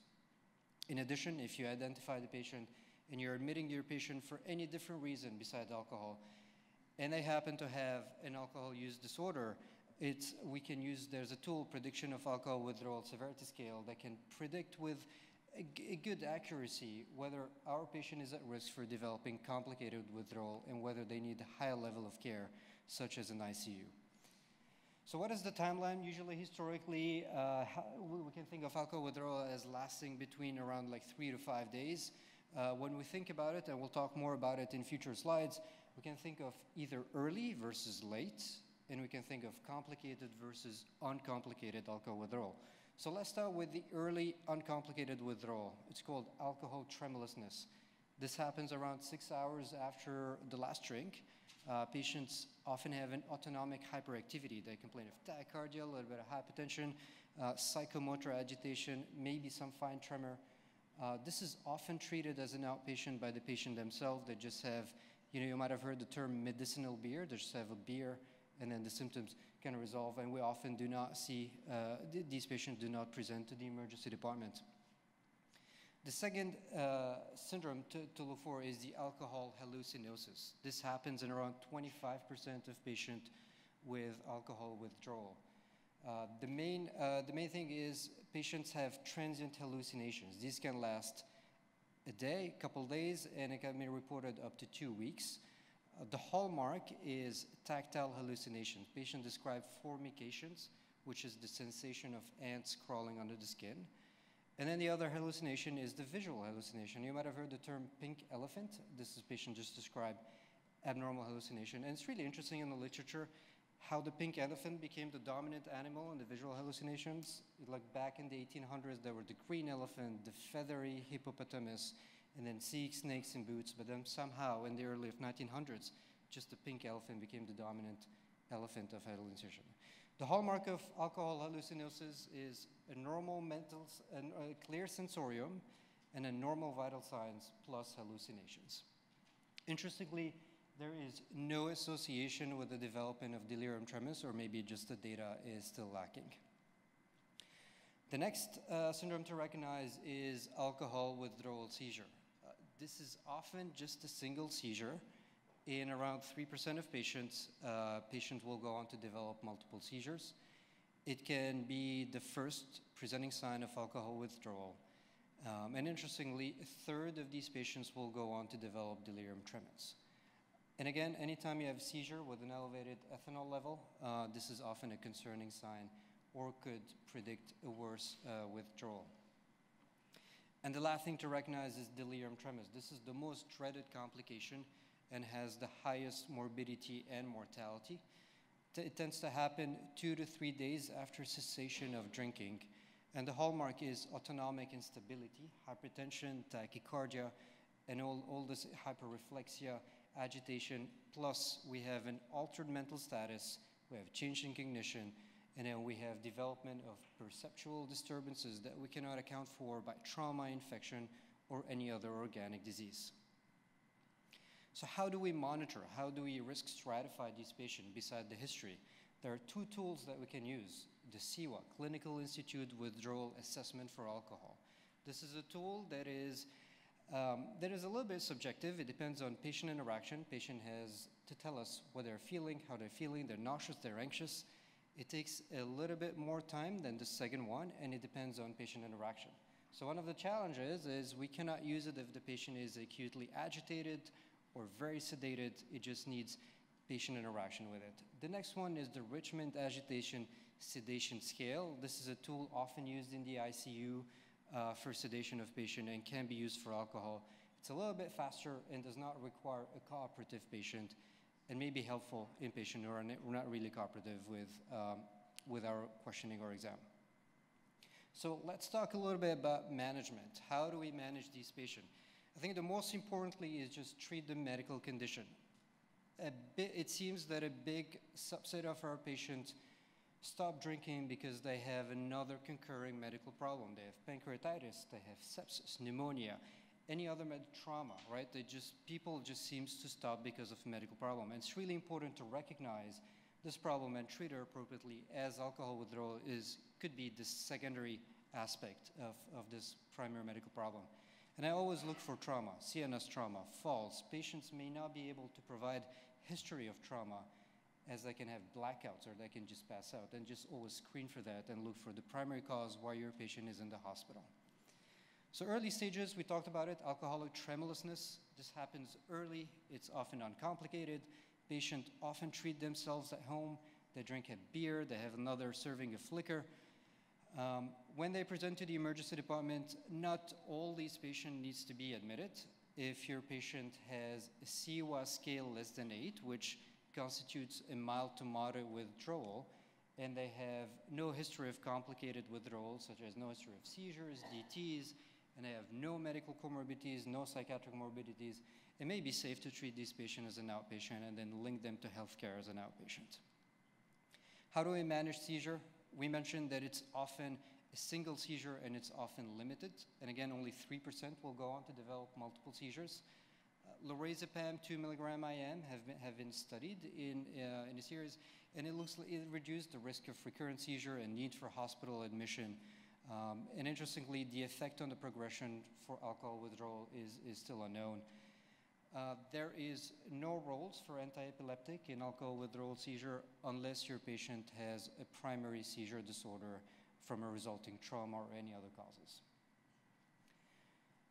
So the mainstay of treatment is benzodiazepine and sedatives. Since the hallmark of alcohol withdrawal is agitation, there's been a historical interest in using sedatives. And this study is from 1969 by Kaim et al. They randomized patients with alcohol withdrawal to multiple treatment modalities. And some of the take-homes here is chlordiazepoxide, which is a benzodiazepine, did reduce the incidence of delirium tremens and seizures. And interestingly, chlorpromazine, which is an antipsychotic, did increase the risk of seizure. And this speaks for the fact that antipsychotics may lower the seizure threshold and put your patient at a higher risk of seizure. This is why oral therapy with chlordiazepoxide has been favored historically, and this is the medication that a lot of providers have most experience with. So in the case that we need faster onset of sedation, or the patient is unable to tolerate oral, we should think of using parenteral benzodiazepines. And there's a couple options that we can use. The first one is midazolam. As you can see in this graph, it has a quick on and a quick off. You can sedate your patient quickly, put an IV, do a CAT scan, do whatever test you need to, and then you can reassess your patient quickly. The second, which is a little bit preferred, is diazepam. It has a quick on and then has a longer off because diazepam has active metabolites. And we know that alcohol withdrawal, you expect treatment to last, a couple days if you're admitting them to the hospital. Using an agent with an active metabolites will give you some protection. It might reduce the need for repeated dosing for diazepam. Again, because the active metabolites are just active and could be protective against alcohol. Lorazepam is an interesting agent. One of the challenges with lorazepam, it has a slightly delayed onset of action. It takes around 20 minutes for sedation to kick in. And you can imagine in a busy emergency department with very anxious ED providers, this could be a challenge if you overstack dosing and you end up with an overly sedated patient at the end. Another challenge of lorazepam, it does not have active metabolites. So in a healthy patient with a healthy liver, you might need to frequently redose lorazepam. This could be helpful, however, in elderly patients and patients with liver disease, where the elimination of benzodiazepine is delayed, and you might want to use an agent that doesn't have active metabolites, such as lorazepam, and if your hospital carries it, oxazepam might be another agent that you can use that doesn't have active metabolites. Treatment end goals, the goal is to have a sedated patient who's breathing spontaneously and have a normal vital signs. Although having normal vital signs is not a main end goal, but it's really important to try to achieve it. And it's always good to think, if you don't have a normal vital signs, this could be a cue that we're missing a primary medical problem. And look for sepsis that we're missing, look for hemorrhagic shock or anemia or stuff like that. Lastly, we can monitor treatment with a CUA scale. So a CUA less than 8 a CUA 8 to 10 is a goal that we try to aim for. And if your patient is overly sedated, think of using the RASS to monitor sedation and need for further treatment.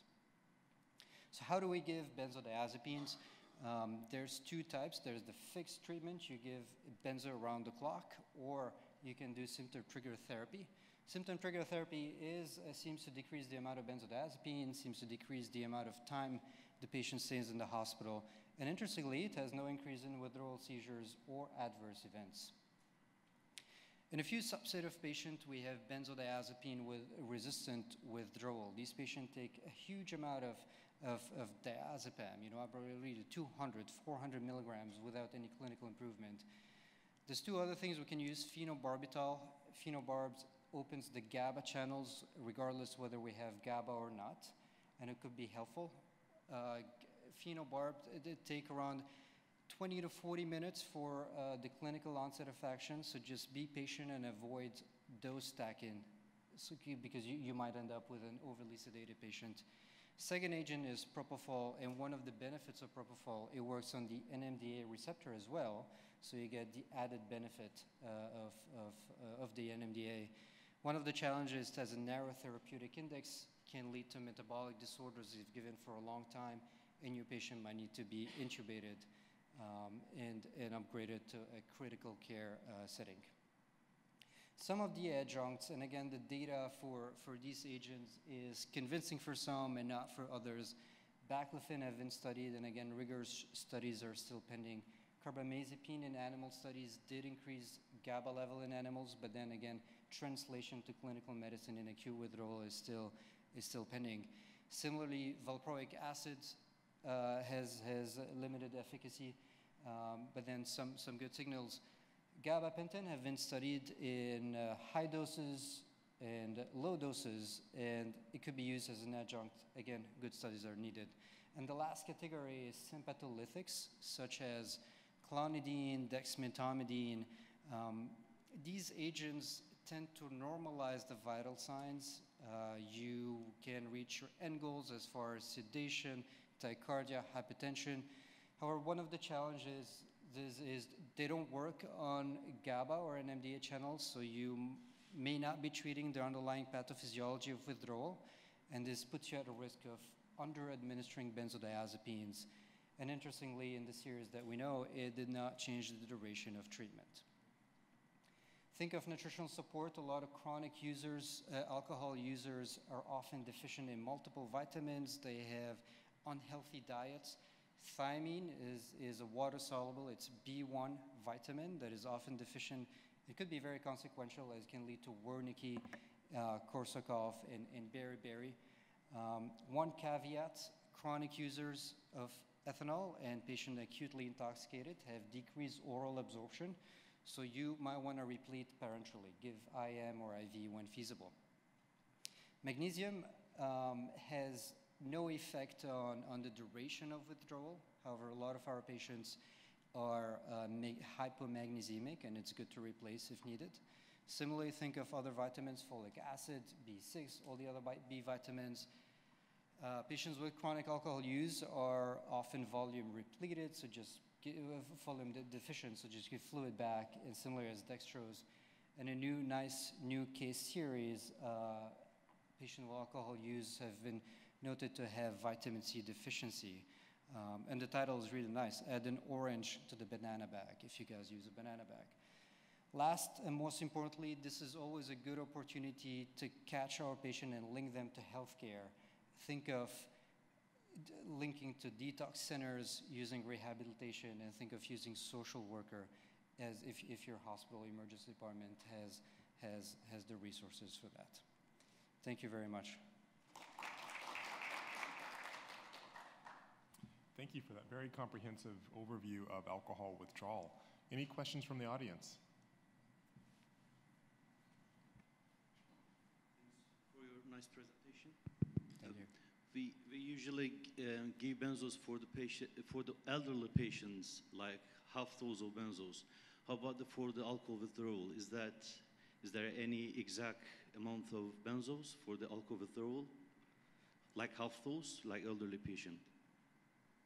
So if they don't have any history of liver disease, you can just treat as you would do in a healthy patient. In my hospital, we use chlorodiazepam aliquot of 25 to 50 milligram, and then we just keep on adding on. As far as parenteral, you can use doses of, we use 10 milligram of midazolam, and we keep on adding. Similarly with diazepam, you add 10, and then depending on your patient, you can either think of adding aliquots of 10 or doubling the dose. Again, the caution is a known history of liver cirrhosis, liver disease, these patients have delayed metabolism and elimination, so you might end up with prolonged sedation and elderly. The older a patient are, the lower the elimination of benzos are. If you don't mind, I have another question for the phenobarbital. And is phenobarbital over the benzos for the management of the alcohol withdrawal? Because it's effective as benzos, I think. Right. We don't use in the emergency department, usually we use benzos, but phenobarbital is effective as benzos, I think. I don't know exactly how to use it because it's not our practice. Yeah, I agree. I mean, it seems to be as effective or potentially a little bit more effective because it just tends to open the GABA channel more reliably than benzodiazepine, and just opens it regardless if you have GABA or not, and opens it for a longer duration because like the benzos just increase the frequency of it opening. There's a couple ways to do it. In my hospital, and a lot of providers use phenobarbital as second line because it has a risk for oversedation and respiratory depression. And what we do is we give aliquot of 65 milligram of benzodiazepine, and then you up titrate every 30 minutes. There's a series, I think, done in the late 90s where they used seizure dose of phenobarbital. They gave up to 1 gram of phenobarbital earlier on, and the patient at that time did not receive any benzo. They just walk into the emergency department, you identify alcohol withdrawal, you give them 1 gram of phenobarbital, no benzodiazepine, and then they looked at them. But I think a lot of the providers add phenobarbital on top of benzodiazepine if benzos fail. Other questions from the audience? All right, well, I'll ask a very basic question. So you mentioned many patients who have mild withdrawal may treat themselves. They have their beer on their own or take a shot or what have you on their own. Why not give IV ethanol for these patients who are in alcohol withdrawal? Yeah, I agree. I mean, it seems to be the easiest antidote. The problem is, how do we titrate for ethanol? And then I can't imagine our nurses being very happy with intoxicated patients, drinking beers. In the hospital where I did residency, trauma patients, when they come in, I mean, you could order a beer every 8 hours. But it seems just difficult to titrate, and we have more easier agents that we can use parenterally and know how much we're getting, and we're just more comfortable with it titrating. Any additional questions? All right, well, I would like to thank Drs. Morgan, Dr. Kamour, and Dr. Harmouche for this wonderful forum on drugs of abuse and withdrawal.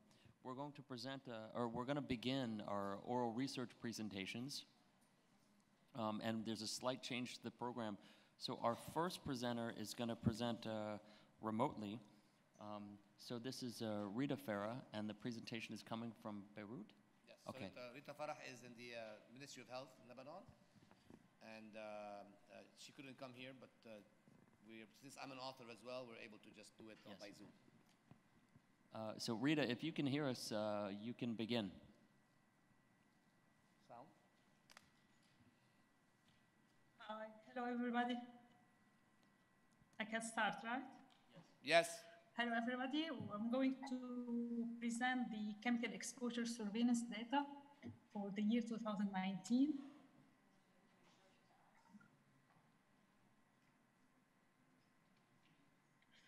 So the chemical incident or chemical surveillance, exposure surveillance was launched in February 2018 by the Epidemiological Surveillance Program at the Ministry of Public Health. So primarily the objective was to build national capabilities to detect and respond to chemical exposure. And we needed to understand the profile of chemical exposure in Lebanon, meaning measure incidence, describe product exposure, as well as outcomes.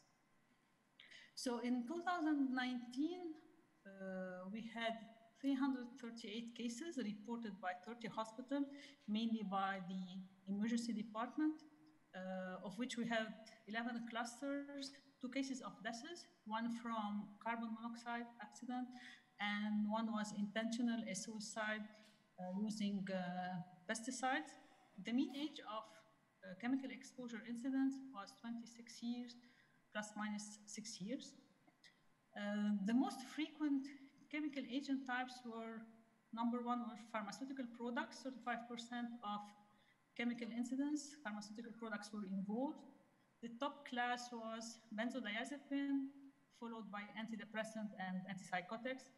As a single agent, paracetamol was the #1 agent among pharmaceutical products.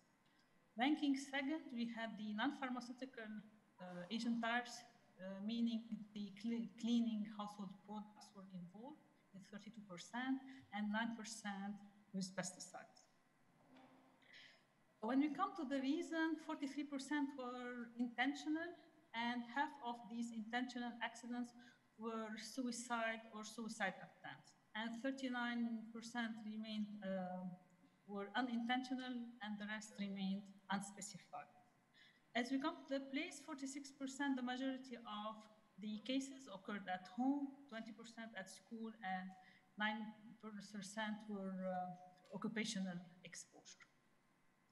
As a conclusion, after almost 2 years of chemical incident surveillance, we can say that it is well established in Lebanon, and now we have a better understanding of national chemical profile, and such information will guide needed health education and awareness for prevention. We are preparing for brochures for different topics, including carbon monoxide,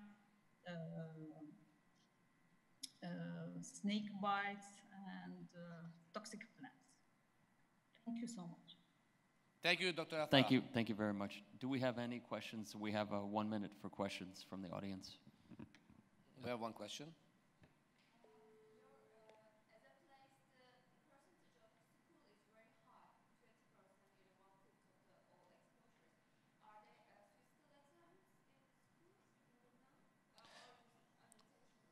Okay, so that I can't answer that question unless Dr. Farah will answer that. So I can get back to you with that because she has the data for that. So this is a passive reporting from 30 hospitals that volunteered and participated in the project, and they just ask where it happened. But that's a good question too. We could probably have that data, and I can share that with you. Thank you. Okay, thank you very much. So our next presenter, so now we're back onto the regular program. Our next presenter is inaccurately listed as myself, but Dr. Lina Amin, the manager of the Qatar Poison Center, is going to present pharmacist-led management of home poisonings in Qatar quality assessment study.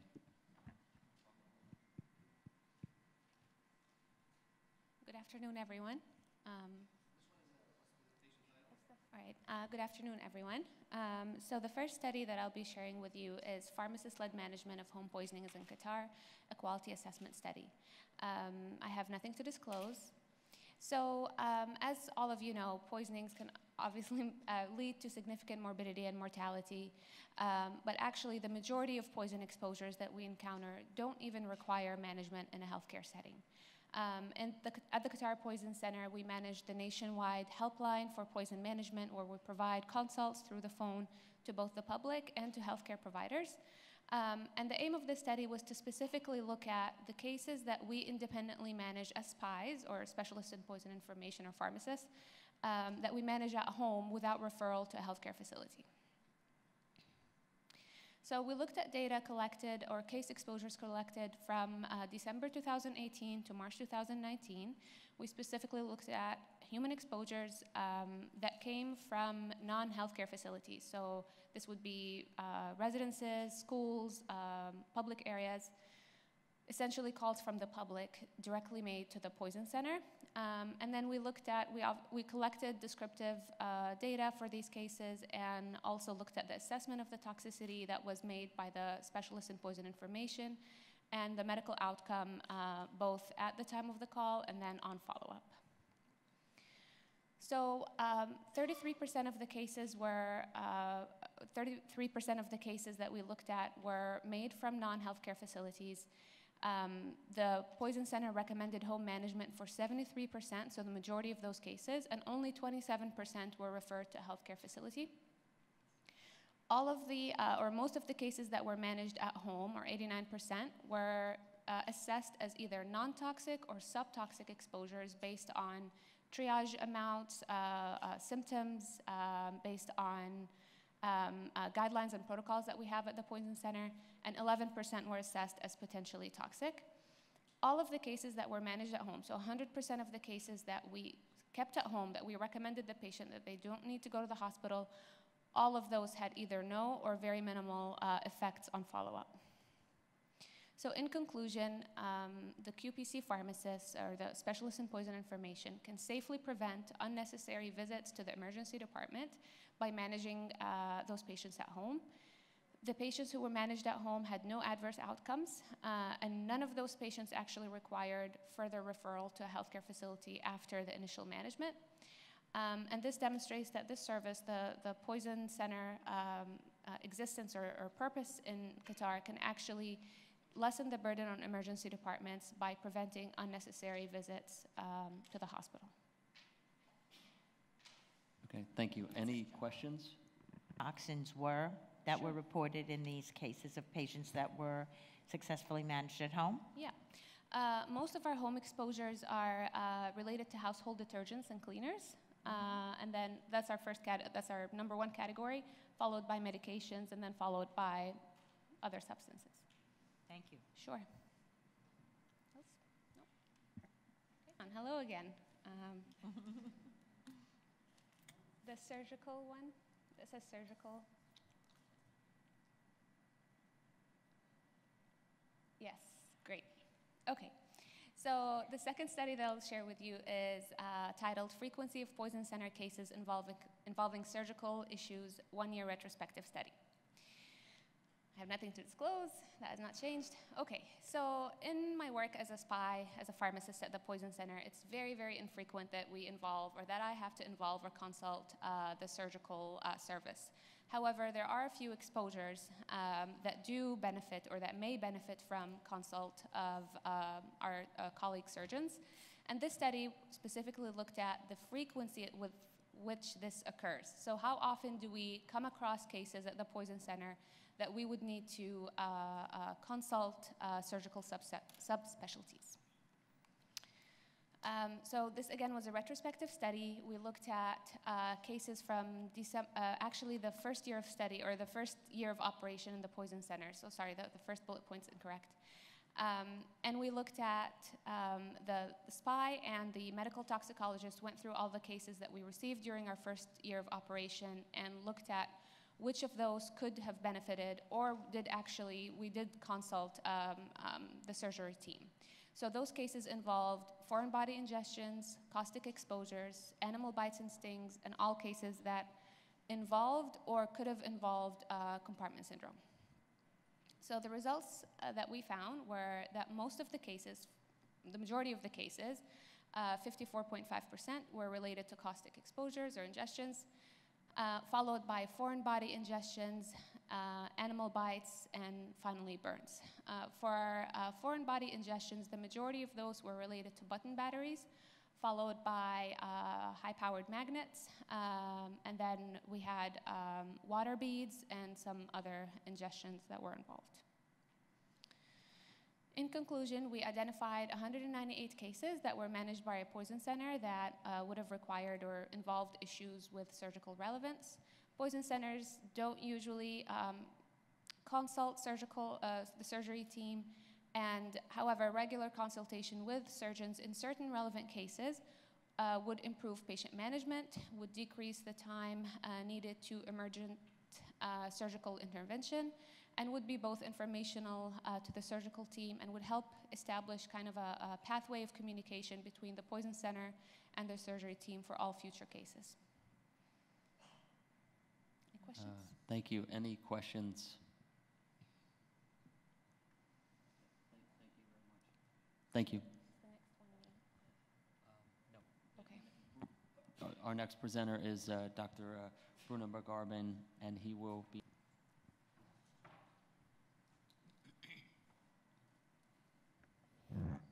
Good afternoon, everybody.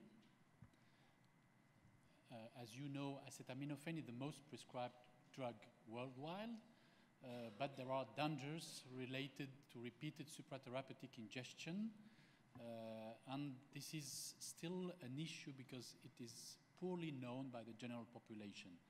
So our objectives with this study were to report a case series of acetaminophen-positive patients resulting from repeated supratherapeutic ingestion, admitted to our ICU in Paris, and to analyze the risk factors, the observed complications, and the final outcome of the patients.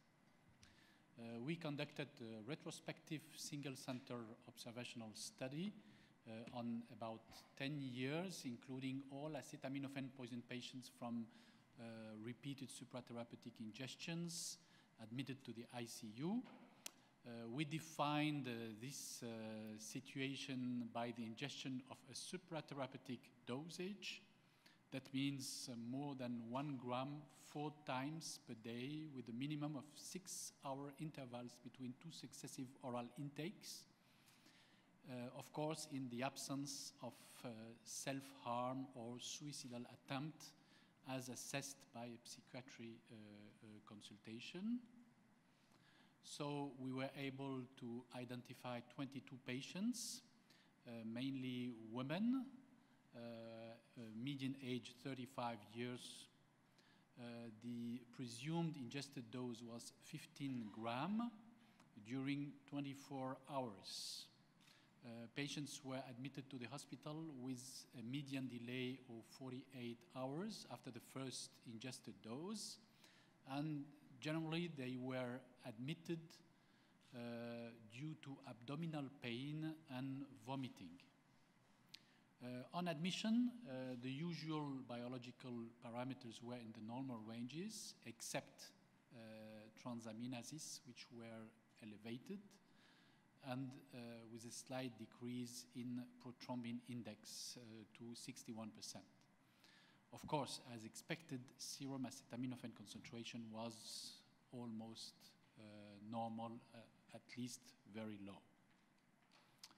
So we identify the presence of individual vulnerability in 7 patients who were chronic alcoholics.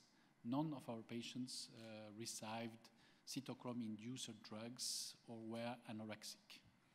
Of course, all the patients were immediately treated with N-acetylcysteine as soon as the diagnosis was suspected.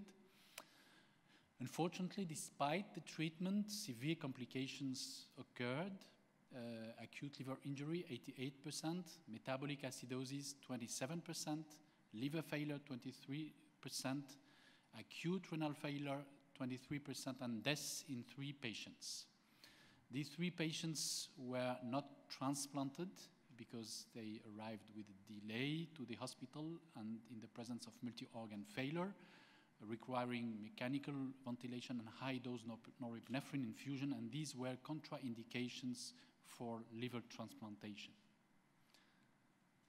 So our series confirm, of course, probably you know that chronic or staggered intoxication is acetaminophen is much more severe than voluntary ingestion.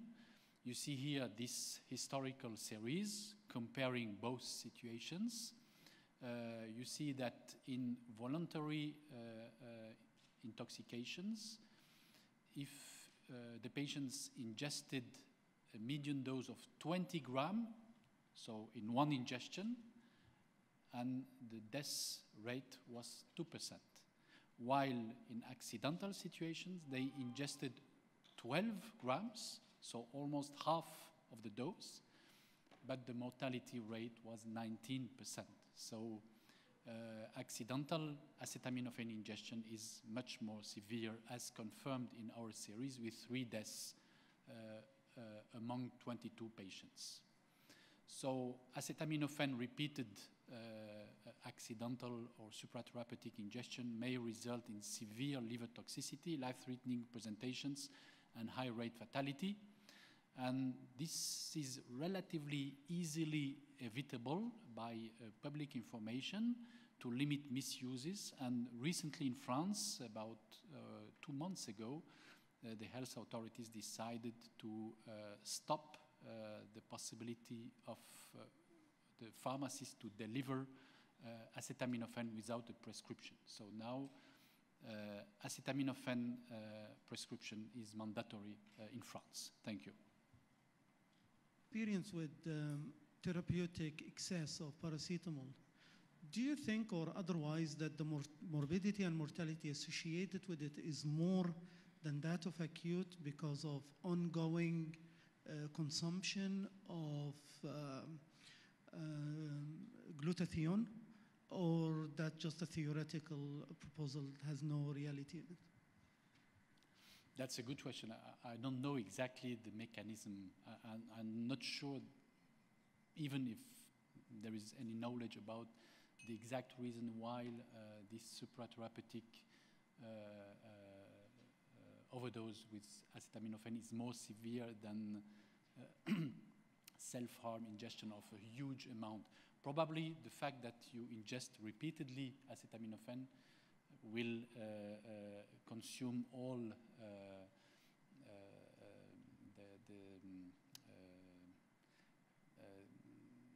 your protective antioxidant in the cell, and you will not be able to regenerate it rapidly, even if you are treated with N-acetylcysteine on time. Because many of these patients receive relatively rapidly acetaminophen, sometimes less than 2 days after the first ingestion, but despite this, they developed acute liver failure. Thank you very much. Ahmed Alabri is going to discuss utility of salicylate levels for all cases of paracetamol overdose.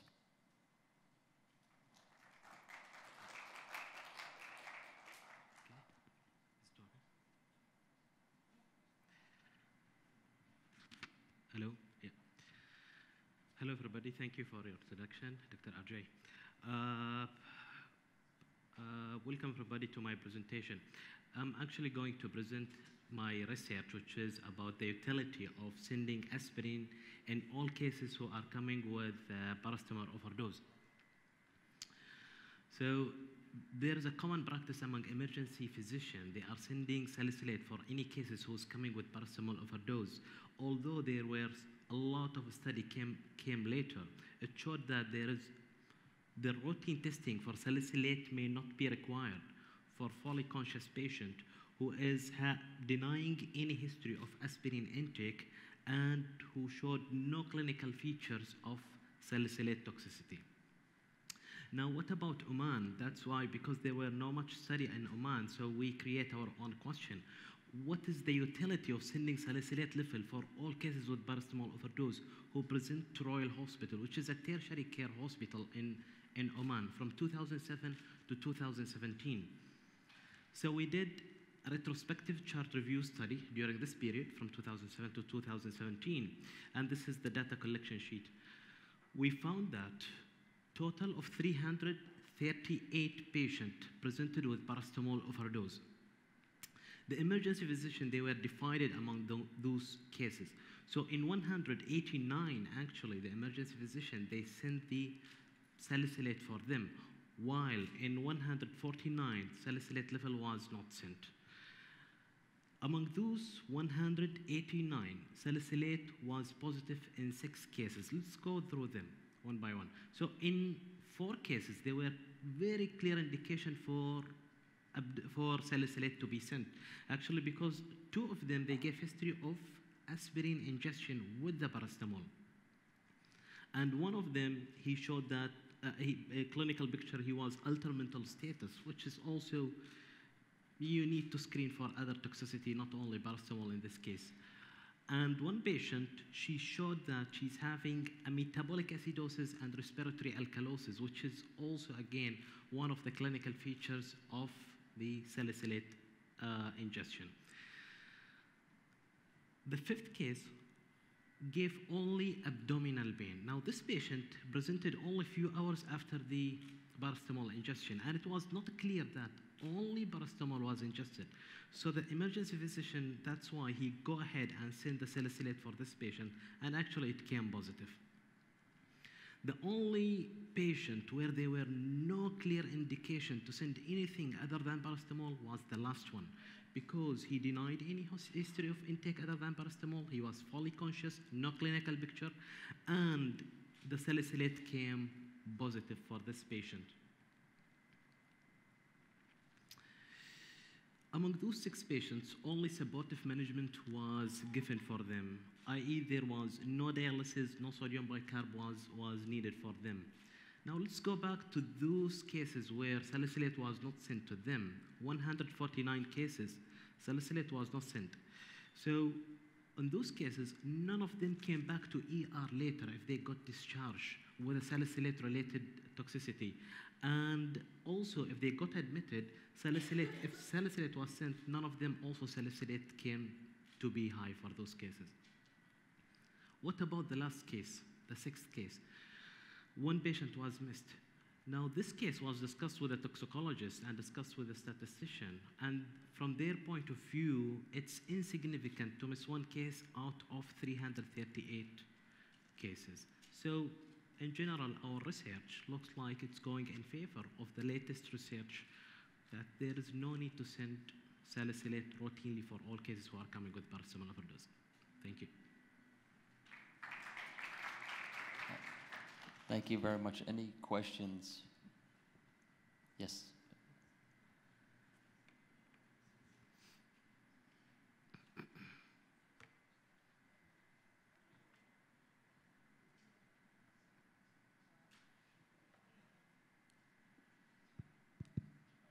Thank you for your presentation.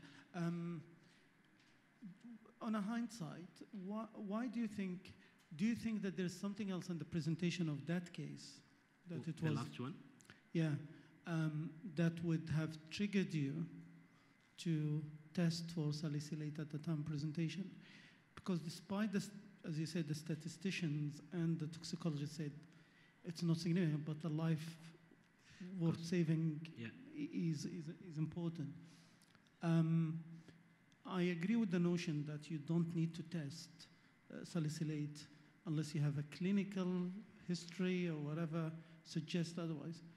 But I'm interested to know if, on hindsight, would you have done it in that particular case? I don't think so, because as I said, only he said, I took the paracetamol, he was fully conscious, no clinical features, that's it. So in this case, if I decided to go with salicylate, why don't also I go and investigate also other drugs, like the opioids, other medication. I will do the full screening for toxicity panel, so that will open that door also. Shall we send those investigation or not?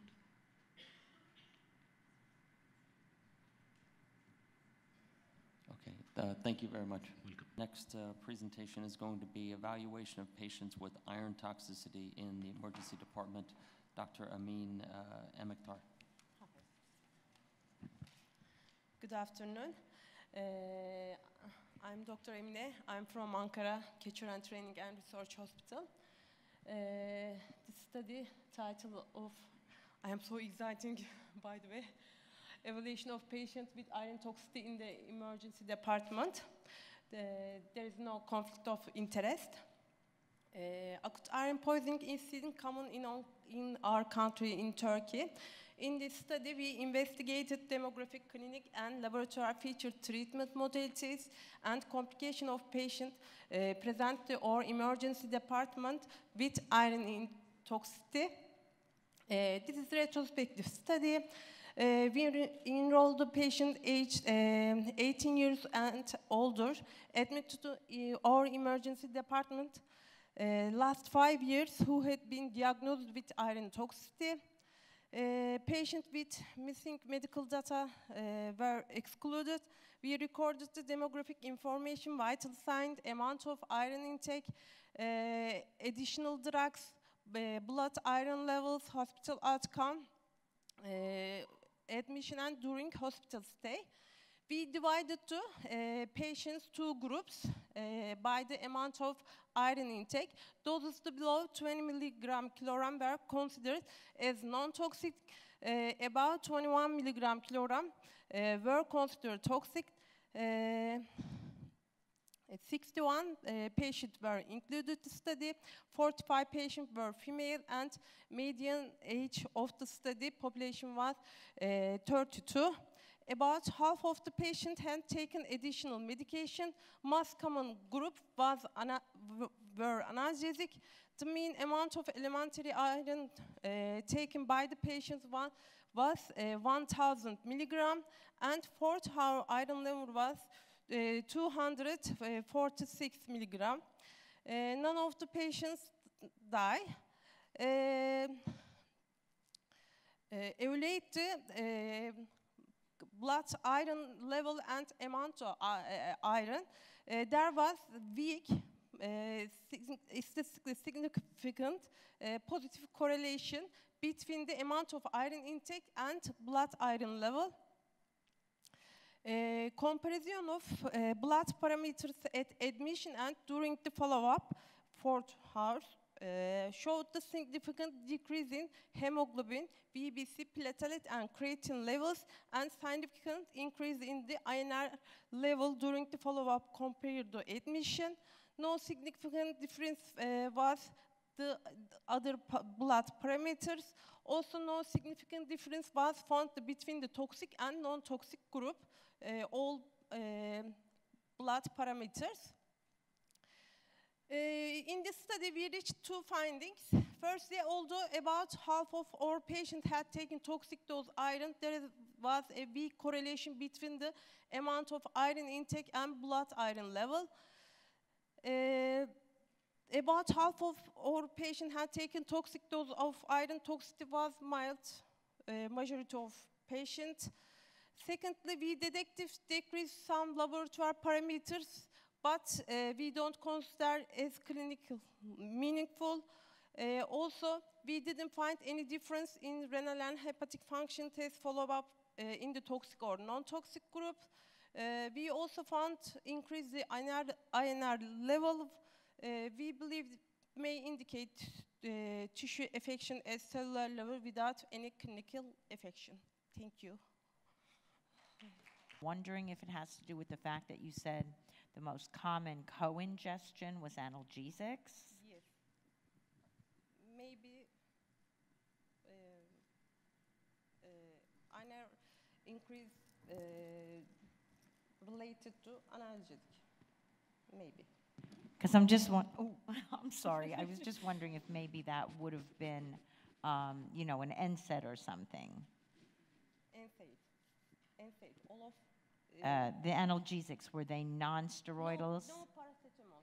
All drugs is NSAID. Okay. Okay. Thank you.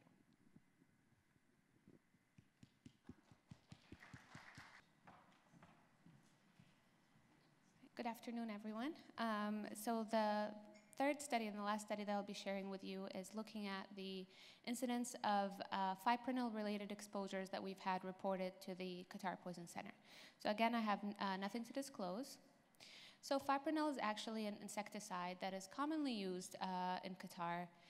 We've had a few exposures reported to our center over the past year. It's a newish insecticide. It actually works by inhibiting GABA-A chloride channels in insects at a higher affinity than it does in mammals and in humans. So technically should have, or does have, a lesser toxicity to humans than it does to insects. However, there's not a lot of data related to exposures to fipronil. There have been very few case reports in the literature. There's one case series. But other than that, there's not a lot of data available regarding its toxicity. And the aim of this study was to look at the acute clinical effects associated with fipronil exposures in Qatar. So we looked at the cases received at our center, and we collected information related to the exposures that include patient age, the route of exposure, how critical the case was, and the clinical effects related after the exposure and that were detected on follow-up. And additional descriptive data was also collected and analyzed. So we had a total of 19 cases reported to the Qatar Poison Center. The median age for all the patients that we collected the data on were 2 years, and all of the patients were pediatrics, or less than 12 years of age. The majority of them, 57.9%, had no clinical effect. 42%, however, had a range of effects. From GI effects, those were 31.5%. Some also had neurological symptoms, but those were lesser, those were 10.5%. And the neurosymptoms that most of the patients had did not include seizures. Most of them were mild, like drowsiness, lethargy. And finally, dermal symptoms were also common, or less common at 5.2%. So fipronil exposures are associated with mild clinical effects, including GI and neurosymptoms, based on the data that was reported to the Poison Center. We did follow-ups on all of those patients and determined that none of them progressed to medium or even severe toxicity. However, poison prevention approaches should be widely implemented to educate patients or users or the public about the toxicity or the potential for toxicity with fipronil in Qatar. And actually, a lot of the products, I don't know if I have a picture, a lot of the products that we have that include fipronil are actually don't have enough labeling on them. So this is something that we're working on at the Qatar Poison Center to increase awareness of these products. Thank you very much. Any questions? Thank you, Dr. Amin. Okay, thank you. Presenter from Kuwait could not join us. Our next presenter will discuss hospital mortality due to acute poisonings in Azerbaijan. Dr. Ismail Afandiev.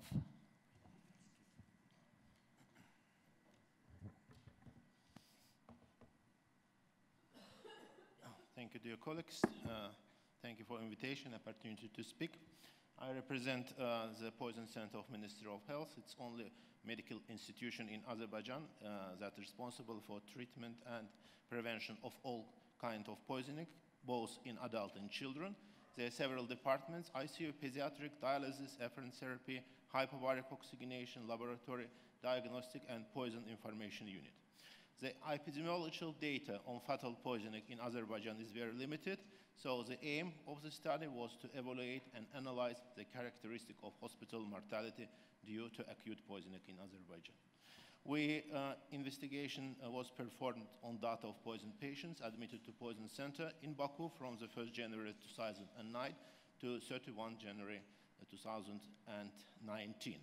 The total number of PCC admissions was 21,911, and number of deaths was 542. Despite the predominance of female patients admitted to PCC, it's 56.5%, the inverse proportion was observed among fatal poisoning. And in age distribution, the largest was the age group 50-59 years old, 22%. Or then considering the mortality rate in certain age group, there's clear and reliable tendency to increase this indicator with age. So if the age group 15-19 years and 20-29 years, the percentage of mortality was only 1.04%, then in age group over 70 years, the indicator significantly increased to 9.25%, and P, it's less 0.001. As you can see in this chart, the largest share in structure of lethal poisoning belongs to poisoning from corrosive liquids, which 93.7% are vinegar essence, acetic acids. Acetic acids, being 70% organic acids, is available in each grocery shops in Azerbaijan and used for preparing domestic pickles. And it's common xenobiotic for committing suicides. And it caused deaths of patients both from acute renal and hepatic failure developing as a result of blood hemolysis, as well as from exotoxic, hypovolemic, and post-hemorrhagic shock in early first, third day stage of poisoning, and in late complication as gastrointestinal bleeding in 35.3%. The mortality of this nosology was 10.7%. Only the lethality of poisoning by alcohol surrogates exceeds this indicator. However, the total number of hospitalization of these patients was small, only 33 patients. And corrosive, as conclusion, corrosive substances and particular concentrated acetic acids is the main reason of hospital mortality in Azerbaijan. acute narcotic drug poisonings and toxic gas inhalation poisoning are main reasons of toxicological mortality directly at the site of incident, while hospital mortality of these nosologists was relatively low. To reduce lethality of carbon monoxide poisoning, all rooms with gas appliance must be equipped with CO detectors, as free sale of concentrated acetic acids in the stores should be prohibited. Thank you. Thank you very much. Any questions from the audience? Yes.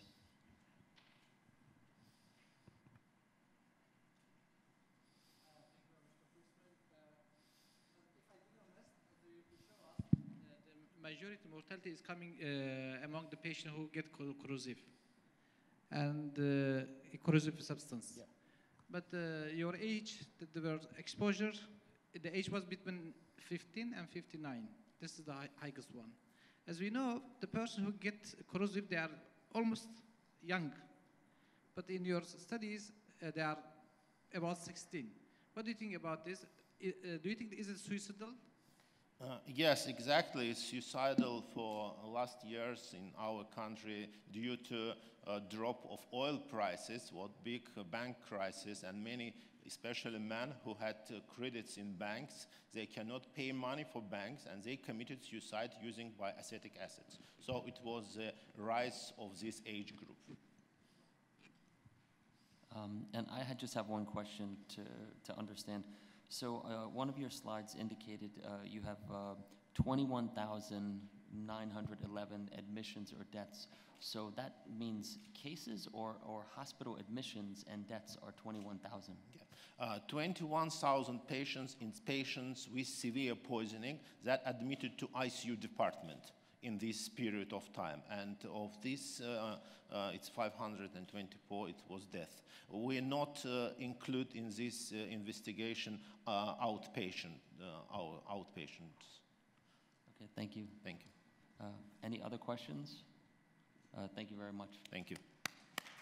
Of therapeutic effect of silibinin in experimental corrosive esophageal burn model by Dr. Sinan Pasli.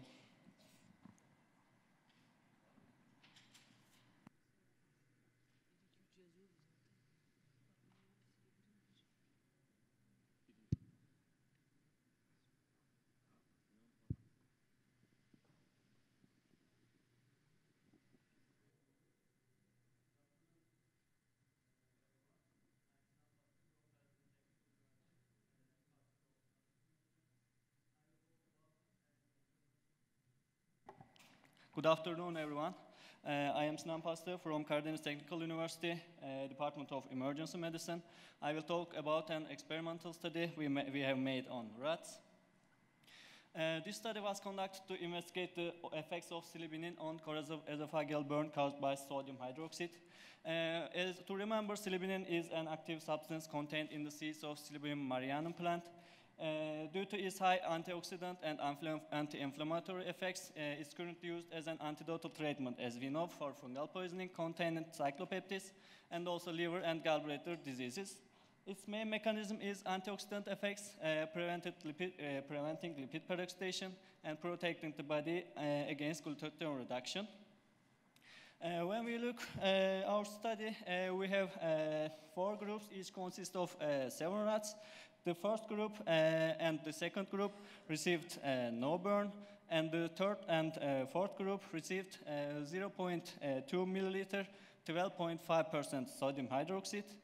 Rats were first anesthetized with 50 milligram per kilogram ketamine and 5 milligram per kilogram xylazine. In order to reduce pain, 1 milligram per milliliter paracetamol was given to the rats by drinking water. As a treatment, Group 1 and Group 3 received 1 milliliter normal saline, and Group 2 received 30 milligram per kilogram silibinin intraperitoneally, and Group 4 received the same with Group 2. At the end of the third day, blood and esophageal tissue samples of all rats were taken for histopathological and biochemical evaluation. What we looked histologically: inflammation, epithelial loss, hemorrhage, damage to the muscularis mucosa, increase in mucosal collagen, and damage and collagen deposition in tunica muscularis. Also, we measured total histopathologic damage score. I will mention next slide. And the stenosis indexes were calculated esophageal wall thickness to luminal diameter ratio. Here are our group's results. Total histopathology score is this one. Inflammation, epithelial loss, all these scores obtained all together, sum up all together, and we obtained the total histopathologic score. And as we looked the results, group 3, to remember, we made the burn group and received normal saline, and group 4, we made burn and received silibinin. There are significant differences between the results, the hemorrhage and stenosis indexes. There were significant differences, and other parameters were not significant. To sum up, I can say it has therefore been found that silibinin has positive effects, in part on burn healing, partially. Thank you.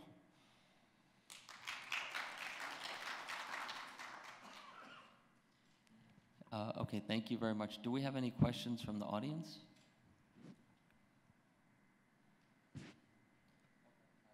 You actually have 2 more Yes. presentations.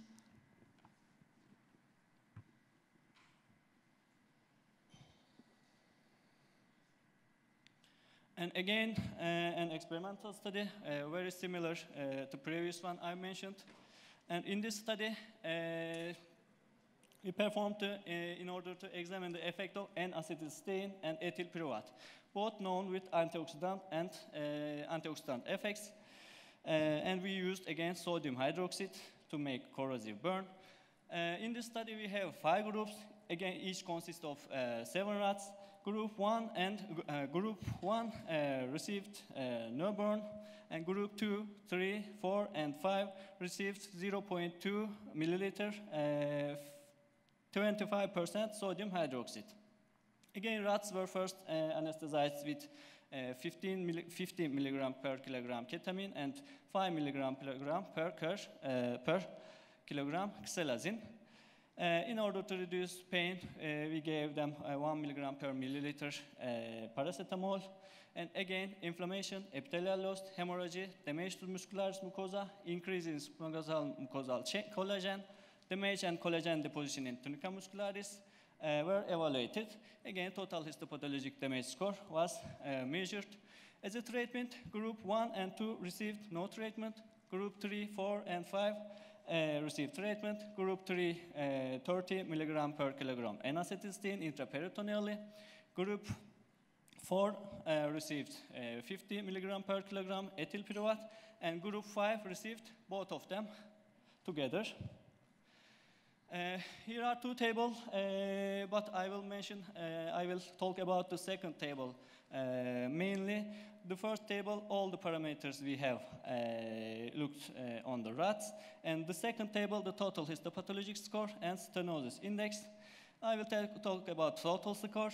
Total score was significantly different between group 2, and we compared group 2 and other 3, 4, and 5, 5th groups.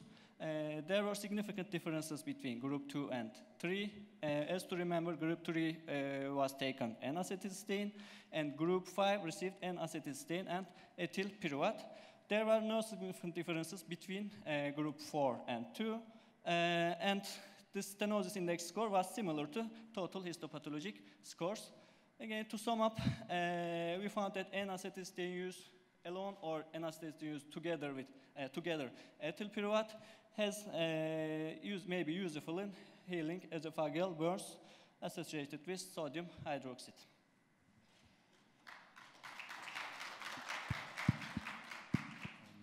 Any questions? Yes. Did you give the N-acetylcysteine intraperitoneally? Yes. What's the action mechanism of intraperitoneal anesthesia for esophagus burns? Because intraperitoneal region is not a connection with esophagus. I didn't understand the mechanism. You say anesthesia? No, I say, did you said you give the anesthesia intraperitoneal? Yes. What's the action mechanism of anesthesia intraperitoneal region to esophagus? We sedatize them and then form the burn model with gavage to sedatize them.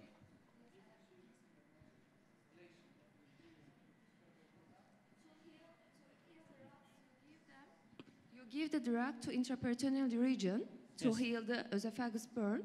Yes. I didn't understand the mechanism of intraperitoneal anesthesia to heal the esophagus. No. Anesthesia is not given to heal the. I understand. Maybe I can help him. We gave NAC therapy because intraperitoneally, because you cannot give NAC therapy to an experimental study intravenously, IV rat. That's why the reason why, because it's the system, it shows the systemic effect when you administer it intraperitoneally. So it's the same in the rat study. So you cannot give IV procedure for an experimental study. Yeah, that's the reason why. Okay?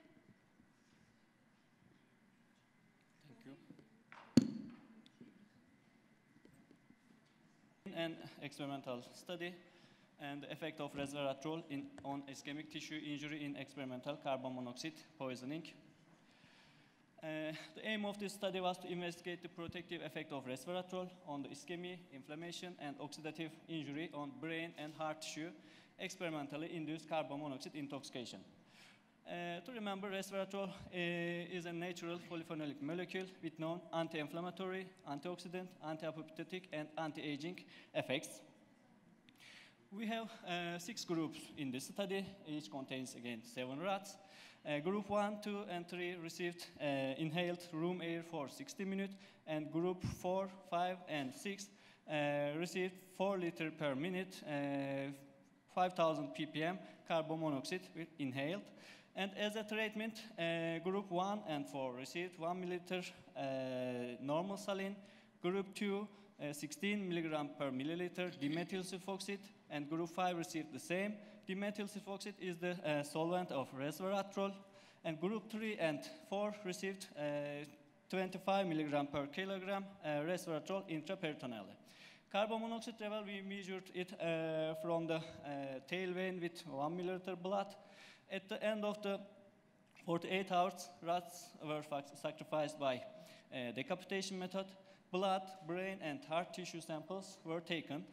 In brain tissue, histopathologist looks neuron damage score, percentage of degenerative neuron, apoptosis rate of cortex, and hypothalamus were calculated. And in heart tissue, myocyte degeneration, vascular congestion, and myocyte apoptosis rate were calculated. Also, biochemically, total antioxidant score, total oxidant score, and oxidative state index were calculated. Here are the results of our study. To compare the group 4, to remember carbon monoxide and normal saline, and group 6, carbon monoxide and resveratrol, there were significant differences between neural damage score, neuron degenerating rate, cortex apoptosis rate, and also myocyte apoptosis rate comparison were significant. Biochemically, I said we have looked at total antioxidant score, total oxidant level. There were no significant differences between these groups, and so I didn't put the table here. As a result, I can say resveratrol administration in experimental setting may be beneficial in treatment injury to secondary to carbon monoxide tissue in brain. Thank you. Thank you very much. Any questions from the audience? Thank you very much. We'd like to thank you and all of our presenters in the oral research session. Good afternoon. Okay. Hello, everyone. Good afternoon. First of all, I want to say I'm very happy to be with you in this great organization. I want to thank you, MENATOX, Ziad Kazi, and Beşer Al, and İpet, Big Boss, Başar Cander. Today, third day of great organization. Our session is in the golden hour management in the emergency department. We will talk very important topics from valuable speakers. I want to invite our first speaker, Dr. Eren Gökdağ, will make a presentation on carbon monoxide. He's working as an emergency medicine consultant at Yeditepe University Hospital. He's PhD student in toxicology at Yeditepe University of Department of Pharmacology.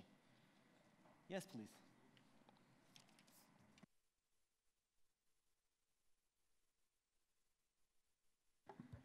Okay.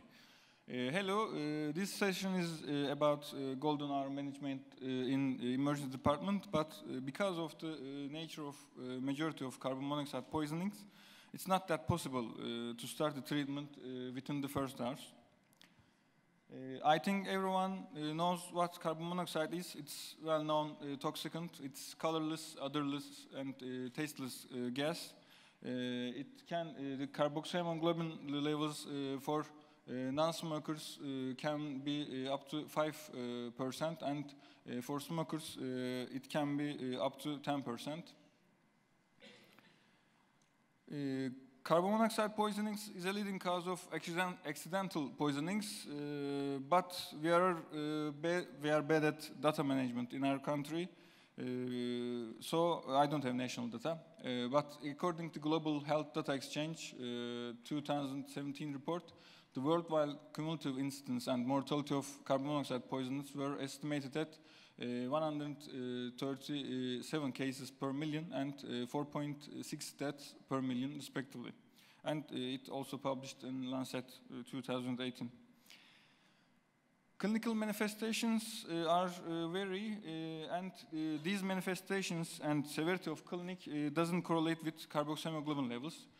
Because of this the variation of clinic manifestations, even most of the time patients even don't know that they are affected from carbon monoxide poisoning.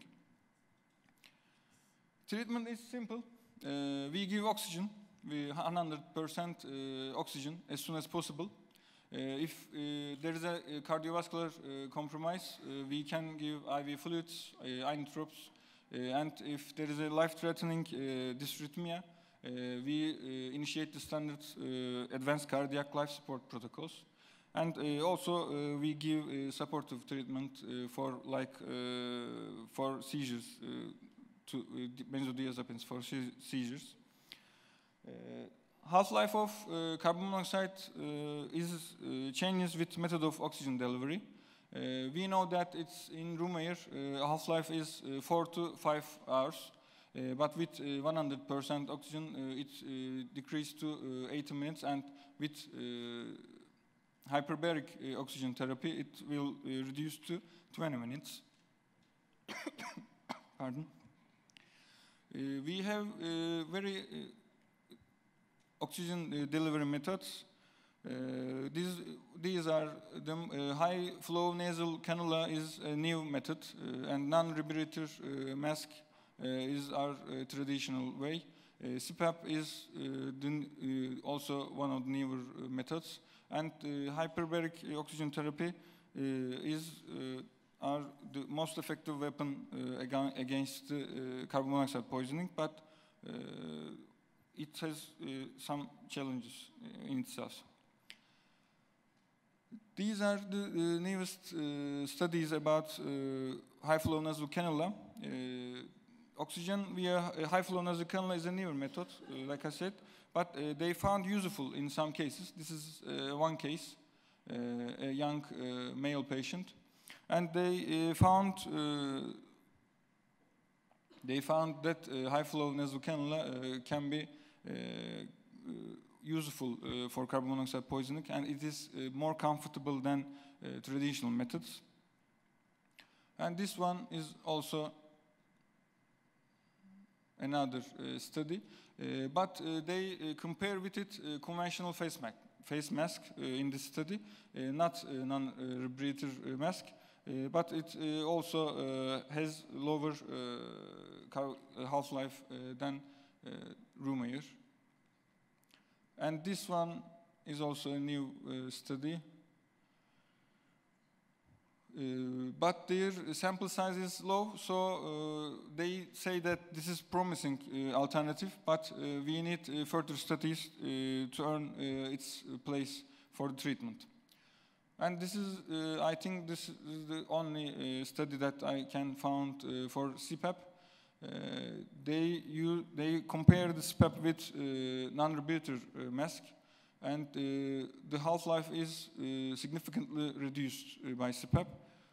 But like I said, in high-flow nasal cannula, it will only for suitable cases. It's not that comfortable like high-flow nasal cannula. Hyperbaric oxygen treatment is controversial. We know that it's useful, but we don't know how useful. Hyperbaric oxygen therapy increases blood oxygen content rapidly, and it has additional effects on neutrophil adhesion to blood vessels, on restoration of mitochondrial, oxidative, and immunological disturbances caused by carbon monoxide. But the fight continues about how useful hyperbaric oxygen treatment is and in which cases we should use it. Despite the fight, we have suggested indications. You can see that. These suggestions generally covers for serious patients like coma, seizure, altered mental status, and abnormal cerebral function and fetal distress in pregnancy. But it doesn't prevent from the patient from delayed neurological sequelae, 100%. Even the patient had mild symptoms and relatively low carbon monoxide carboxyhemoglobin levels. Delayed neurologic sequelae can still be seen in these patients. So we still didn't know the exact patients which we should use the hyperbaric oxygen treatment. This is a study of ours. We found that initial neurologic examination, if there is a pathological initial neurologic examination, has a predictive value for delayed neurological sequelae, but carboxyhemoglobin levels weren't correlated with delayed neurologic sequelae. There is too many studies which conflict with each other about hyperbaric oxygen treatment on carbon monoxide poisonings. At least we know that hyperbaric oxygen treatment is useful in some degree, especially if start within the first 6 hours. So we are continuing to use it as a standard. Thank you for your attention.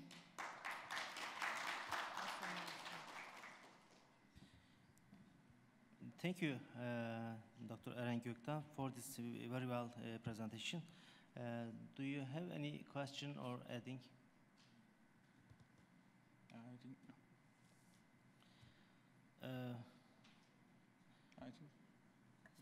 have an opinion in ECMO for carbon monoxide. Sorry, ECMO. ECMO. It is because of the subject is golden hour management of emergency department, and ECMO isn't generally used, so I didn't cover the ECMO in our presentation. Okay. But there is studies that blood transfusion and like ECMO is useful for carbon monoxide poisoning, but it's not that practical. So, thank you. Yeah.